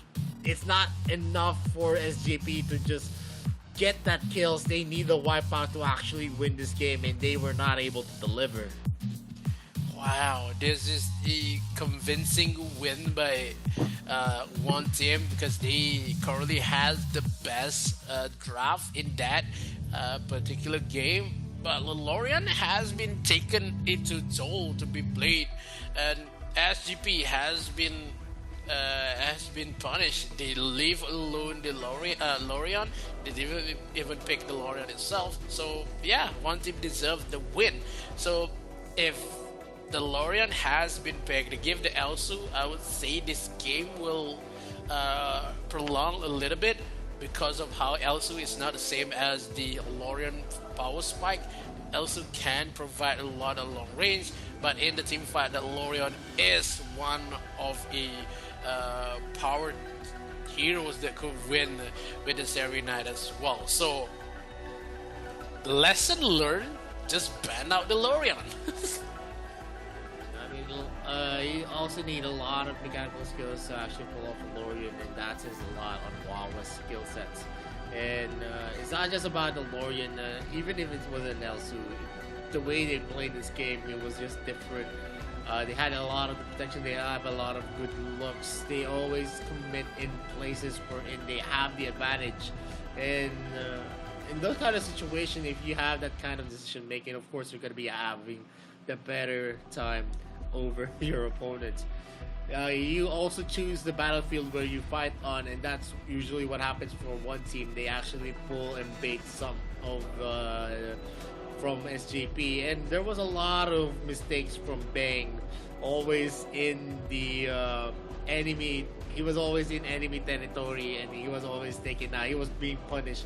He was shut down all throughout the game, and that is one of the facts that we saw in this best of 2. Yeah, I think if Bang doesn't do the aggressive kind of farming, the game will end it a lot more fast, because we can see how Nacroth already has the damage in terms of that late game. He can just punish somebody onto the bottom side with NK as well as the Pharah, so it's going to be pretty much of a help if Bang trying to stall the game a little bit longer. But if Bang do it like another, trying to find a lot of buff, I think it would be end up pretty soon, because that is kind of a risky farm coming in from Bang as well. So kudos to SGP, they still have one game left to play in the Group B to just determine who's going to be in the playoff. But yeah, one team, they are the first seed, and none other than none of the teams could overthrow them. Or maybe if SGP win after this, it's going to be a no tiebreaker. If one of the team has a tiebreaker, it's going to be pretty hard. But yeah, one team already secured their spot in the playoffs. Yeah, and definitely we saw here at the game stats, there's a lot of things that you can actually look out for. Especially in the kill section, it is a 9-kill deficit in terms of in favor of one team.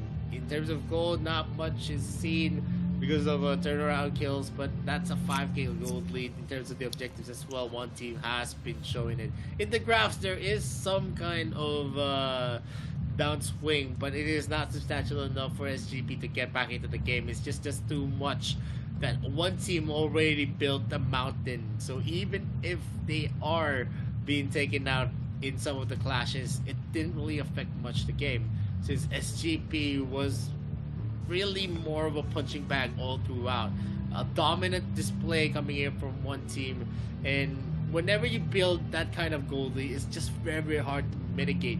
And the MVP of this game is one team, Ze, on that Richter, getting a lot of good luck, giving a lot of opportunities to the carries for one team. KDA 119, the KP is 62.5%. The damage that he's taken coming in from SGP's lineup, it's 35.9%, and that's just too substantial. Ze has been an effective member for one team esports, and that's going to be continuing still as it progresses from the first game of the series, from the Roxy that he's used to the second game where he has used Richter.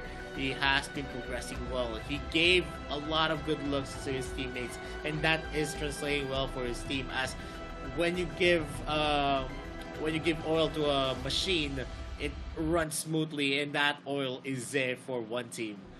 A lot more that we're going to be able to see as the day progresses, as they are going to be facing up we're not gonna see one team anymore, but we're gonna see more of SGP. They have a chance to take it back when they face up BCF. Is this gonna be a 2-0 or are they gonna be tying it up?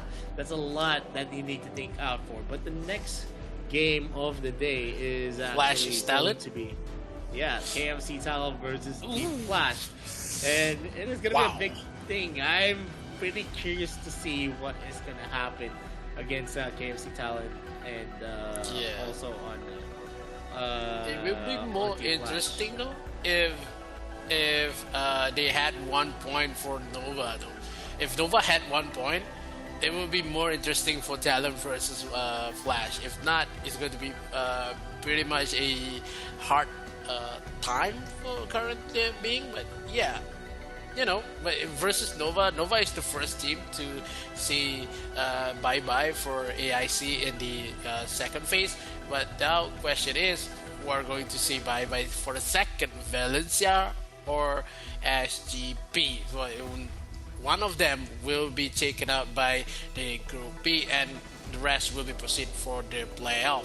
So next game will be pretty hard. Talon versus Flash. We saw in the first phase that Talon wins against Flash, and how performance that Talon shows for today is very much convincing for them to win against Flash. But yeah, you can see Flash takes down Nova like 8 minutes and 9 minutes into the game, but Talon wins 15 to 14 minutes. So Flash has more fast pace rather than Talon, but we need to check what happened in that game after this, because yeah, it's going to be really hard to predict. That is some good game. Yeah, I mean, the two next series that we're gonna have is very, very exciting.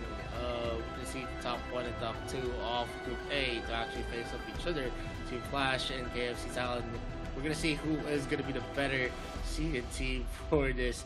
And also the last game for the day is also gonna be pretty exciting as well, as we're gonna see we're gonna see SGP facing up VCF. We're gonna see who's gonna be the second placers for the Group B. Is it gonna be SGP still, or is it gonna be VCF? But SGP did have a better record than VCF in day number 1.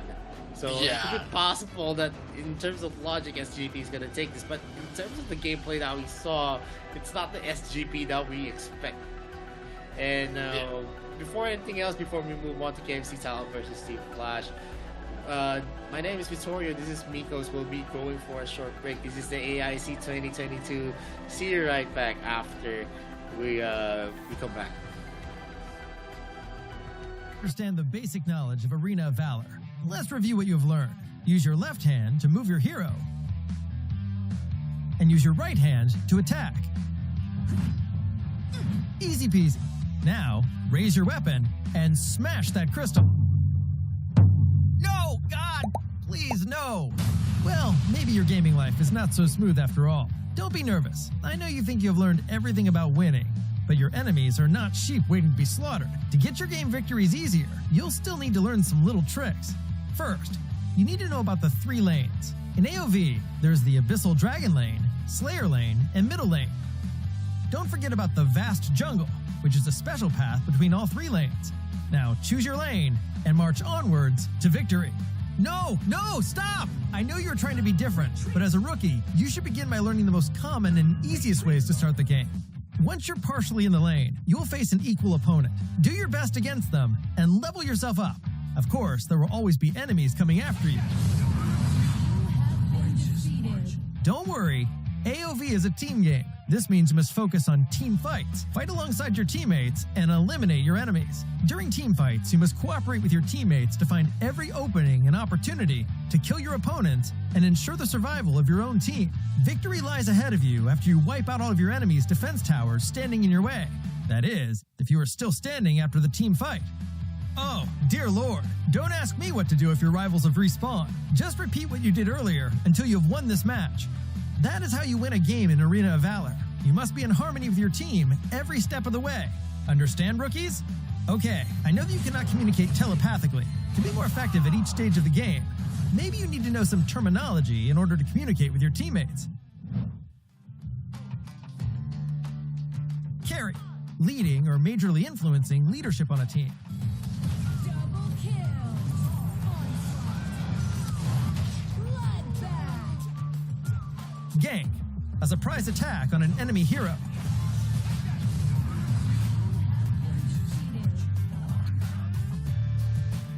Buff, status effect that gives a beneficial boost. Debuff, status effect that gives negative impacts. Farm, gaining levels and gold by killing creeps.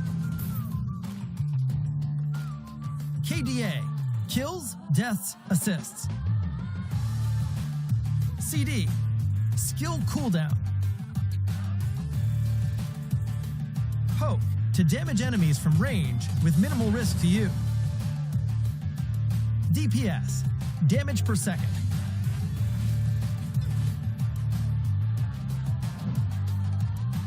That's all the rookie training for today. Let's start a match and get fully absorbed into the world of Arena of Valor and win glory with your teammates. What could be more enjoyable than praise from your team?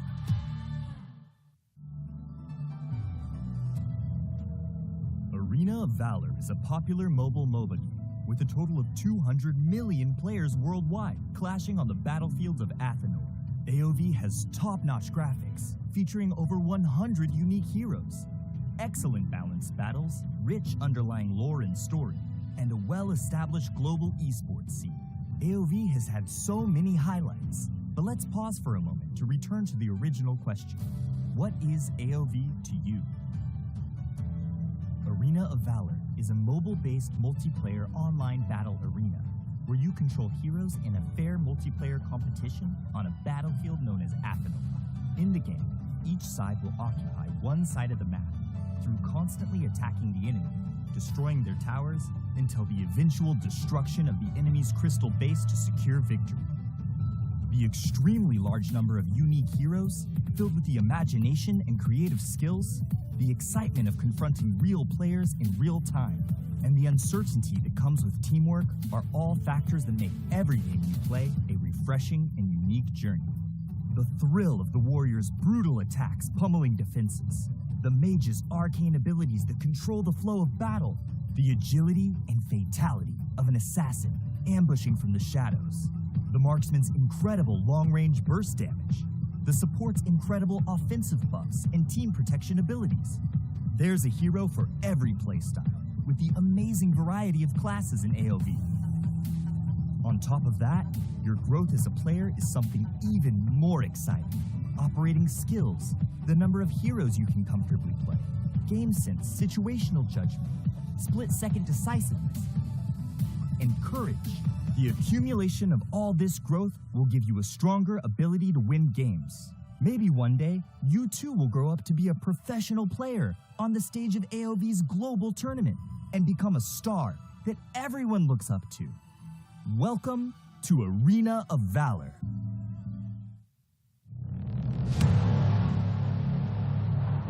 I fight for what I stand for, what I stand for. You testing me, then I go Rambo, Rambo. Hey, I taste the glory, taste the pain, I know what it takes to play. Got the kingdom on my back, I came long ways to engrave my name. Found my pride at the borderline, I will never back down till my dues are fortified. Hit him in to get a little cautious. It's part of the process. They think I'm crazy, or am I really brave? I don't let nothing faze me, there's no hold up delay. I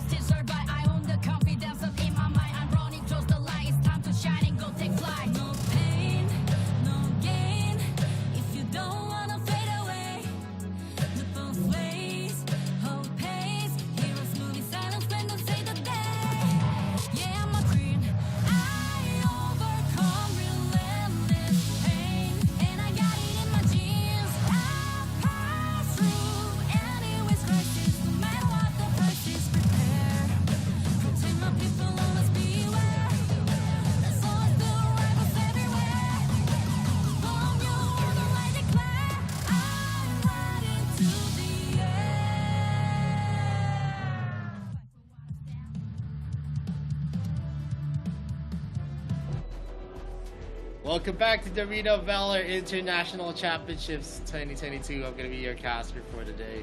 My name is Vittorio. This is Mikos. And we're down to the 5th series of the day. It is going to be KFC Talent facing off against Team Flash to see who is going to be the king of Group A. Yeah, the kings of the kings coming into the play. The new power coming in, and as well as the rank that we have finished for Flash before this with the unstoppable kind of composition that they bring. But now it's time maybe for Talent Esport, but Flash is not going to bow down easily in terms of matchup. We have 2 games to be played for Talent and Flash. We have seen one team had 4-0 win in terms of Group B, but now who's going to be determined to be the kings of Group A? Who do you support? Flash or Talent Esports? Say it in the comments and we're going to read it. Yeah, but if I'm gonna be just going for the objective, not about being biased at all. In terms of the performance, yes, Team Flash is steadily improving. We saw it against Nova Esports, but they did give us a lot of convincing wins against Nova. KFC Talent as well. Although I did not see if they were very, very serious on their matchups, but you know, I felt more excited in watching KFC Talent. But in terms of them matching up, I feel like it might be a 1-1 at this point. Oh, instead of I would love, I would love to see a 1-1. But if they have a 1-1 point, maybe we have to see a tiebreaker in terms of the position into a playoff. So I'm not convinced into a tiebreaker game. I would say that Talent Esport could win a 2-0, but I'm still ADC. Yeah, we know we love Team Flash because of ADC.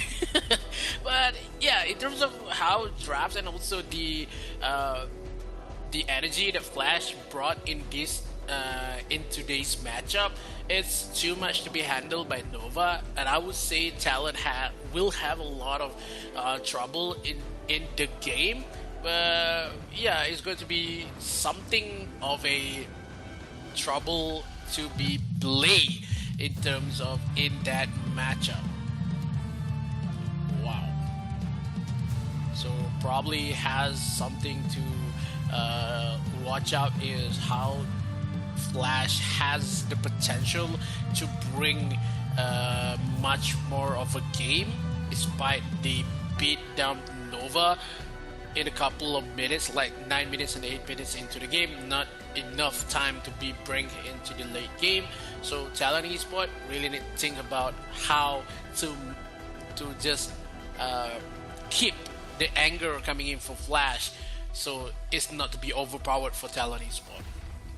Yep, and looking forward to what kind of things that they're gonna show us, especially for the last matchup that we saw from Team Flash facing up an RPL team, and also in the day number 1, KFC Talent stopping on Team Flash. I hope that they actually learned, just like how one team actually evolved their gameplay here on their second day of the AIC.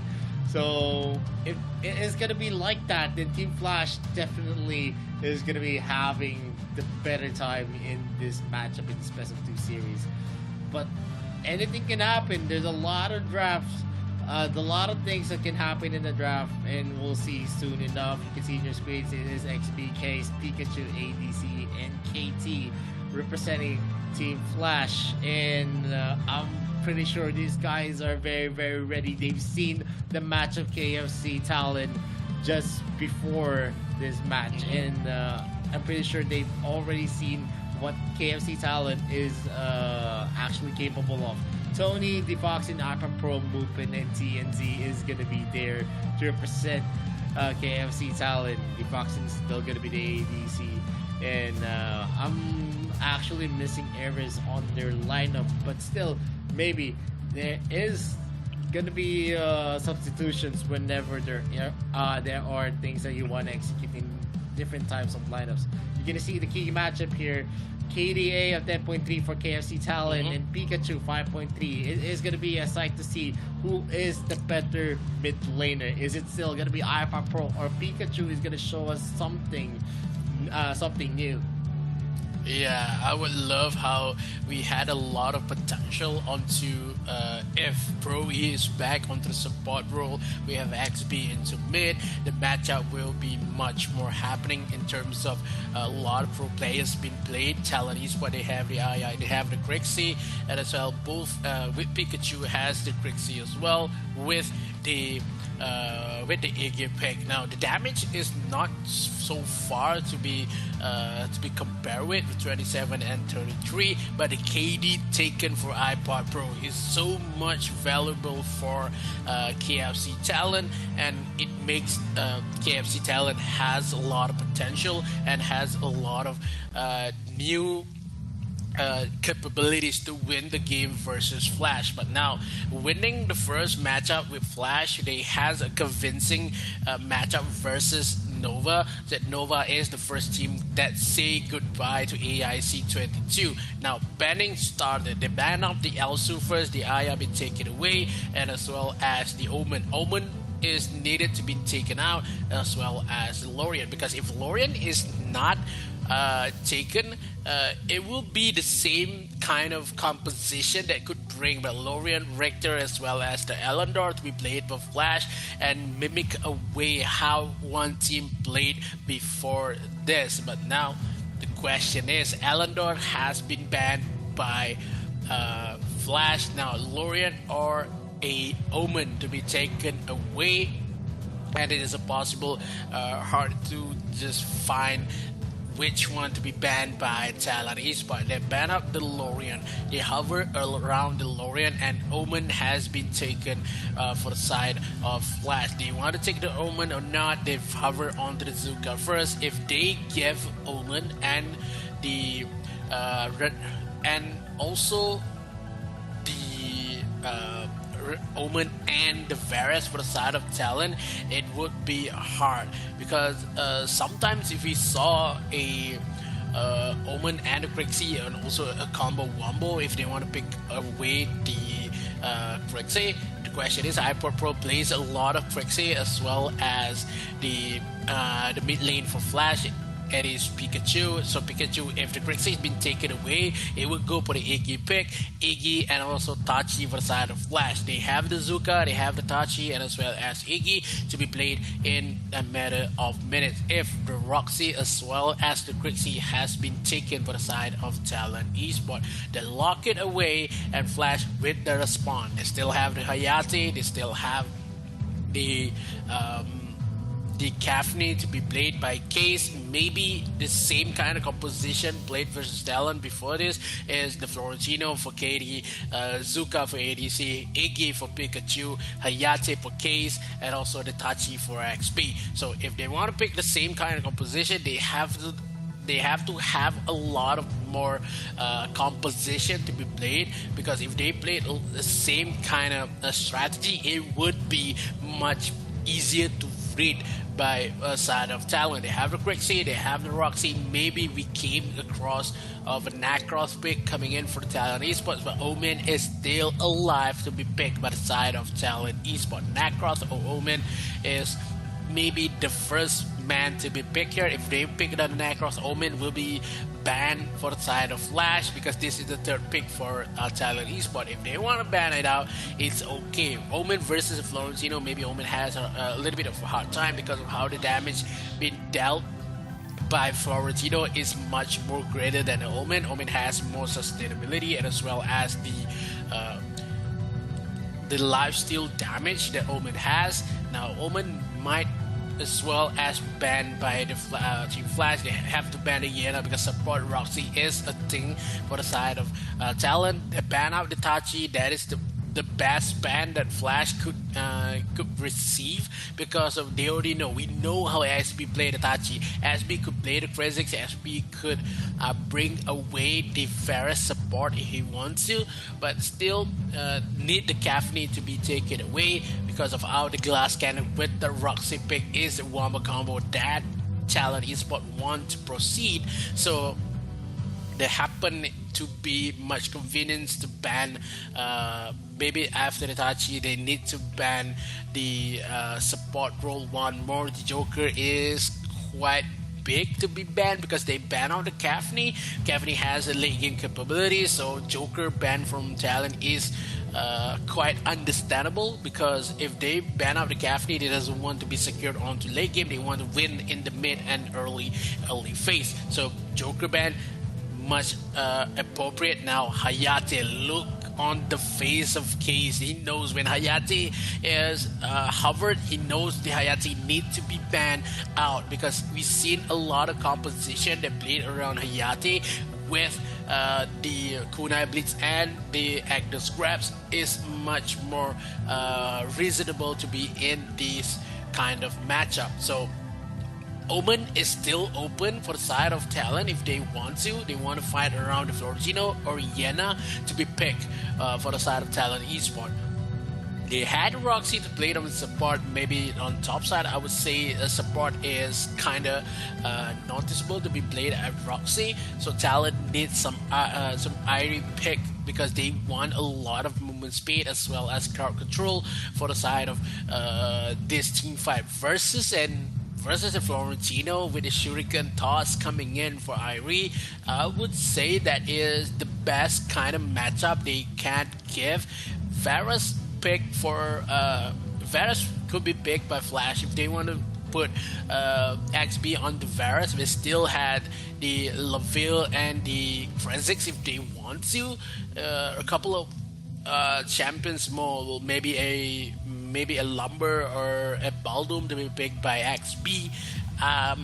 Kind of makes sense if they want to go full tank. Yep, Lumber, as I said, Lumber picked by XB. We saw it enough to be played around with Flash, and possibly has the potential to scale around with the Laville, with the passive that Lumber has, and also the Splitter coming to rescue with the members of Flash. So they are going to just lock into the Laville as the Lumber as well. Complete 5 champs to be picked by Flash. Now Talent Esport, who are they going to respond with? Do they want to respond onto the AD role? They doesn't have the Hayate, they doesn't have the Joker. The whips is much more convenient instead of the Violet. Maybe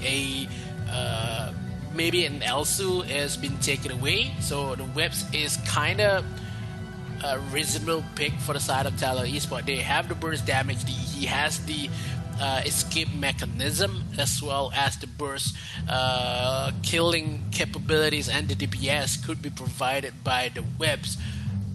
I don't think that the Morin or the Slims is one of the best pick to just replace down whips.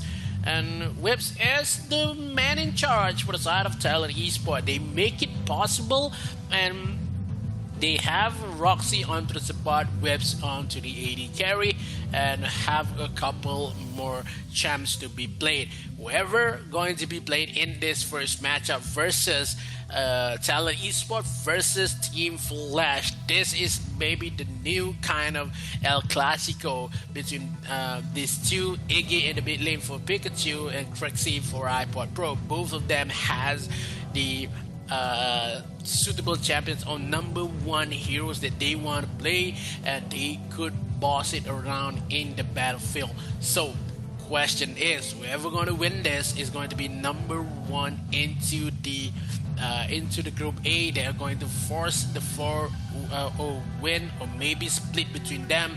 1 to 1 point is a draw for stage day 3 match number 5.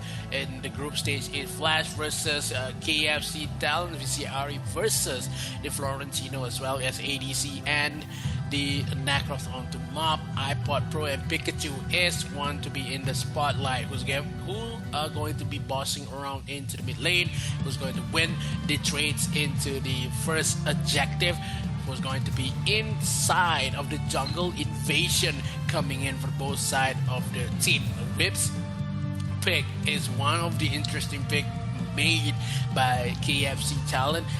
not long ago we haven't saw whips to be picked, but now I'm interested to be in this game. Game number 1, G-Flash versus Talon. Whips or Laville. Maybe we saw a lot of games played by Laville that is much more great rather than the first time we saw whips in this matchup. But Roxy with the Tony pick here, I would say Tony had a better games for Roxy. Living into the mid lane here, I gotta say that Tony and iPod Pro has the potential and momentum to bring down Team Flash.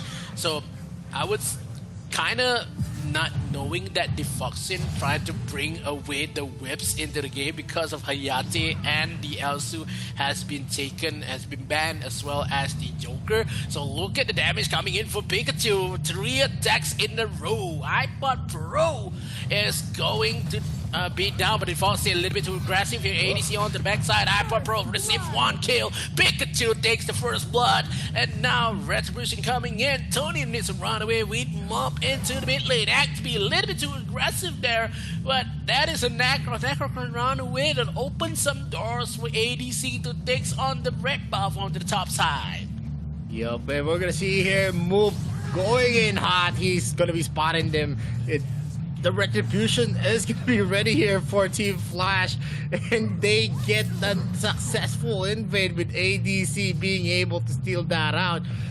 More of the action is gonna happen here with KFC Talon actually trailing in terms of the gold. They are actually left on almost 500 gold lead from Team Flash, and Team Flash right now is going for a rotation here.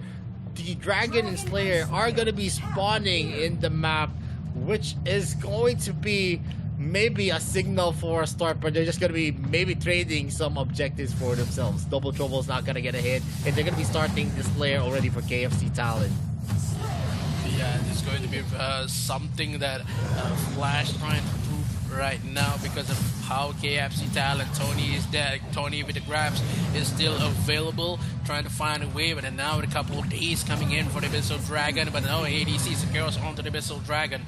So Mob is still finding a way. They take down the Dark Slayer first, and Flash played a little bit aggressive in the early game because they had the Lumber, they had the Iggy on the Pikachu. Now the Foxin really mad because he knows he needs this kill. Now Splinter coming in, bit pull away, but XB still alive. Pikachu has his back. He's just giving a lot of damage, and now Pikachu is the man who needs to be saved. Bottom side here, Case with the Laville giving a lot of DPS. None of the members of KFC Talon needs to be near around Case.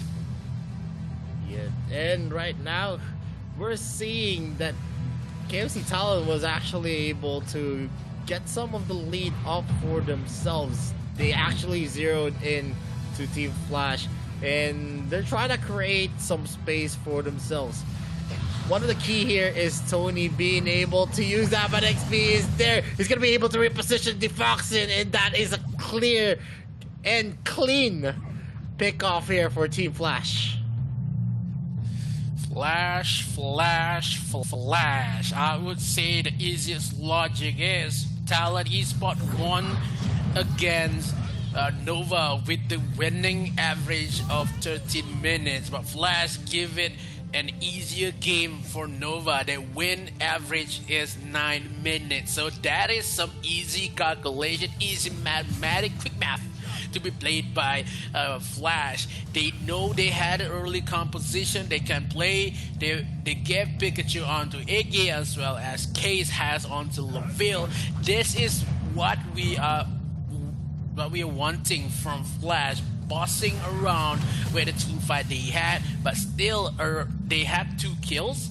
But Flash is not going so far in terms of goal. So XB a little bit too scared to go on bottom side because Tony is still in the vicinity. So 4 members coming in for Talon, trying to find a way. Oh, the top double trouble doesn't connect with the ultimate from Lumber, but Defoxian really giving a hard time for XB. XB really needs to run away, but into the mid lane is still safe and sound. None of the members of Flash has been taken down. Yup, and right now, KFC's Talon needs to make some plays. We're seeing Case actually being aggressive. Pikachu almost gets taken out here on the mid lane as well. ADC is going to be zeroing into iPad Pro. iPad Pro is in danger for sure, but he's not going to be committing because the turret is still there. Tony Defoxin against XB and Case there. The Earth Splitter is not going to get a hit at that moment. He gets pushed back. They are going to start here. They know that a lot of the ultimates are not ready. The Skyfall is going to be connecting here, but ADC is not going to be able to secure that red buff. The Foxen is now going in for the push. They do get that, and a lot of the advantages are now pouring into KFC Talon. They still have the objective in mind as well. Not much that Team Flash is going to do for any contest right now. Yeah, as we stated earlier, that Talon Esport has the most potential to want to win the AIC, but what happened for today is that Flash really shown that they are the boss. They are the mob currently running down to win this current matchup. This is the first game, so it hasn't told a lot. Despite of 2 kills that Flash has, Flash is still trailing in terms of goal. Now, Agnes grabbed where it is for Tony to find a way into the mid lane. A couple of stuns coming, Mob into the backside. Orb is still alive. The Fossin secures the tower, furthers and now kills on the ADC, as well as the members of Flash cannot just cope with the fastness that has to be delivered by Talon Esports. Case takes on the onto the top turret first. They trade objectives as well, but not enough. They need one more turret. Mob.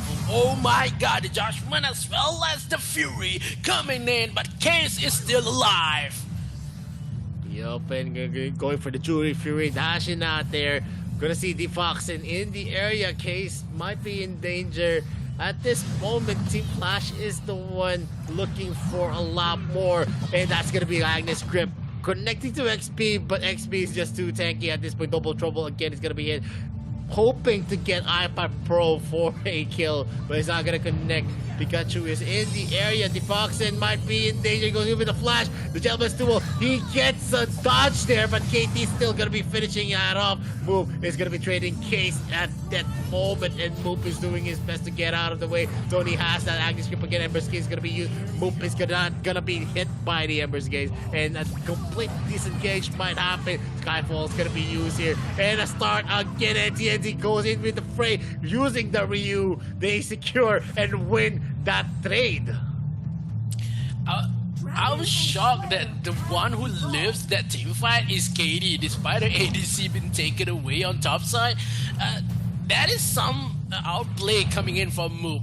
When ADC press on the ultimate, he just orbed himself up. That is kind of a cheeky movement coming in from Mob. So the outplay Mob do is giving a lot of potential for the side of Talon. Talon has 3k goals. Talon has leveled up the amount of kills. And now Tony faced down ADC on the top side. Case is still trying to find a way to double trouble in.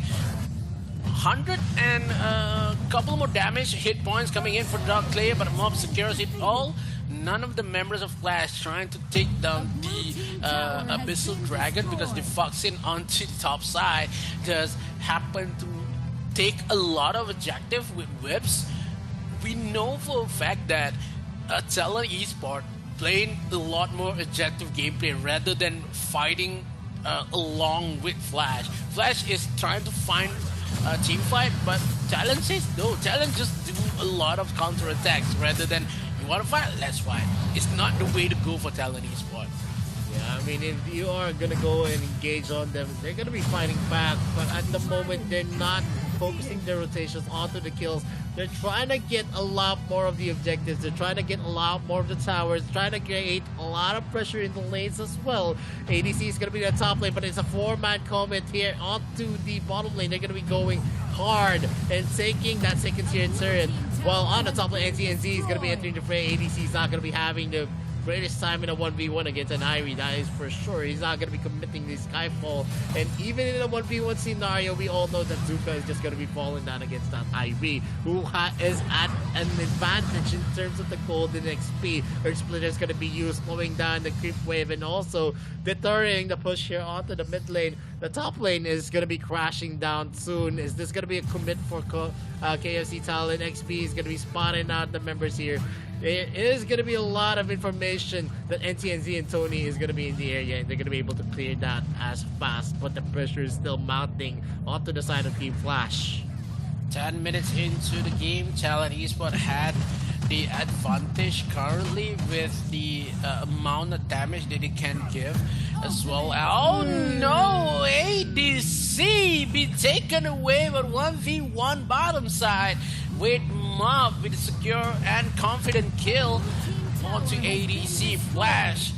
One man down, 4 members trying to defend this top turret as well as the bottom side being pressured along by Mob. 2 lanes has been pressured by the members. Okay, double trouble hits. None of the members has enough damage. Pikachu cannot do anything just yet. The artillery charge coming in for Talent Esports into the mid lane. They focus now coming in with the Judgment and the June Fury. But the Muramasa has been more into Mob. The Foxing secures the turret rather than the kill onto the members of Flash. And this makes 7 turrets versus 1 for the side of Flash. This is a game for Talent Esports. Flash cannot do anything. KFC Talent now is knocking into the doorsteps of Team Flash. Empress Case is going to be starting that. Earth Splitter gets a lot of that up, but there is going to be an underplay with the Agus Grip actually hitting one of the members. KT is dangerously low. 3 of the members of Team Flash are still alive and healthy, but is this enough for the stop here? They're going to wait for the double trouble. Again, it's not going to be translating to any kills. No commit at all from Team Flash, and all of the lanes are open for the taking. We're going to see 3 empowered minions marching down here in the mid lane. I would say that Flash has a convincing early game.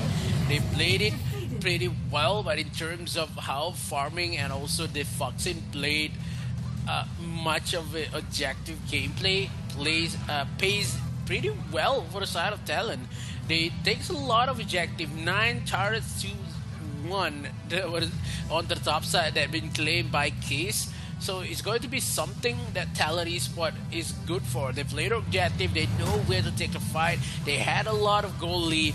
They marched around for a centerpiece, but now the members okay. Now there's Splitter coming in, but Holy Dragon onto the backside here. Mob is trying to play really well, securing the objective first, but members of Talent say that this is not the fight we want to take, because we want the Dark Slayer on top. It's still manageable. We still has a lot of a couple of minions to be played around. We have the Tiny Toro marching inside of Flash bases. Now coming in with the Jury Fury as well, claimed by the Fox, and none of the members of Flash could not make it. Only 2 members left inside with the KD as well. KD's fighting for his life, but no is no. Talent Esports onto the car, trying to dive the Fountain of Life, and takes the game number 1 and makes his dream win for today. Talent Esports takes the win. Oh man, we're seeing who is gonna be that.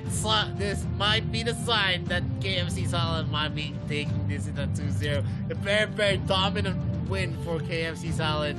Not much that we can say against Team Flash. They did well in the early parts of the game, but when strategy and the clashes were starting, it was all about KFC Talent. That they had the better cohesiveness in terms of the team play, and it showed very well in game number 1. If this is the thing that we're gonna be watching till game number 2, then pretty sure it's gonna be a sweep from KFC Talent. Let's see if Team Flash is gonna be able to jump back right into the game, but let's enjoy the highlights of game number 1.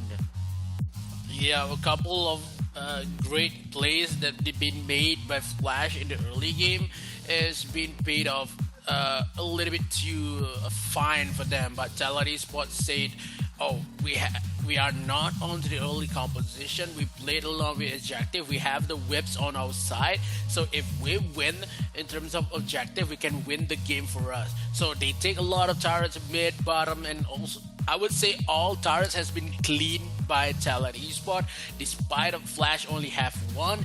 That kind of crazy play coming in from iPod Pro is still the best mid laner that we had in AIC 22. Yo, iPod Pro showing himself up. He is still the premier mid laner that you're gonna be looking out for. There's a lot of pressure whenever you actually match up with mid laners like iPod Pro, because if you have someone that has that kind of skill, you can actually rely on that player to actually win the 1v once you actually relieve pressure for your teammates. If you have that kind of skill sets, and that is the brilliance of having iPad Pro, having Nunu, having Wawa even, who has performed very, very well today. To actually, you want teammates that you can rely on and teammates that can pop off with you. The people that could be the MVP. Those are the people that you want to be your teammates. It's not all about single players, just like what we're seeing like in the past, where we see solo plays coming in from Yuzon, coming in from Soar, coming in from ADC. Those kinds of times where you all rely on one player is bygones.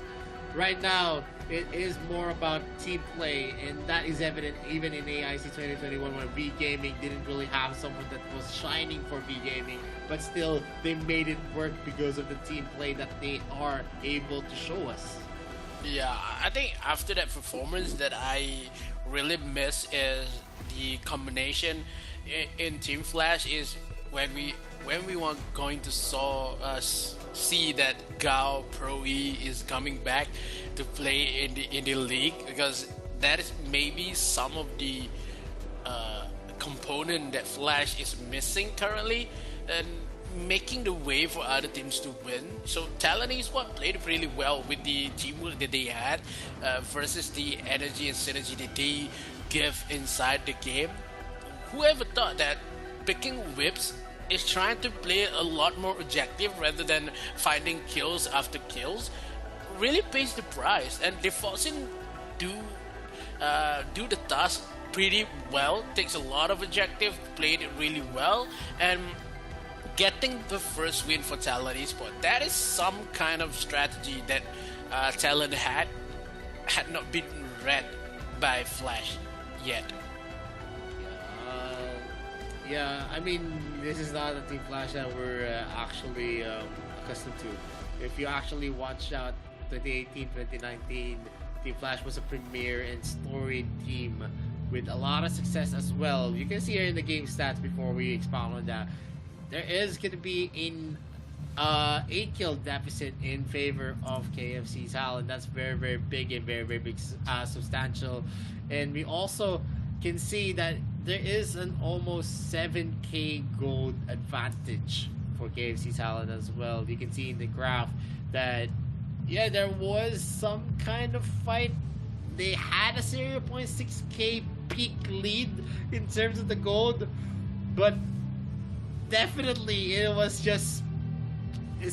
not enough, because if you only have a peak lead of 0.6k, so if something went already, if something went wrong, you're not gonna have a leeway to actually get back. You don't have any cushion to actually take your fall. And you're gonna see here, once KFC Talent was building up their lead, it was just way uphill. They did not create any mistakes. They did not commit any kind of openings for Team Flash to actually open out. The Lumber pick, not really that big of a pick. Yes, they get a pick off whenever Double Trouble gets a hit, but at the end of the day, it is not really that effective yet again, because at this moment it's just so hard against the Roxy. You're just gonna be pulled up.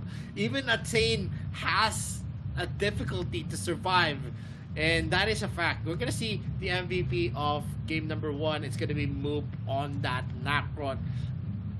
putting a bulk of the KP onto himself, only not participating in 2 kills, and that's a big thing.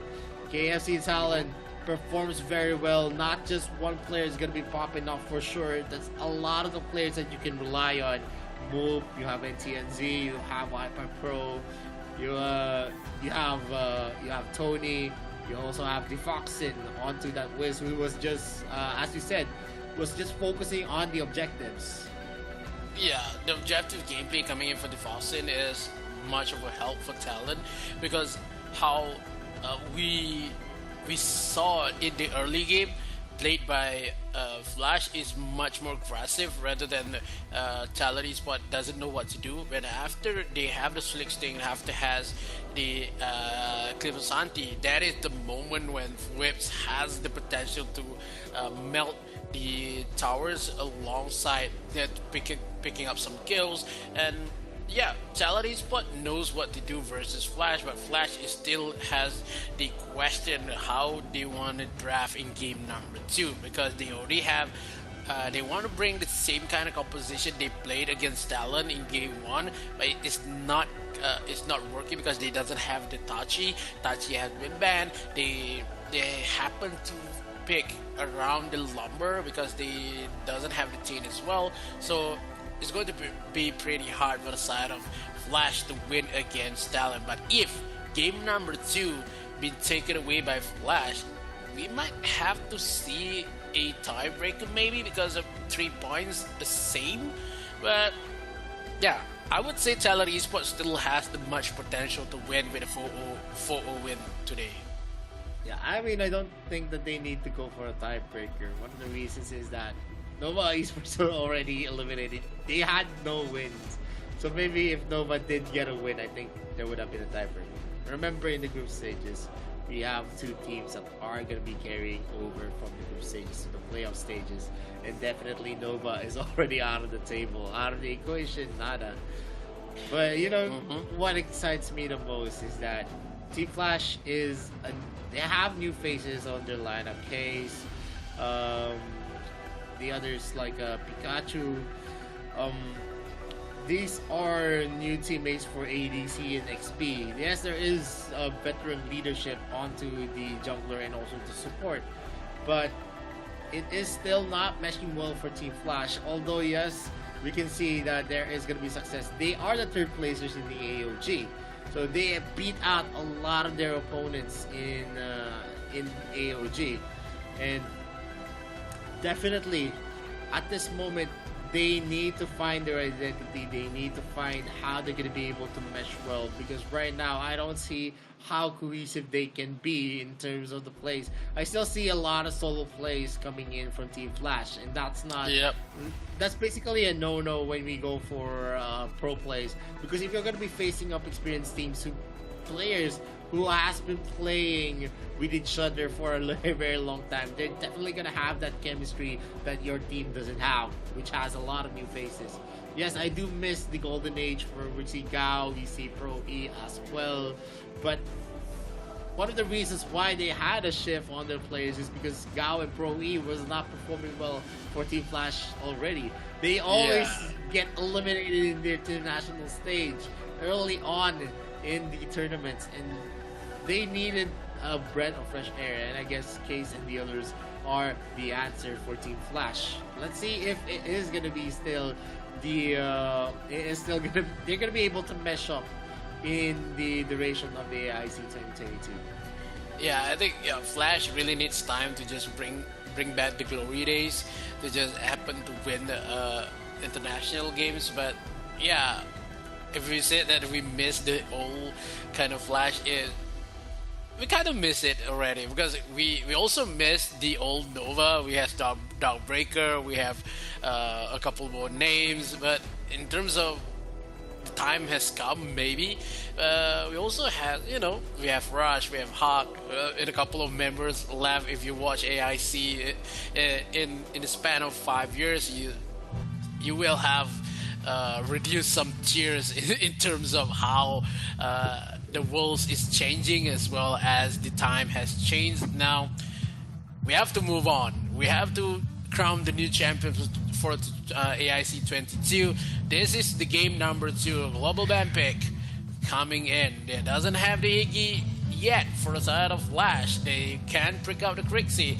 Crixie is not playable for Talon. So if Pikachu really needs to bring the game and wants to play it really well, as what per mentioned that Victoria said, Flash is currently has a lot of one-man show. If they need to just put a lot of teamwork, communication really is the key in terms of Flash needs to win this game. Talon Esports one game away to be the number 1 in the group stage, and also same point as one team in Group B.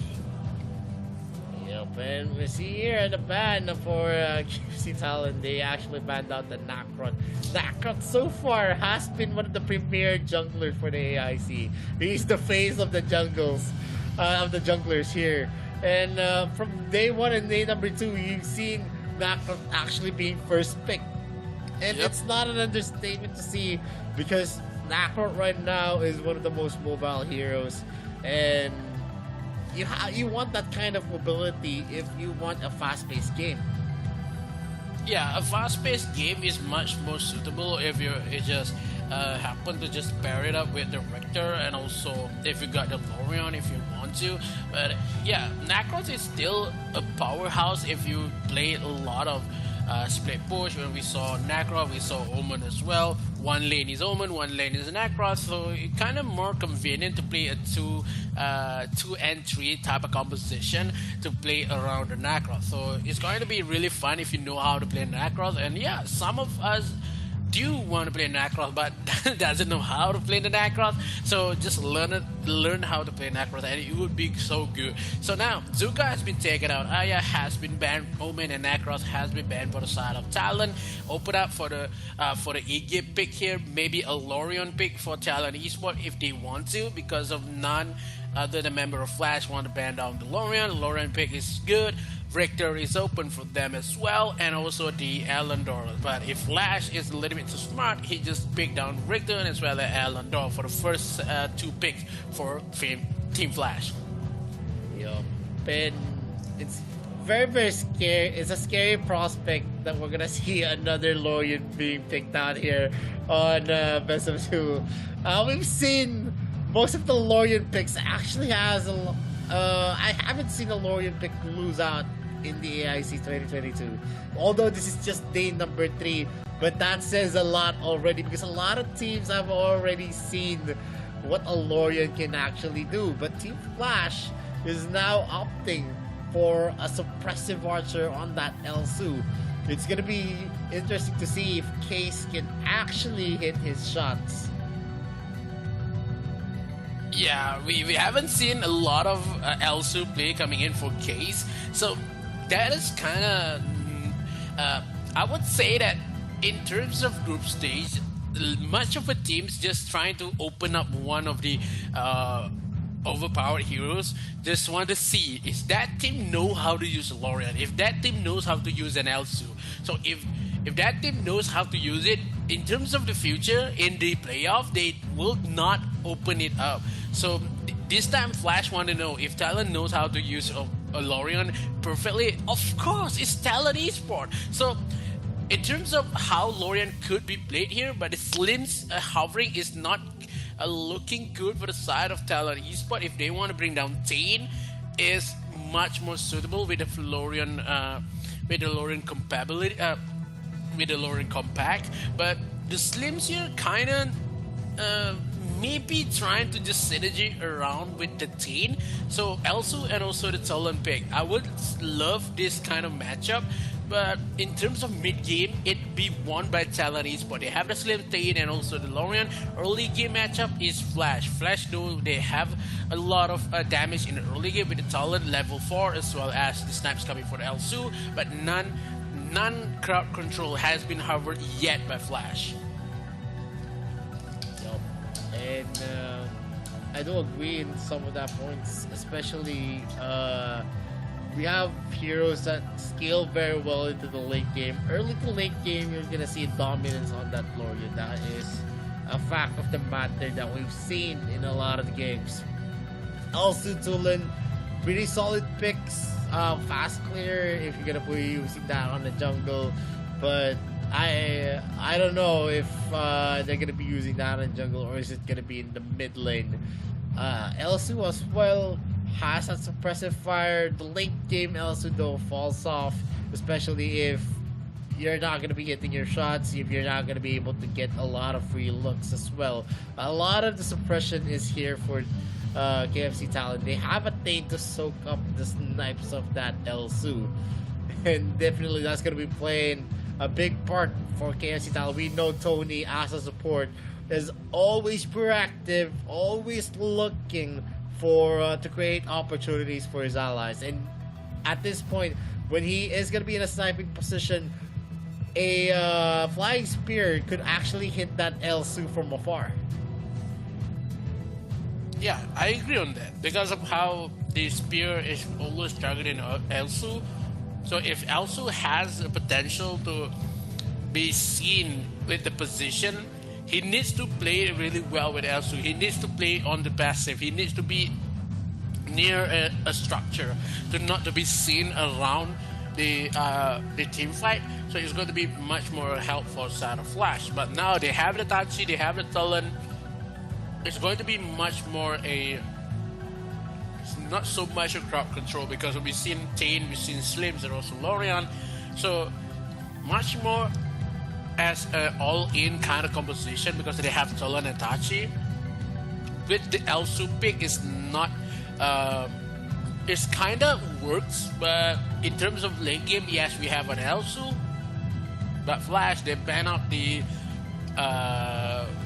Aya as well as the Varus. I would say Aoi has been taken away as well, so Crixie and the Elendor been taken away by Talent Esport. ADC could play the Kira if he wants to, because he doesn't have the Zuka. Elendor does not as well. Necros is not there. But a lot of champs is banning towards ADC. So Ryoma kind of for KD doesn't have the Florentino just yet. So I would say this is a Ryoma and maybe a Talon jungle. I say maybe a Scud jungle for side of Flash. He doesn't have to flash away Scud yet. But if they pick down the Scud, I would say Talent Esport with the last two picks, they need to pick someone that is to disengage pretty fast because they already have team fight composition, the three main characters to be played. If they want to pick something like a maybe Scud pick doesn't want to give to ADC. If the Scud pick is the best kind of possible pick for the side of challenge, Scud pick and also the Volcath. ADC could play the Cricknack. Yeah, there's a lot of options, or they can actually use it. At this point, I think there's a lot of non-sustainability on Team Flash. Now, they're all squishies on their composition. Only Tachi maybe is gonna be able to last, and probably they're gonna be adding another tank Dark Slayer lane. They can actually convert the Trioma into the jungle. The draft of Team Flash, I'm actually kind of confused right now because it lacks that sustainability, that they lack that zone control as well. They do have some range on the Elsu, but that's basically it. Only the Elsu. They're gonna be relying heavily on the Elsu and the Thunderbird on the Tulin that can also be blocked. But on KFC Talon, you can see a lot of big heroes in the front. A Scud, a Volcat, and a Thane to boot, and that's pretty difficult to burst down. Yeah, it's kind of hard to see Flash composition is kind of not what Flash used to be because they have the real amount of jungle, like you said. Then they brought the Kilgra. Split push is one of the main strategy that Flash could do, but in terms of team fight, I would say that Flash is having a hard time. Is going to have a hard time because the Lorian Volkov as well as the Tate is not penetrable by any members of Flash. They have the L submit, they have Ryoma side lane, and as well as jungle Tolan. Ooh, this is confusing, man. But I would say that this is maybe the first L submit we saw in a couple of days, and also Ryoma on the side lane, Tachi as well onto the support, but now Talon in the jungle. I don't know how to say this, but I kind of like it. Flash just, flex a lot of champs into any other lanes and trying to make it work. But as you can see, KFC Talon has the most possible win rate with this kind of composition. They know they have to win, but Flash is do or nothing. This is kind of draft that if you fail, you still can try, but this is going to be hard for the side of Flash. They know the composition is the hardest way to win. Definitely looking at a composition, the more balanced composition is going to land on KFC's Talon. Team Flash right now is a lot of mixture onto their composition. Doesn't make sense in terms of wombo combos. You don't see a lot of combinations there. Maybe they're going in for a lot of I don't know, maybe they're gonna go for split pushes as well on their lineup. It's just so hard to mesh. Although we've seen an Elsu mid before, it's nothing new. In fact, Hyper Pro is gonna be hit by that snipe. He is gonna be harassing XP though. He is gonna be spotting out the Volcat here. Move is gonna be starting on the red buff. Blue buff is gonna be open as well, but because of the mirror start, not much can we gonna expect on the aggression here. But the Foxen is starting to get that small cap, but he's gonna be pushed back by XP. Yeah, I would say that this is kind of the first time we saw Pikachu onto the Elsu in mid lane. It's not the Elsu for the first time in the history of AIC, but kind of known to be an early aggressive composition for the side of Flash, because they had ADC onto the Talon into the jungle, and also Case with the Ryoma. This is kind of, if you're known to do a better draft, this is kind of a backup plan that maybe a couple of picks, like maybe the first 3 picks, and it's been countered a lot with the second draft. So positioning for side of Flash, they bring out the side lane Ryoma kind of long ago. We haven't seen it a lot. But XB with Itachi, we've seen a lot of great plays. XB play with Itachi, but they goes for a Dark Slave first because they know in early game they has a lot of potential damage to just fight along. They can't just go for Abyssal Dragon, but the Lorion is much to handle for the side of Flash. They cannot fight down. They need to wait for a couple more damage coming in for their members. So maybe 1 items for Case and for Pikachu, and also ADC. If ADC doesn't have more damage to just team fight along, it will be done for Flash. Talon will have an easy game. Yeah, but not much. We're gonna see any action. They are just farming up for both sides. The sniper from Pikachu is gonna be hitting up on move. He's gonna be regenerating. He's not gonna be firing that second shot just yet. He needs a lot of visual to actually perform the things that they want. And because of the Foxen picking up the Slims, they actually went for a mid Elsu, and it's understandable because in most contests that's usually a very, very easy shot to actually execute, especially that most of the time Elsu is going to be stationary. The Cliff Breaker is going to be used here as well, but it's not going to be translating to any kill. But Pikachu and the others are going into the bottom lane to maybe bully up here the Slims. They don't have the capability though. The Cliff Breaker has already been used by XP. Yeah, a couple of more rotation that Flash are doing in this game is they're trying to find a crack onto the bottom side when the Defoxin using Slims, because we saw if Defoxin not using Hayate or maybe Kafne, he will play all objective all along. So that is kind of one of the teams that, okay, Lorion secures the kill on top with the first blood, and Katie here is the man in charge to be taken away. Now the counterattacks coming in for Flash, they still need to just defend top lane rather than take a killing, because they lost one member. They doesn't want to lose any more damage in terms of tower health, but look at how Lorion is securing the damage and as well as the position on the top side. Couple snipe, hit one, but it's not enough on the members of Talon. He's a little bit too aggressive here for Talon. Flash, exactly nothing they can do because of how focusing on objective for Talon Esports is, because they're waiting for one items for Slims to just melt another objective on the top side, maybe bottom side.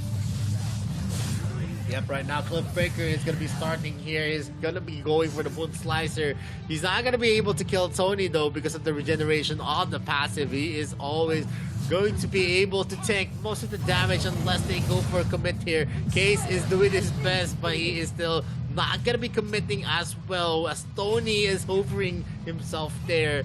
On the bottom lane, ADC is trying to go for a push for himself. He is going to be able to take maybe there, but IFA Pro is going to be entering the fray. He is going to be able to destroy the bottom lane first tier turret. Yeah, ADC trying to give some answer for the game number 1. If you want to play objective, yes, we can play objective as well. So look at how Flash play. Flash just defend and attack objective.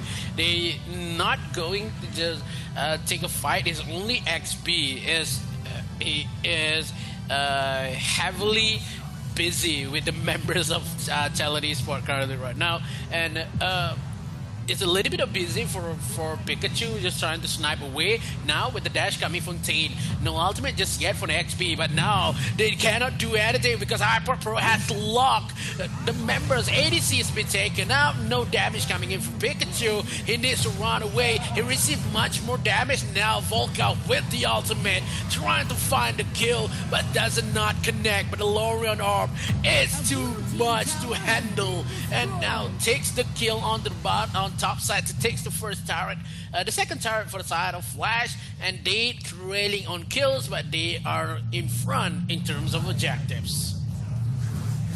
Yo, but right now, Team Flash is looking more to actually find ways to get the game back to their control, but with the 2K Goldie from Talon, they are going to be in a rough time in terms of the itemizations. Definitely KC Talon, it has the one up over Team Flash.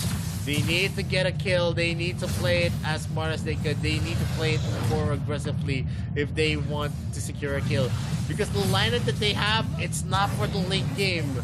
ADC is going to be getting that Abyssal Dragon. KFC Talon is now moving to maybe get the top lane objective. Defoxin is going to be having a free pass. He is going to be securing that tower. They are going for an efficient rotate here. Moop is in the area. Is not going to get a hit on ADC. Still, iPod Pro right now is going to be trying to harass ADC. The range is not there for that mage. Cliffbreaker might happen. He is going to be using it to safely disengage Moon Slicer as well. Tony does not flinch from the pain. He knows that he can tank it just yet. ADC has his passive procced up. No one is coming near him as well. Tony is just soaking up the damage. Thunderbird is going to be used up 1,500 magic damage. He's just going to be regenerating it with the passive of that tank. Yeah. Flash is just rejecting a lot of team fight. He can just play it away. Look at how many damage that the that KT and Z could give in terms of KD. Has a lot of life, still just cannot work with a couple of burns that NTNZ could give now. The Mr. Dragon is on contain. A couple of damage has been received with the members of Flash. He needs to run away because he cannot handle much of the damage that could be dealt with. Now, Lorion is the problem. How do they cope with the Lorion pick here? Because it's too hard to recognize that Lorion has the potential to pick a lot of members of Flash. One turret lost on the bottom side, then lost 2 turrets, same as what they give. Now coming in, Lorion with a couple more damage with Starry Knight, but still doesn't even connect. Darkseid into the mid lane here, coming Lorion on from the side as well, but ultimate coming for XP, but XP is first one to fall, coming in 4 members left for Team Flash, but they are all still alive, but the chase still goes on. Please call the police, because not is illegal. Coming in for Talon is just taking the life for the members of Flash. Yeah, we see the kill ground here on the back lane with KT looking to actually go for a cut onto the waves. He is not going to be able to successfully shove the lane in the top lane, as there is going to be a mirror by NTNZ. He goes for the clear and the cut wave as well. Here on the bot lane, they're going to be shoving up. Maybe they're setting up a push into the second tier territory on the bot lane as well. NTNZ is going to be spawning out. Even with the damage of Pikachu, it's not going to be substantial enough to push anyone here. And yeah, we're seeing here that KFC Talon is going to be taking it with a lot of information that most of the members of Team Flash is actually here on the mid lane. I think this is going to be detrimental to their chances. Another outer turret has been taken in Scud. In a 1v1 scenario, he's not going to be able to take. But we see iPad Pro taking XP under the turret. And that's a big thing. A snipe is not going to connect to the Fox. And at this moment, they're going to be able to go for a push. ADC is doing his best. Thunderbird is going to catch out Tony. He's going to be regenerating with his passive as well. Case does his best. Moop is on his Ultima form. But they are actually going in hot. They're going in for a push here to the mid lane as well. ADC does his best to clear up the wave. Tony is still there. The passive is not available anymore. And the Flying Spear is going to connect. Savage Potion is up for the Fox. And he is going to be relocating. And again, Snipe is going to be there. He's not going to get a hit. iPad Pro is going to be catching up. He goes for the second outplay. And iPad Pro goes in ham. He is going to be able to take out Case. And TNT does finish out Case at that moment. It's a 4 versus 2. Are they going to be able to defend? Or is it already going to be KFC Talon crowning themselves on a best of 2 sweep? Moop is going to be doing his best. He has his ultimate form.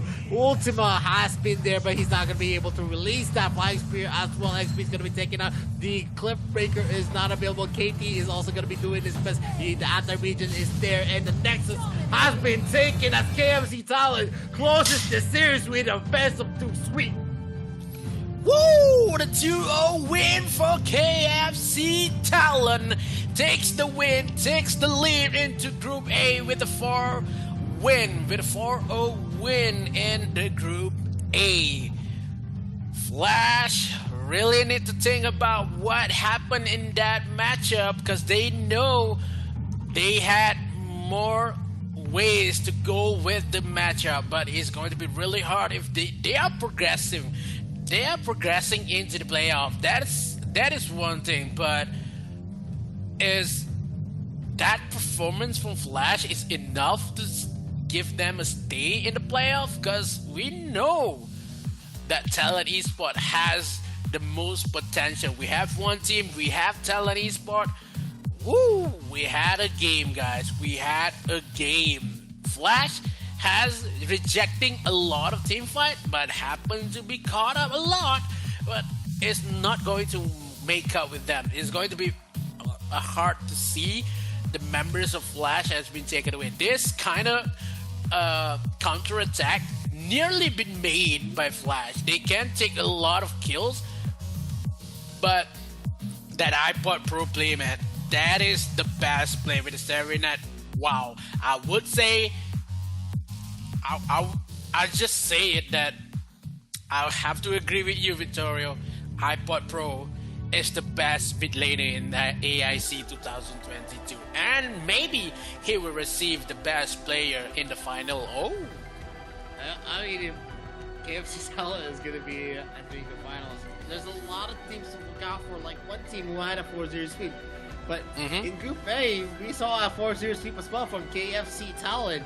So looking at the playoffs, I'm very excited to see when these teams face off. Those teams that hasn't blemished phase 2 group stage experience. Because in the first day of the playoffs, we're going to see a best of 3. And that's where strategy comes in mind. And I think, you know, in game number 2 here for KFC Talon against Team Flash, one of the problems that arose actually onto for Team Flash is the draft itself. I think a lot went wrong. We used to see a lot of Elsu mid lanes, but right now, one of the reasons why we don't see an Elsu mid lane is that you can't really rotate very, very well with an Elsu mid lane, which is one of the prerequisites on the rotations that we're seeing from a lot of the teams who are sporting a lot of mobile heroes. Lorian can actually rotate well, he can clear the waves easily, not like Elsu who needs 2 shots to actually clear out the wave. You're gonna be there's gonna be a lot of waiting game as well when you're using Elsu.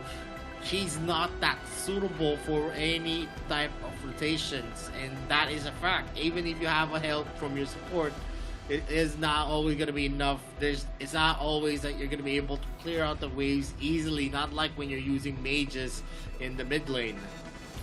Yeah, I think for using Elsu in team comms in general is that you need to have the upper hand. You need to play more aggressive. You need to have a lot more space for Elsu to play, because we've seen a lot of good Elsu plays.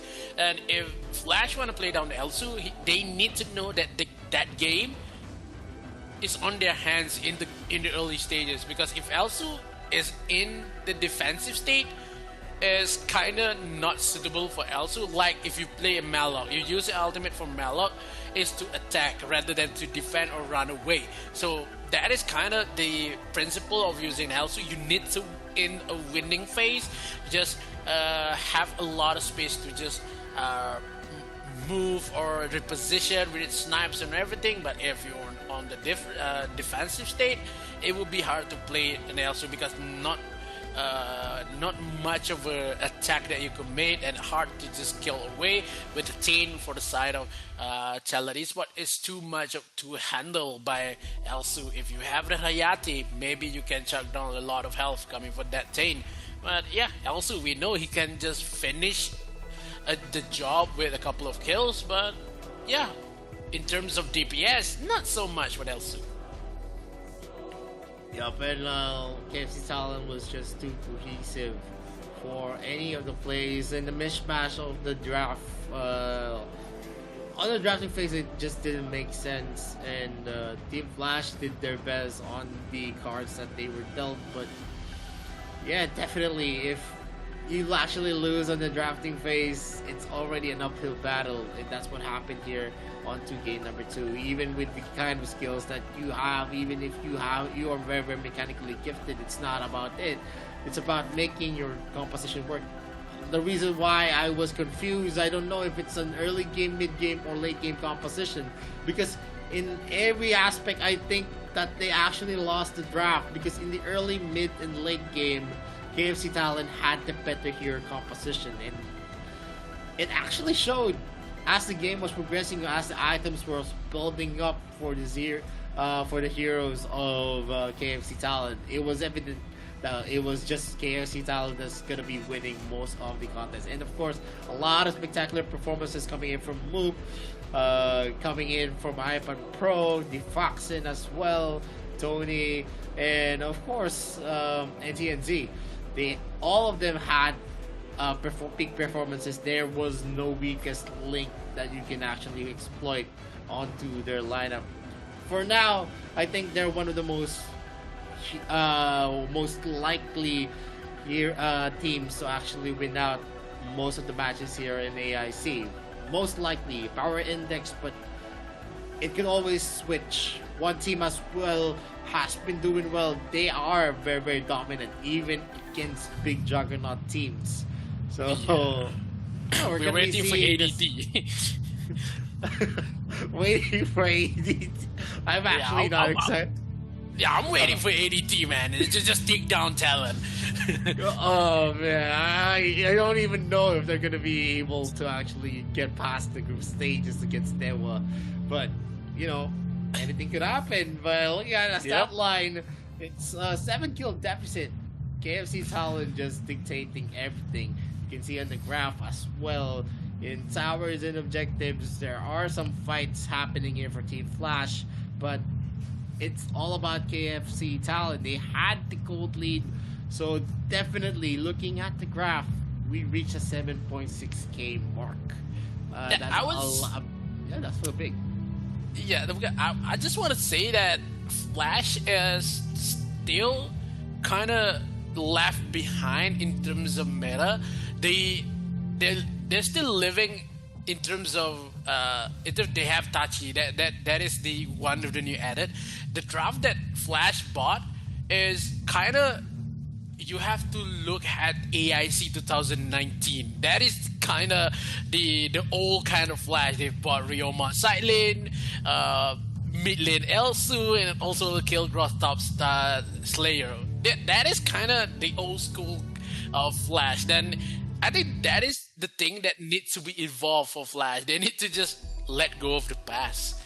Yeah, let go of the past and move forward to the future. And i5 Pro was the MVP of that game. Not surprisingly, it was a perfect game for him. 100% KP as well, 32% damage that he was able to deal in the whole game. And I'm pretty excited to see more of the performances of the i5 Pro. You guys are gonna be able to see it more on the in the playoffs. And before we go to the last game of the day, it is going to be Saigon Phantom versus Valencia CFP Sports. But we'll just be going for a short break. My name is Victoria. This is Mikos. This is the Arena Valor International Championship 2022. We'll be right back. Don't touch your browser. To move your hero, and use your right hand to attack. Easy peasy. Now, raise your weapon and smash that crystal. No! God! Please, no! Well, maybe your gaming life is not so smooth after all. Don't be nervous. I know you think you have learned everything about winning, but your enemies are not sheep waiting to be slaughtered. To get your game victories easier, you'll still need to learn some little tricks. First, you need to know about the 3 lanes. In AoV, there's the Abyssal Dragon lane, Slayer lane, and Middle lane. Don't forget about the Vast Jungle, which is a special path between all 3 lanes. Now choose your lane and march onwards to victory. No, stop! I know you're trying to be different, but as a rookie, you should begin by learning the most common and easiest ways to start the game. Once you're partially in the lane, you'll face an equal opponent. Do your best against them and level yourself up. Of course, there will always be enemies coming after you.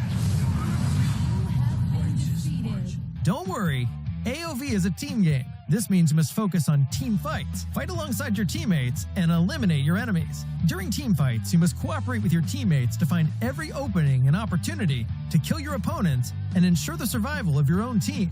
Victory lies ahead of you after you wipe out all of your enemies' defense towers standing in your way. That is, if you are still standing after the team fight. Oh, dear Lord, don't ask me what to do if your rivals have respawned. Just repeat what you did earlier until you have won this match. That is how you win a game in Arena of Valor. You must be in harmony with your team every step of the way.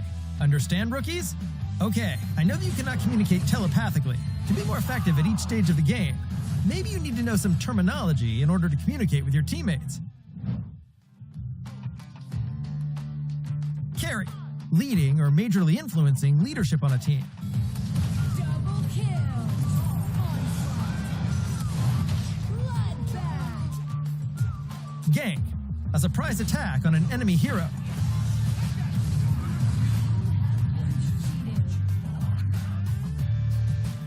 Buff, status effect that gives a beneficial boost. Debuff, status effect that gives negative impacts. Farm, gaining levels and gold by killing creeps. KDA, kills, deaths, assists. CD, skill cooldown. Poke, to damage enemies from range with minimal risk to you. DPS, damage per second.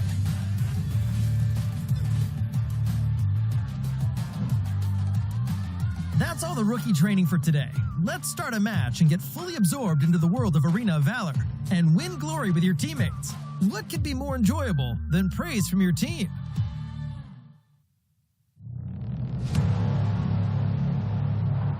I fight for what I stand for, what I stand for. You testing me, then I go Rambo, Rambo. Hey, I tasted glory, tasted pain. I know what it takes to play. Got the kingdom on my back. I came long ways to engrave my name. Found my pride at the borderline. I will never back down till my dues are fortified. Hit him in to get a little cautious.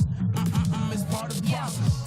They think I'm crazy, or am I really brave? I don't let nothing faze me. There's no hold up delay. I still survive. I own the confidence up in my mind. I'm running towards the light. It's time to shine and go take flight. No pain, no gain.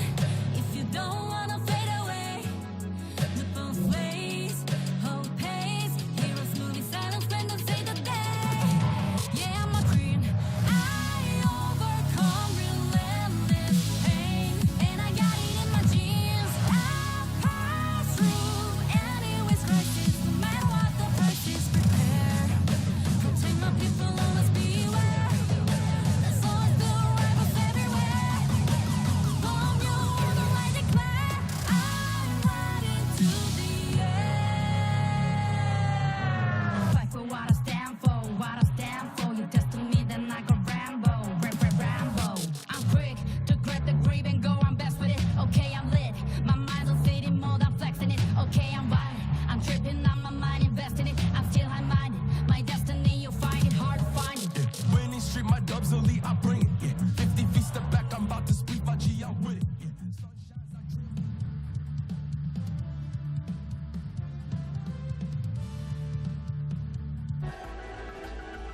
Hello and welcome back to the Arena of Valor International Championship 2022. My name is Victoria, this is Mikos.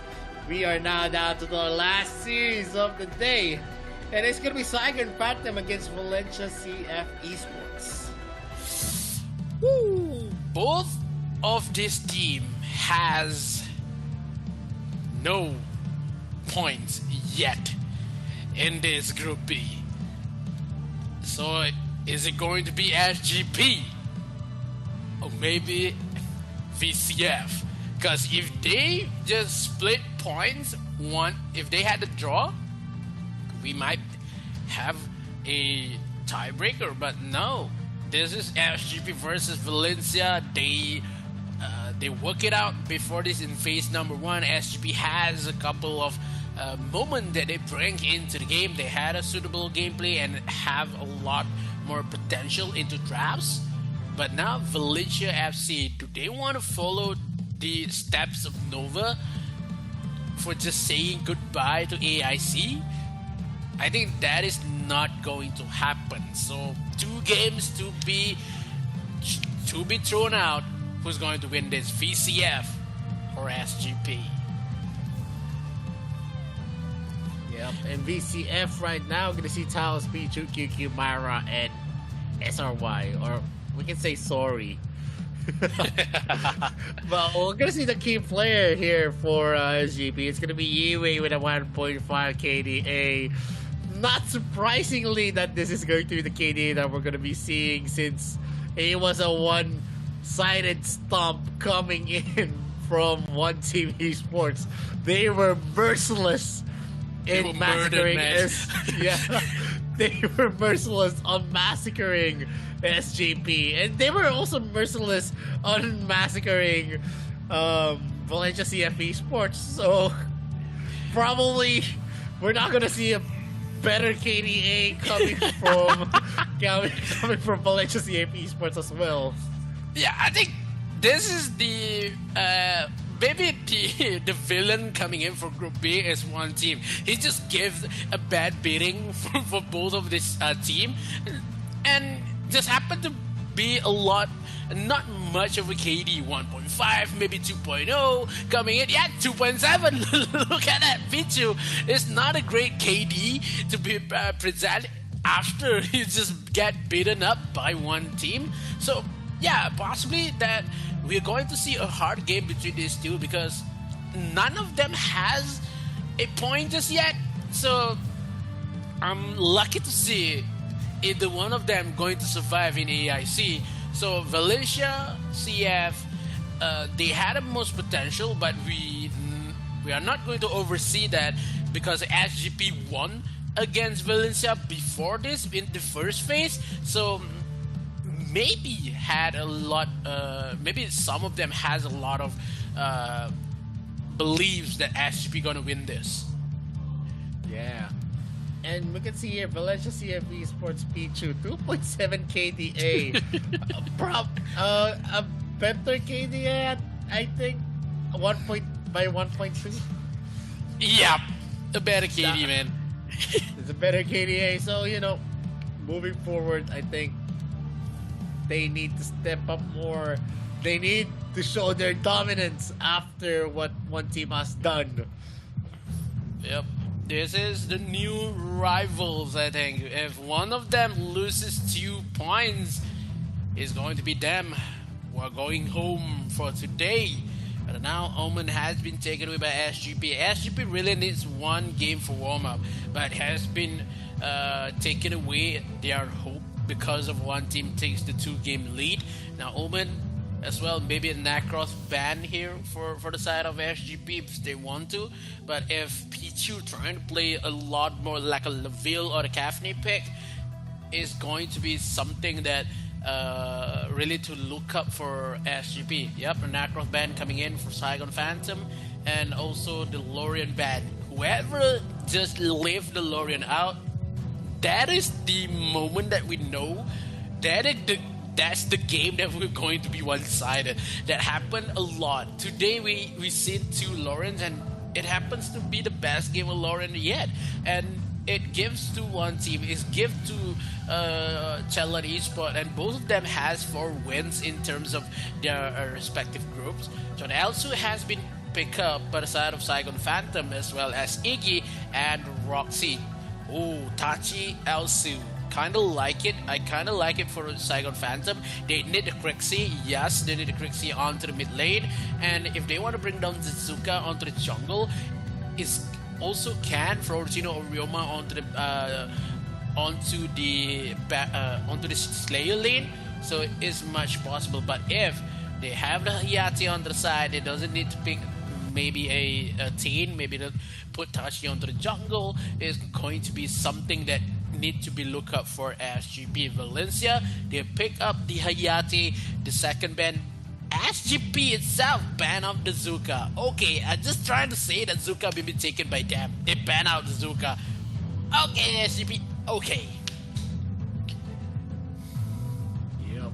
And we're now gonna see the entirety of the first 3 picks. In terms of movability, of course, there is gonna be mobile heroes on the side of SGP. They do like this, especially in the AOG meta. In Valencia CF Esports, they have a range, and of course, Roxy being picked out. So far, it's 100% win rate for that Roxy pick. So I'm expecting a lot for Valencia CF Esports, so not spoil that win rate. 100% win rate for Roxy. I think that is some win rate. It's not been terrible right now for the side of Valencia. They bought a Hayate and maybe a Scud onto the jungle, and I kind of like that because the Scud can just drive Crixie along the way. But if SGP bring out the Ari and maybe a Elendor into the jungle, but Elendor has been banned. They had the Kira if they want to, still have the talent for the jungle. But if they bring out the Ari, I would say a hard game for SGP, because if they brought the Varus, I think it's more suitable onto the drafts that SGP has currently. So SGP is still thinking about it. Who's going to be the jungle? Maybe the Tachi or Varus, I think. well, SGP has a couple of strat that is hard to explain. Ari and the Varus, I would say either of them to be picked, but they picked them both. So kind of a bonus point for the side of SGP. Last pick for Valencia, I would say they already have the jungle Scud. They need one Baron lane and bring out the they bring out Aoi first into the jungle because they want to flex the Scud onto Slayer lane. That is kind of brilliant if they want to versus Ari, maybe a Varus on the top side. I think this is kind of a game that is hard to predict, man. Valencia with 100% win rate on the Roxy, but Varus on SGP. This is something, but if Ari jungle, not so long, we haven't seen it. But yeah, SGP drafts kinda shaky, man. I think kinda shaky in terms of what is the playstyle that they want to go. They have the team fight composition, but still with the Elsu. Elsu currently has no reason to be picked in terms of fight composition. So maybe Valencia had a great game versus SGP. So I would say I will going to side it along with Vittorio with the Valencia pick. But yeah, SGP still has a long way to go. Jungle, Varus. Last time I see Bang use it is in 2019, the last time I was here. But it's okay. SGP versus Valencia. Whoever take the game number 1 will have the momentum to stay in AIC 22 because both of them really need 1 point to just proceed into the playoffs. 2 games will decide who's going to stay, who's going home. Yep, and for sure, well, let's just see if esports does win the draft. But SGP is very, very well known for their very, very mobile plays, and the composition that they have is going to be totally relying on how good Ren is going to be able to spot out the targets. If he can shut down the squishy heroes like the Hayate and the Iggy, then it's going to be a big thing for sure. Shadow Bombs are starting, Red and Bang are going in hot. Look at the damage coming in from SRY. He's going to be able to zero in on the Red. He is actually surprised at what happened there. He was not expecting that Scud in the front. That is a literal sorry, I'm here, sorry that I killed you. But yeah, that is, Valencia had a couple of advantage in terms of early game because we saw Varus really needs a lot of farm to be dependable into the game. So possibly Valencia would win the early matchup against SGP because SGP said that they in terms of energy they're a little bit lacking right now. But yeah, SGP has a lot of chemistry. That's a problem for Valencia. If SGP could bring the game like after level 4 and the first objective to be taken away from Valencia, I think SGP could make it happen because the mobile kind of composition really needs a lot of space to be played. If not, Valencia could just punish along the way. Yep, and definitely SGP has that that local championship vibe we're in. They have been playing pretty well for SGP. Because if they're not playing well, they're not going to be the first places of AOG. But still, BCF has something that, they have that capability. They have that drafting capability as well. They have that advantages that they could probably use to get the 1-up over SGP. So for now, we're seeing here that the Dragon and Slayer has been traded out. Dragon for BCF, Slayer for SGP. Not much is gonna happen. It's a 4-man engage. Good thing there was no clash here. there was no surprise waiting to happen. The moonfall was being used, and the Agni script did not connect. VCF, that was a good attempt.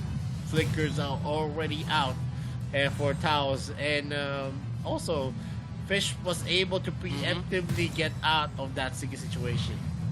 Well, yeah, currently SGP trying to trail away in terms of goal, and also Valencia had much more comfort in this kind of matchup. This is going to be fine for Valencia, but yeah, it happened that Iggy wasn't picked by QQ. We saw a lot of Iggy plays, and happened to be the best of Iggy somehow. But I'm trying to find a way to think about how do Bang has the Varus onto the jungle, because he has a slow kind of rotation, and as well as the kind of clear. So somehow SGP make it work, but the goal has been leaning into Valencia a couple of minutes. But look at how Kiku trying to find a couple more damage to be land on top of Fish, and yeah, these both teams doesn't want to make the team fight to be as crucial as possible. They need to find a way to just have a level 8 maybe, and then they go for a couple of fights. So SRY onto the top side, trying to onto the back, trying to proxy some lane. Now Yiwei, bottom side as well. SRY really needs to run away to take a couple damage from the tower, but Yiwei still not interested much onto SRY, playing a lot more dashes and aggressive with the rotation. Pichu already have the couple items to be slayed on objective. 30 seconds left to be respawn in this matchup. Look the damage from Red. If Red can land a lot of snipes, it will be detrimental for the side of Valencia. Yep, QQ is just saving up his Shadow Bomb. Fish is going to be spotted up here onto the bottom lane. They're not going to be committing anytime just yet. SRY is just distracting Bang at this moment. There is going to be a commit here. Fish is not going to be able to reach QQ, but he's going to be forced to recall. The Slayer has been taken here by Myra from VCF. He's going to be continuing on to farm up himself, and the Dragon is going to be the objective of choice now. They exchange there. Both of the teams have one Dragon and one Slayer each. We're seeing Fish slowly shaving off the health here of SRY. There is going to be the Dragon Trap being used. Bang might be in danger. Agnes Grip is not going to connect again. Taos is actually creating a lot of mistakes for himself. He's not able to capitalize on his skills, and that is a waste. Yeah, I think a waste coming in, but onto the mid lane. Fight still on with one attack left onto Bang, but Myra doesn't even want to fully connect into the kills. But now the members of SGP a little bit too low to fight against Valencia. On the top side, we have Yiwei versus SRY. SRY has a lot of potential to just roaming it out, but still need to find a way to shut down Yiwei on the top side. Ultimate from both the members is still alive. I would say this, that SGP a little bit shaky currently, because they know they had a mid-comp position, but they cannot just play it really well. They cannot just hold the early game much, and given the fact that Valencia has a lot of gold differentiate right now, and Living QQ just happened into the mid lane, just bossing around and not have a good game for the SGP. Now faced with a couple dashes coming in, Bang secures the kill with the Venom, but now Myra is still there. Myra giving support, but he lost her member, but now they're coming in. Bang has the lifesteal, secures again with the Venom. Bang is still alive. One more lifesteal, one more kill for Koa. Connects into SRY. SGP is still alive and warm up enough to take this middle tower. Yup, that's going to be the Agnes Grip being used by Taos, but it is a little too late with no teammates to actually capitalize it on the Agnes Grip. It's just a matter of time. SGP now has the upper hand on K Gold Lead for now. He's going to be using the Moonfall. Taos is still going to be able to live. He is going to be a very, very tanky support. And they are just going to be repositioning themselves. The Irie is in the area to actually just hunt down the Pichu onto the top lane. He's going to be having a mistake on that Shuriken throw though. Ooh, SGP played it pretty well in terms of the counter-attacks into the mid lane. The Valencia played on their own mistake. They didn't want to just invade the jungle of Bang, but Bang is in the mid lane. They jump away into the face of QQ, and it's not a favorable moment for side of Valencia.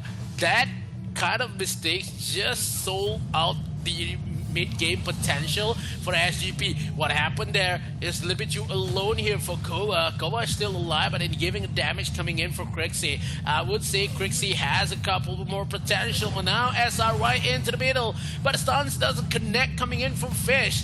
SGP really needs to try this again. Members of Valencia really need to think about it. Now the Dragon Slayer has been taken away with a couple of health left, but Koa is still alive in that pit. But the members of Valencia is still eyeing for the counter attack. Koa trying to bait it out, but Koa a little bit too low here, but the ultimate has to be spent on. I think that is the big mistake coming in for Koa itself. He has to just burn down the ultimate without any contention coming in from Valencia. Yeah, I mean, better to actually use the ultimate than to actually give out a free kill. In this moment, we're seeing VCF actually creating some space for themselves. They are equalizing in terms of the objectives. SYY is going to be in the fray. Is he going to be able to attempt a steal here?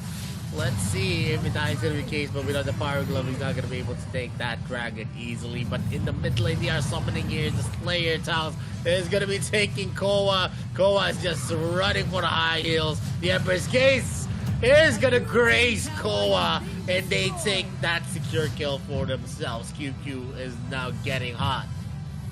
Yeah, this is hard to say who's going to win this matchup, but now the damage coming from Red is not connect to anybody. And it happened to Valencia had a lot of possession into the jungles of SGP. They can roam it about. They has Tails onto that Roxy bottom side. Yiwei is alone, and happened. Oh my God, the damage has been transferred for SRY. A little bit too much for Yiwei to handle, and Valencia, they had a comfortable game, but oh no, this element has been steal away by Yiwei on bottom side. Doesn't want to give much more goal for the members of Valencia. 3 kills into 2 for Valencia. Still trailing goal by a couple of hundreds. Valencia is up front. In terms of kill is SGP. The objective of the tower is still Valencia. Not much of a killer, but objective gameplay is commendable for Valencia. Yeah, pretty commendable, as we are going to actually enter the mid parts of the game. There is going to be some power spikes here for SGP, but they are now on the receiving ends as Iggy and the others are slowly being able to build out their items, and we all know Ember's Gaze is one of the best AoE damage that you can actually start the clashes with. He's going to be forcing down the Cliff Breaker to push out the Hayate from taking down the second tier third.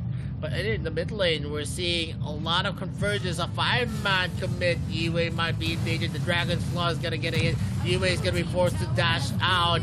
And that is going to be a scary prospect, as they know SGP is not in full power just yet.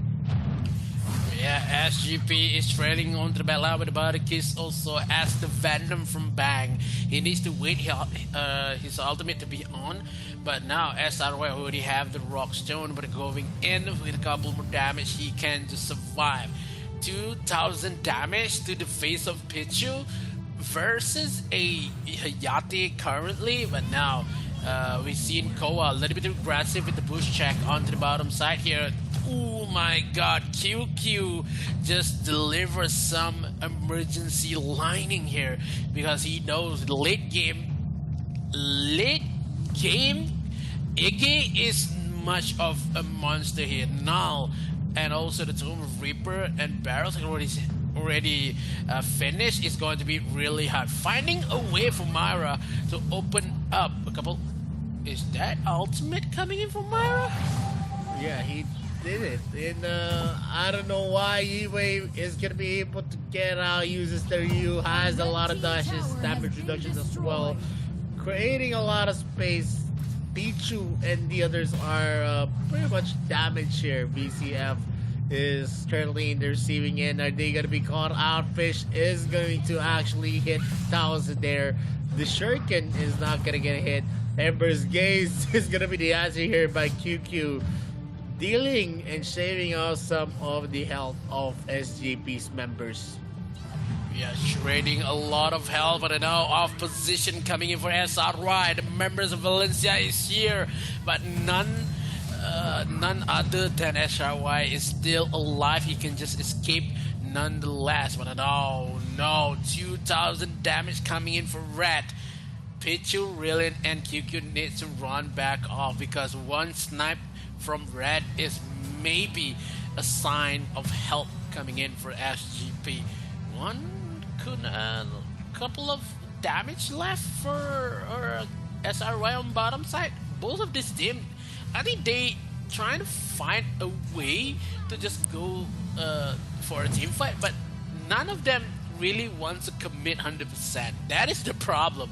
They doesn't want to make mistakes, and now bottom turret, one more attack. 5 members of SGP already been here, but needs with the Agnes grip, but still has the R. But Pichu kills, secures the first kill. Mara a little bit too low here. SGP lost 2 members with that clash, and Valencia can go for the Dark Slayer kill because they have taken 2 live from SGP.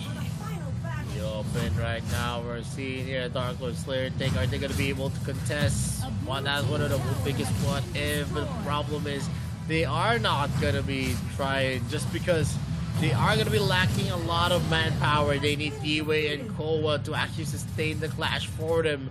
And that's not going to be possible if they are still going to be responding into the base. They're just going to be taking all the out there turrets. With the Dark Lord Slayer on the next in the next wave, it is going to be difficult. And that was a big play coming in from Taos, finally getting the right targets using that Agnes grip, and Bang might be taken down. He is going to be pulled here by Taos. He knows that whatever he does, he's not going to be able to come out unscathed. And look at the damage. We're going to see Fish running for the high heels. One more Ember's Gaze, and he is going to be taken out. That's a big and substantial damage. And we're going to see the Dragon's Claw here being used by Myra to reposition himself again. Good thing a wave is there to actually deter the push of the Dark Slayer. They're not going to be able to damage the mid lane turret. But at the end of the day, they are just going to be pressuring here. Bang still has 10 seconds left for his timer. Pichu is going for a push here, but it is going to be very, very difficult. Moonfall is going to be used, and SRY is just relishing, showering from the damage. Dragon's Pride is being used. Koa almost taken out. They're going hard in taking this turret as well. SRY is just on the bot lane, limiting the movements of Yiwei. The members of Valencia really want to win this. He doesn't want to give to SGP. One more clash will determine the winner. They have to wait for the Dark Slayer, or this is the time to initiate to the members of SGP. Bottom turrets and top turrets left. Double attacks coming in. 2 members on bottom, 1 in mid. Another 2 on top side. Which one will have to open the gates first? Top turret is a couple of attacks just left. Now SRY on to the back side here. Maybe 1 knockup really needed for that objective. Bottom turret, couple more attacks left as well.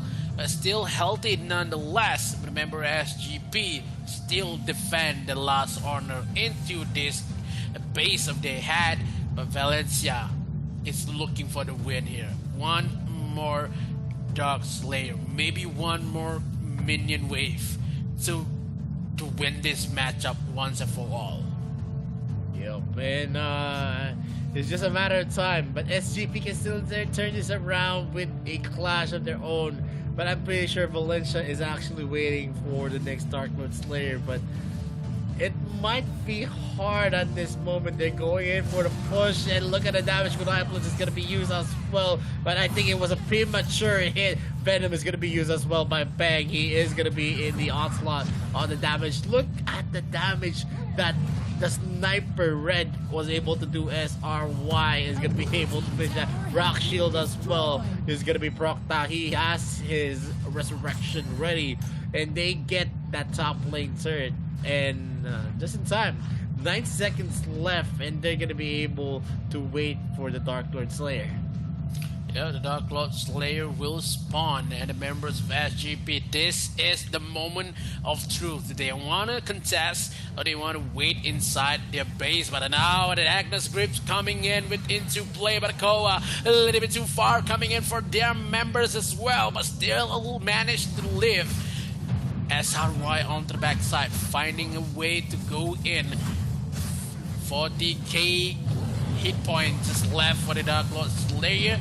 None of the members of SGP really can bring the fight into contention onto the Dark Lord. Still, Valencia has the upper hand with the 2k gold lead. SGP really need to defend this. If it's not the defense is solid, this might be the team for Valencia. They can't go for the core. They need to penetrate it better. SRY finding a way to go onto the back line, still be founded by the Elsu. Oh no, a little bit too early there with the Anna's grip, but the Dark Lord in the middle side with the damage coming in from QQ is carrying away SGP members. Wait for the right time to win Valencia. Yeah, man. I think there was a slight hesitation of Myra clearing up that bottom lane. There is going to be a lot of information, though. We're going to see here Pichu actually falling off here. They're not going to commit yet on clearing up this wave because they want to actually crash the waves at the same time. Now, they have the capability. We're going to see Myra coming in hot. Taos are actually going to be locking in into Fish. Fish is going to be taking now. Dragon Strike being used here. Red is going to be spawning up again. He still has the Death Sickle ready. He's not going to be able to buy that in time. Bang is actually trying to go ham. He's going to be using Venom, doing a lot of damage, but he's not going to be able to last. Yue does his best, but it's already a Nexus lock, and BCF takes game number 1.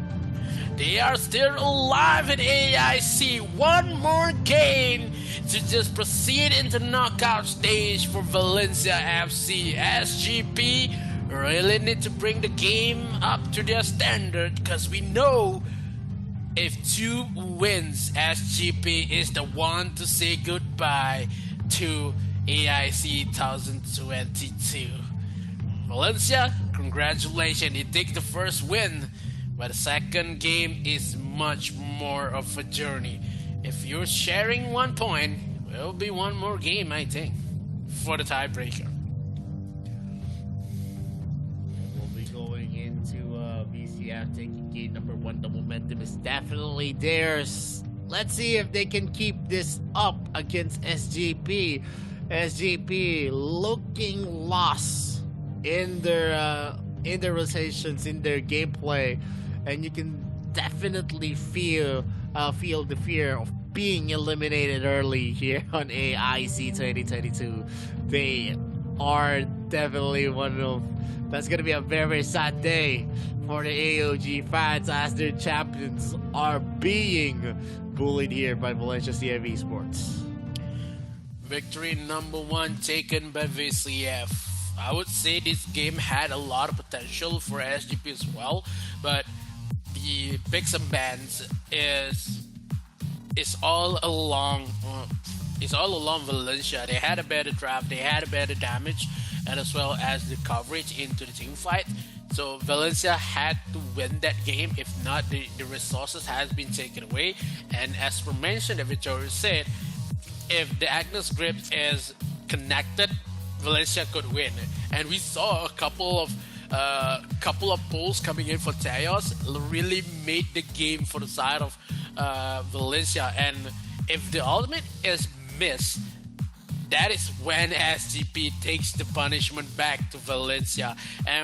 Yeah, thank God Valencia won that game. But yeah, SGP game number 2 is much more crucial than game number 1. If they could level the game up, I would say this might be the kind of the best situation that Valencia and SGP could handle in a couple of minutes. Yeah, definitely. If this is the kind of performance that we're going to be seeing, BCF is definitely on top of SGP. SGP needs to bounce back, needs to channel their championship prowess. They need to channel their old side, wherein they're going to be very, very dominant, very, very aggressive as well. And yeah, it's pretty hard. It's a pretty hard thought that, you know, the last game of your AIC journey is going to be the next game. It's going to be a pretty daunting. It's going to be a pretty daunting and distracting thought that this would be the last. Yeah, if we look at Nova, we know that if Nova win that one game, the last game for Nova is if they won, it doesn't matter. But for SGP and Valencia, if you won that game, you have one step further to your playoff. But if you lost the game, it's going to be really hard to just acknowledge that you are going to leave AIC 22. In fact, that you have a great history because of SGP or Valencia had a couple of runs in AIC that had better runs from this. But yeah, it is what it is. Get one more game to determine who's going to be the playoff, Valencia or SGP. If SGP takes one game away, we have another game for Group B, I think.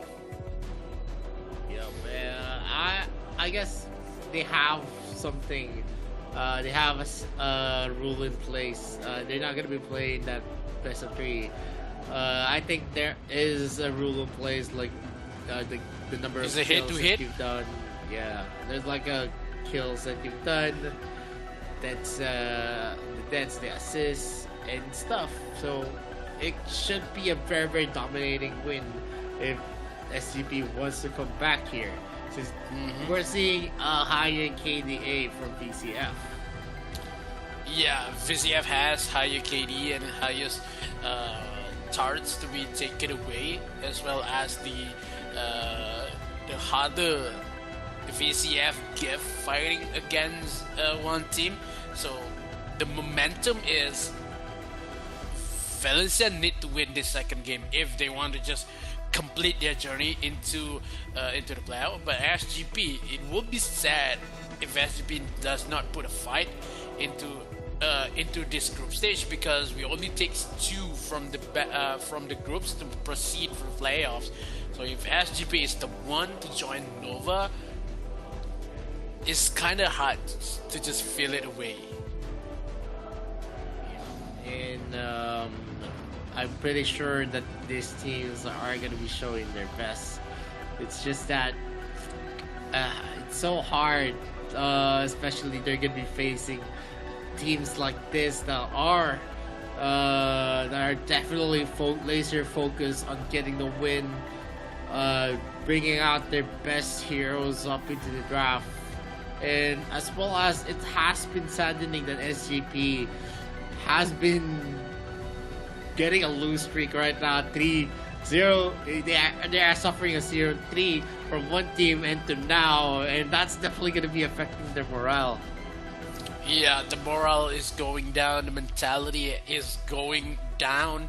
But yeah, one last game just really needs to bring it, bring the fire. They need to bring the demons out of the break, because if they can bring the game into Valencia, game number 2, it would be something that they show us that they are still relevant in terms of how Valencia to kick their ass in terms of game 1. So yeah, too much of a mistakes coming in with the drafts from SGP. They need to change it a little bit. They need to play a kind of a basic kind of drafts if they want to win more, because they happen to play like Flash, trying to flex around much of a hero, so it's not going to work for them. It's kind of hard for SGP to win like that. Yeah, I'm gonna see here on the stats, 5-kill deficit in favor of Valencia CF Esports. We're seeing the gold not that big of a lead, almost at 4K towers. Missile Dragons, only Dragons. Actually, we had some fight coming in from SGP, but in the latter parts, they actually were falling off. See the damage being dealt here by QQ, 174k damage onto that Iggy. Insane stats here for VCF. No 100ks are gonna be found for SGP, even on the Elsu and also the Quixie that usually has tons of damage, because it's a point-and-click hero.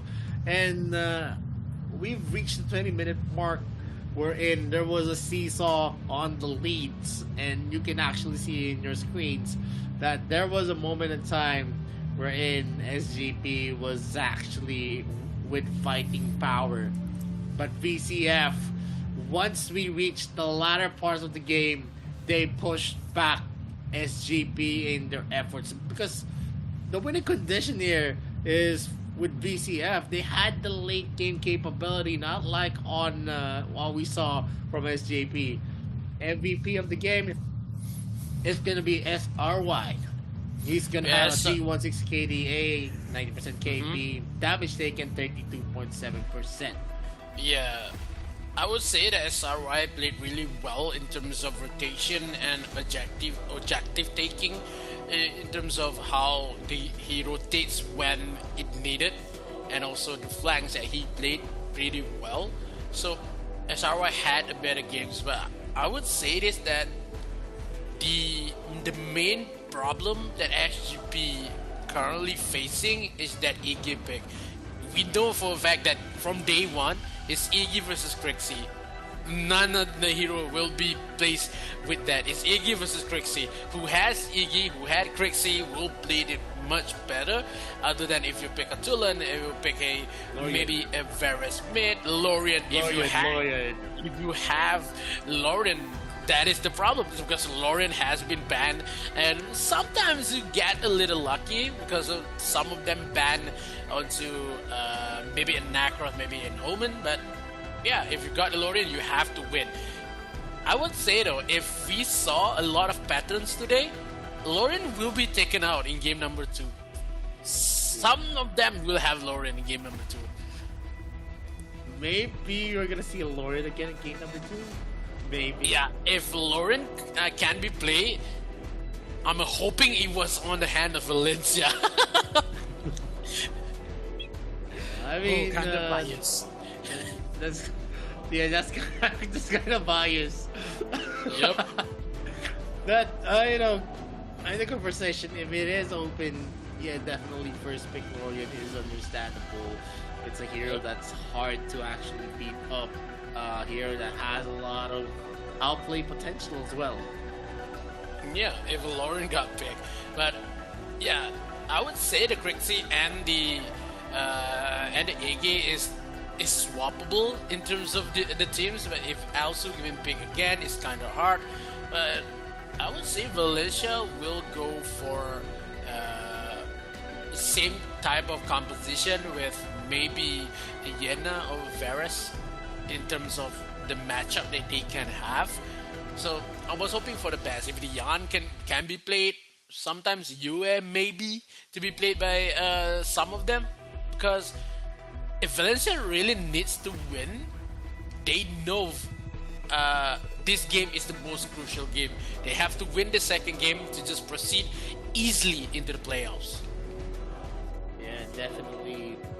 Probably we're gonna see them in a best of 3, best of 5, best of 7. But right now, it's all about Lorian, Iggy, Crixie as well. Until then, being picked out. Not much of the other mage heroes. Azenka's never coming out because I think I sense Volkov for SGP. I don't know why. I sense Volkov for SGP though. really? Yeah, I sense a Volkov to be picked by SGP, but if you say it along with Azenka, yeah, maybe Azenka will not go through, man. It's going to be really hard. You have Yue, you have maybe you have a Malok to be played in mid lane, we have Hitachi. It's going to be really hard for Azenka in the current batch. But now, game number 2, draft picks. Who are going to win this game in terms of drafts, in terms of energy? Is it Valencia or SGP? First ban, maybe the same. Oh, Lorian's been taken off. Okay. No chance at all to play Lorian, but it's okay. Yeah, and you know, the second ban is definitely gonna be the Aya. I feel like it's Are gonna you be the sure? Aya. If they don't ban Aya, I don't know. All I can say is it's gonna be a sure win for Valencia CF Esports if they do get It the could Aya. be a Nakros first pick, man, if Aya got banned. They need to ban Nakros or Aya. They should pick it. I mean, that's the benefit of Come on, ban an Nakros. Aya pick. Let's go for Valencia. I told you, man. It's either Aya or a Nakros pick. That is the best ban SGP could give. Oh man, I feel like What? Okay. Liliana first pick. They're not going for the Naya pick. They actually went in for a Liliana pick. That shows them a lot of confidence on their pick. Dirac. For SGP. Huh. I'm actually perplexed. I'm actually very, very perplexed if they do lock into that Dirac pick. I haven't seen Dirac being used that much. Yeah, I think Dirac is one of the best champions in AIC 19, but in 21 it's not a lot of Dirac as well. So it's kind of hard to see Dirac with the composition that most of the team has, because Dirac has a slow movement, so it's kind of not much of a help.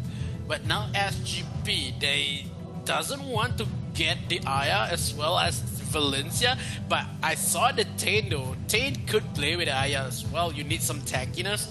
But yeah, this is the moment when Guiyang Gaming is still kind of praying about it. It's still none of the team want to take down Aya. Aya is still open though. Yeah, I mean, maybe they don't want Aya as. Maybe we think that Aya is really not a strong hero. Question mark at that.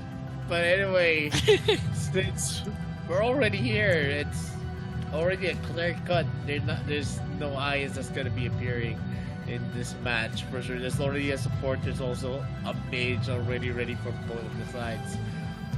SJP though is gonna be definitely aggressive, only on the Elander pick.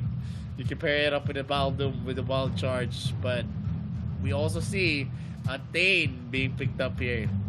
One big tanky hero. So even if he catches up that hero with a Wild Charge, he's just gonna be laughing and pushing you back into the kill zone of Valencia.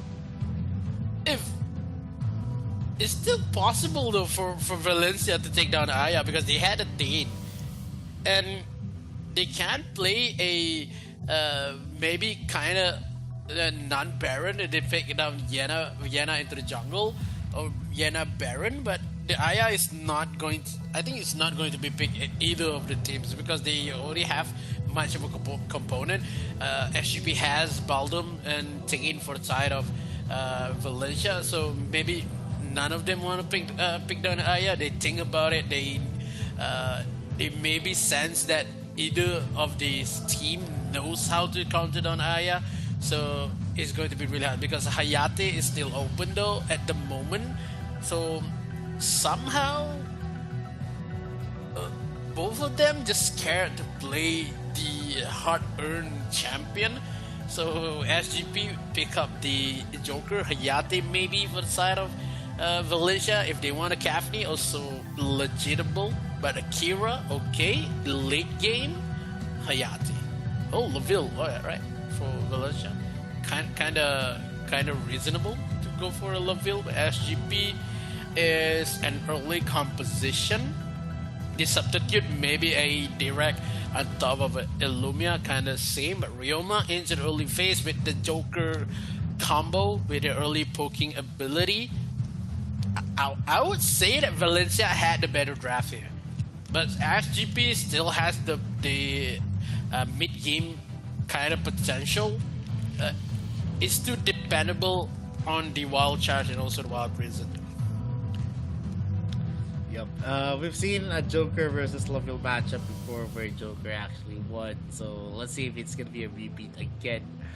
The lineup that we're seeing here is that SGP has the capability to go hard. They has the capability to go for the defense as well.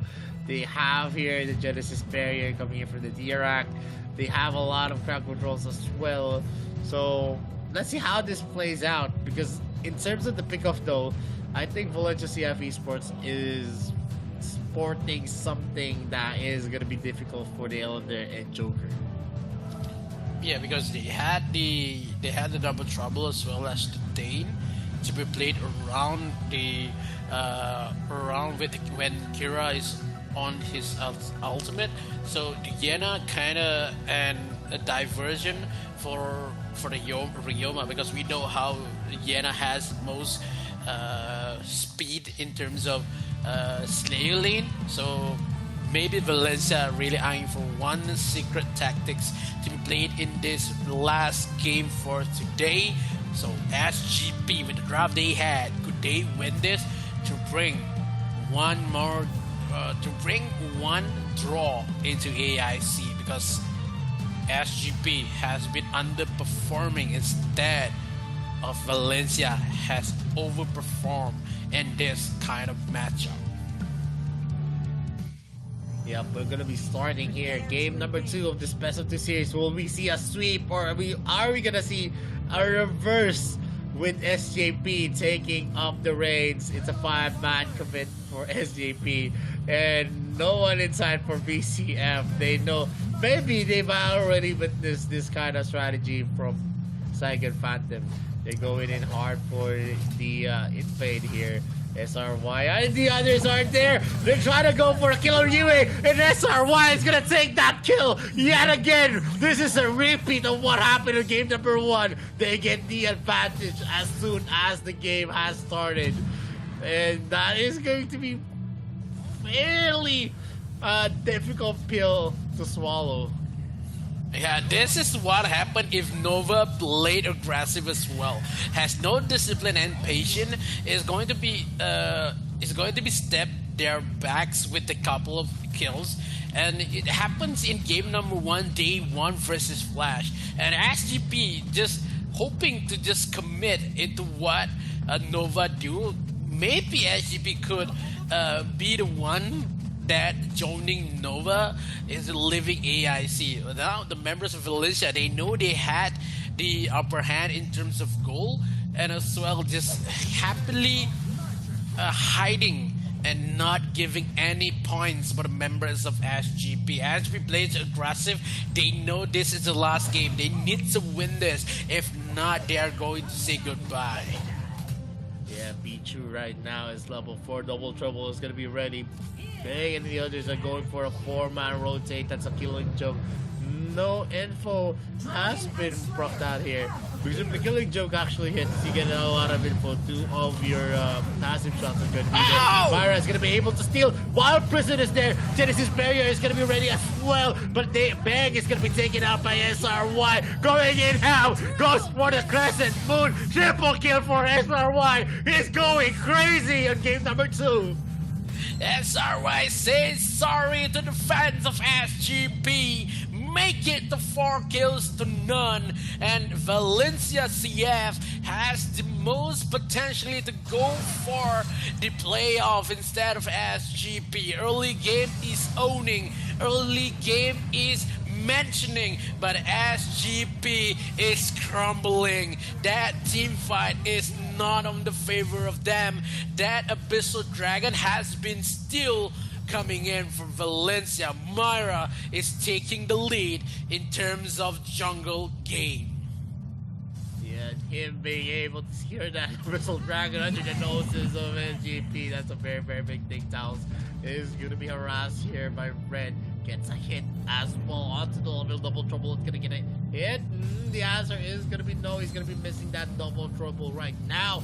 It doesn't really matter. Not much. That's going to be lost here.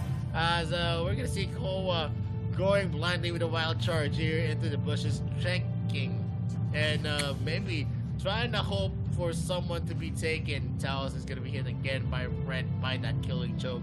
He is gonna be harassing the Thane in multiple instances. The QQ is gonna be using that blinding light to actually get some stuns and get some damage into Red. That is some near still coming in for SRY. SRY is overperforming. He gives a lot of credits to the Valencia CF team.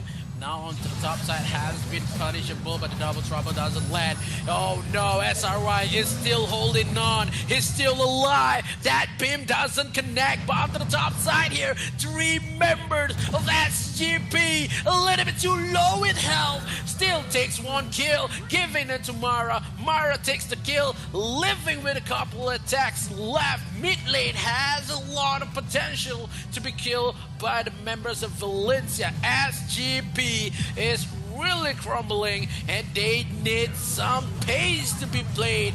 Still focusing on the aggressiveness with the lights coming in. SGP cannot defend top turret. He is going down. Valencia is promising. They know this is their game. The confidence level is up. The moments and also the momentum is striving to win this matchup. Yeah, but right now it's a 5-0 by VCF. The confidence is there, the aggression is there as well. Taos is gonna go for a push, and the double trouble gets a hit. Bang might be in danger. Metamorphosis is being used up here. He's gonna be waiting. He's gonna be waiting for Bang to go there, and that's a secure kill again for VCF. QQ is gonna be securing that kill. Not much is gonna happen here as VCF is currently pulverizing Saigon Phantom in most of the contest sounds to be entering again with Myra. They're gonna and the overall dream is not gonna be enough. QQ as well is gonna be entering the fray, but with Bang entering that bottom lane defense, they're not gonna be committing just yet. We can hear the excitement coming in from Vittorio. Knows that Valencia had the upper hand into winning this early game. 6 minutes into the matchup, 6 kill for Valencia, 0 in return from SGP. What happened to them? Bang, a little bit too aggressive with the 2 deaths currently. SGP has no answer, for the question has been asked from Valencia: where is the team fight? Where is the securance onto defense? Mid lane will crumble a little bit more into minutes, but 25 seconds left for the Dark Slayer, and the Abyssal will be taken away if Valencia really commit into objective gameplay. Right now, VCF is actually going for a 3-2 kind of conversation. SRY might be caught out, but Fish actually misses out. Mira is going to be entering here, but not much can be done at this moment. He knows that without any kind of support, he's not going to be committing just yet. Pichu is going to be able to get away from the wild prison. That's going to be the cat laughter yet again, but Pichu is still in advantage here. Avalanche Fury might be ready. There is going to be a stomp here by Tongs. He's not going to get a hit, but Pichu as well is going to get a kill for himself. QQ and Pichu right now are leading the charge here for BCF. Bang and the others are not going to be engaging because they are actually going to be in grave danger in the 1v1 scenario. They are banging on the door. Mara a little bit too lucky there. He's still alive, but still has the potential to die. But the double trouble coming in for Pichu on bottom side there. That is to perfection for Valencia CF. 8 kills, 1 respawn, only 1 death coming in for the side of SGP. This game is on the brink to lose. Mid turret has been pushed away for the SGP members. The wild prison on the back doesn't connect, coming in with a QQ from the side. Still has the death cycle coming in from Mara. This kill is for SRY. Double kill for the QQ and make it double for SRY as well. None of the members of SGP could respond to the aggressiveness of Valencia FC. SGP is calling their home because they are going back home. This is going to be a hard moment to relieve because SGP cannot pick up the phone. Fish right now is doing his best to commit his best. He even committed Genesis barrier, and look at the double trouble, always getting a hit on someone that is very, very valuable. Bang has been the target on that double trouble all throughout this game. Number 2, we're gonna see here Pichu is gonna be stopping himself, resetting that Slayer, as Koa is not going to be able to maintain that. They're not going in hot. Bang. They are going. Well. Oh, they are going to get a hit on the double trouble. Fish might be in danger. There is going to be a spark here, but going and committing onto that narrow space is just going to be detrimental for them, as we know that Dirac excels in those kind of situations. Yeah, a small alley to be played here that Dirac will excel, but that kind of aggressive just been deflected by the members by Koa. That wall prison stops the momentum that Valencia had. If the wild prison doesn't connect to 3 members of Valencia, I would say that is the end of the game. Maybe a couple more damage coming in. Bottom side will be pushed. Mid lane as well, who's going to be taking the first kill into the Dark Slayer, who already had. Couple more damage coming in from QQ. Kills doesn't confirm just yet, but Yena on the dead side here. Towers will be taken away. Still slows, couple more damage, but the barrier is there. Fish been taken out first. Middle turret is the next to fall. Koa will follow his members, yet is Fish with the timer as well. SGP only 1 in respawn. Valencia is a monster right now. Yeah, 14-1. If this is not a one-sided match, I don't know what is. Look at the damage coming in from Pichu. He's just going and trying to get that mid lane tier. Bang could not even scratch the surface of Zhao's health. They were only able to shave off half of his health, even with the turret health. And that's a very, very bad sign. Fish will do his best with the Genesis barrier, but he only has 1. And after that, what is coming next? SRY and the others are going there. And Bang has been obliterated in a matter of seconds. Only 1 second to be intact. Bang has been blowing like a big bang. In the bottom side, with a couple of Valencia members trying to find a way that's knocking on the door. That doesn't have the metamorphosis. The double trouble doesn't even connect. 4 versus 5. Still waiting for a Abyssal Dragon. Maybe because of Bang with 9 seconds to live. It's not kind of situation that Valencia can provide because of how Valencia is so much disciplined. Okoa a little bit too far away here, has been pushed, has been killed. Mara on the backside here. QQ find a way to the blinding light, doesn't even connect to the members of SGP. Abyssal is still alive. 35 seconds for the Dark Slayer. This is the Holy Abyssal Dragon. QQ is giving much more damage and also attention to the member of SGP. If this going long enough, SGP will say goodbye. But definitely here, us, we are going and progressing here. 3 minutes entering the late game. There's just so much of a stomp here right now. BCF is just creating a clinic showing us how to dominate champions. BCF right now is just a total beast in terms of the plays that they're showing us. They're not creating mistakes. Double Trouble's not gonna hit. Avalosphere are being used here by Tiles. They are gonna be disengaging immediately. They have an objective in mind, and that's gonna be the Slayer. They're gonna be summoning that for sure to take the top or bottom lane turret. Now Valencia had said BRU check, SGP check. Maybe after this will be one team with the redemption they need. Living SRY on the bottom side, pushing into the last tier turret on bottom. In the mid lane with a couple of damage. Koa is still a bit alive, but now Teos finding a way onto the wall. Still has Mara with the ultimate. Bottom tower will be taken away for members of SGP. Just cannot deal with the damage that they had. Laville on Pichu is one of the best Laville we saw. Bottom tower will be taken down. Top tower as well has been taken away. One turret left. Bang. A little bit too low on health, but still had the metamorphosis to run away. Kiku is still alive, but a couple more damage could be dealt. But now Valencia really needs to run away because they lost Mara in the process. Yep, and right now SGP is trying to make some place for themselves. There is still a big margin though in terms of the gold.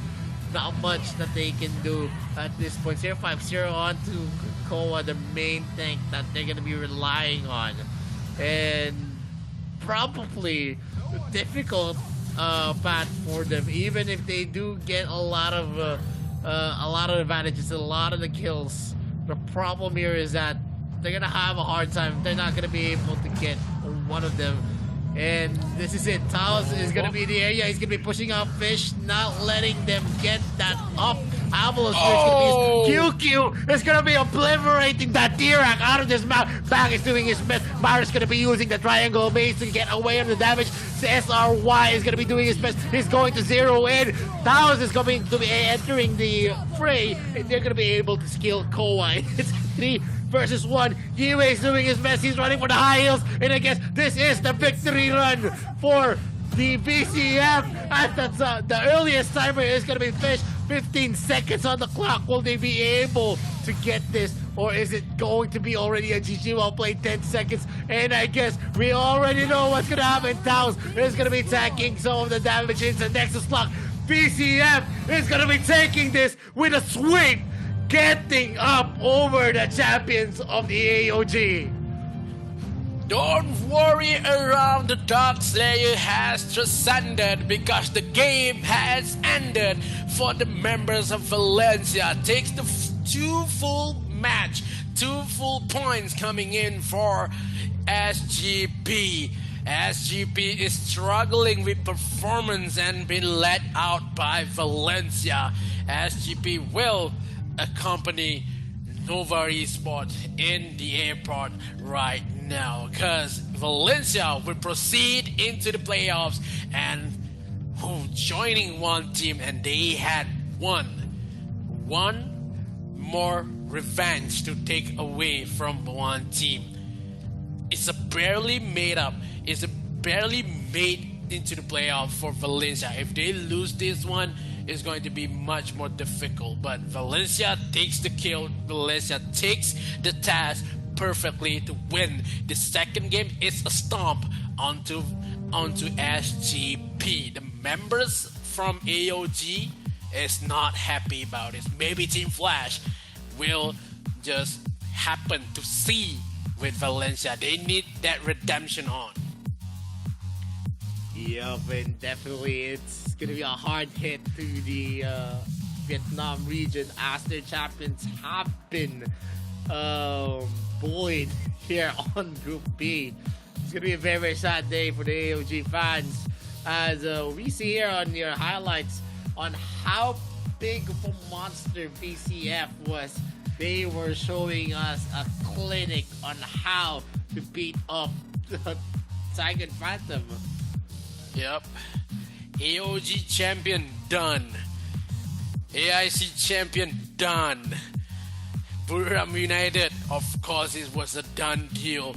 Now VCF is still alive and doing great. If they push their luck to play like this versus any other teams, it would be much better in the playoffs, because we know Valencia has the potential as well as one team, and Team Flash, and also with the other members like KFC Talent. But yeah, congratulations for Valencia CF. Make it with the Slither of Health is making to the playoff, but SGP unfortunately will stop their journey in AIC 2022. Yeah, it's a very, very sad day, so to speak. I mean, it's representatives in a lot of the flag here. I think Vietnam right now has the curse. The AOG region has the curse in the international events. V Gaming has been consistently the second placers of the AOG region, and they are the only team that has been consistently working their magic up into the international scene. But I don't know what's wrong. SGP, in terms of the draft, I think the meta that they have has fallen away from the current meta. I think even the rotations, it's not the star-studded plays. It's not there. It's not. Yep. Team Flash, Tiger Phantom. I don't know. Team play isn't really the core play, but at the end of the day, it's just about how cohesive you are on how to actually have this decision making to actually go for kills, to go for the objectives. I felt like there was something lacking onto Tiger Phantom in most of their contests today. They were not decisive enough. They don't know when are they going to be retreating, when are they going to be engaging, and that affected them a lot. And even in their early aggression plays where they made a high risk, high reward, of course we could see they had the damage, they had the confidence to go, but they didn't expect that VCF was already waiting in the bushes and waited for an ambush for the right moment to get that first blood. And it has been a repeat in this best of 2 series. Yeah, it happens when if you played a lot of aggressive and not paying attention to the surroundings, you will be taken out from AIC a little bit more early than any other teams, because it happens to SGP. It also happens for Nova and Starry Night. So this is kind of not aggressive kind of gameplay that is much of a high risk, high reward. It's kind of need more perfection into the aggressive gameplay. But nonetheless, SGP in this kind of matchup, they deal a lot of damage, but the aggressiveness and confidence that Valencia had is too much to be held in this kind of matchup. Look at how Pichu is not giving a lot more damage than Red, but QQ is much more a monster with Mira and SRY. I would say MVP for this game, I will give for SRY, because of how the position and also the flanking the SRY do is too much to be handled by Yiwei. Yiwei cannot just mimic the movement that SRY has because of the Yena pick. We not seen a lot of Yena, but when Yena could be picked, is much of the convenience that Valencia had. You making SGP the champions of AOG, taken out from AIC. Yeah, and a big part of here is how SRY was able to maneuver himself into the map, securing a triple kill, and rightly so, he is the MVP here with a 10-1-3 KDA. That's phenomenal. Who says Dark Slayer laners cannot carry? Who says? And SRY proves that the Dark Slayer lane can definitely be a big factor in the matchups that's gonna happen.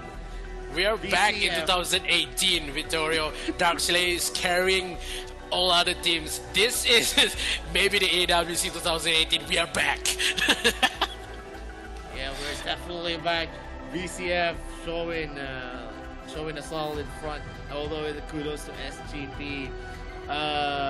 It's just that the draft was nonsensical. Just like what you said about Team Flash, I do agree that SGP does not know what kind of game, what kind of identity are they going to be showing us late game, mid game, early game. They don't have a clear-cut win in most of them. And there are a lot of compositions that's strong from early to late game, mind you. But in terms of what they are showing us, it's just that they're putting in a lot, they're mixing in a lot. Not all of the heroes can actually mesh well, and that is a fact. And we saw that. They have a lot of ability. They had the Ryoma, and having a Ryoma pick against a Yena pick, it was just, to one side. And usually, like I say, Ryoma versus Yena will always come out on top.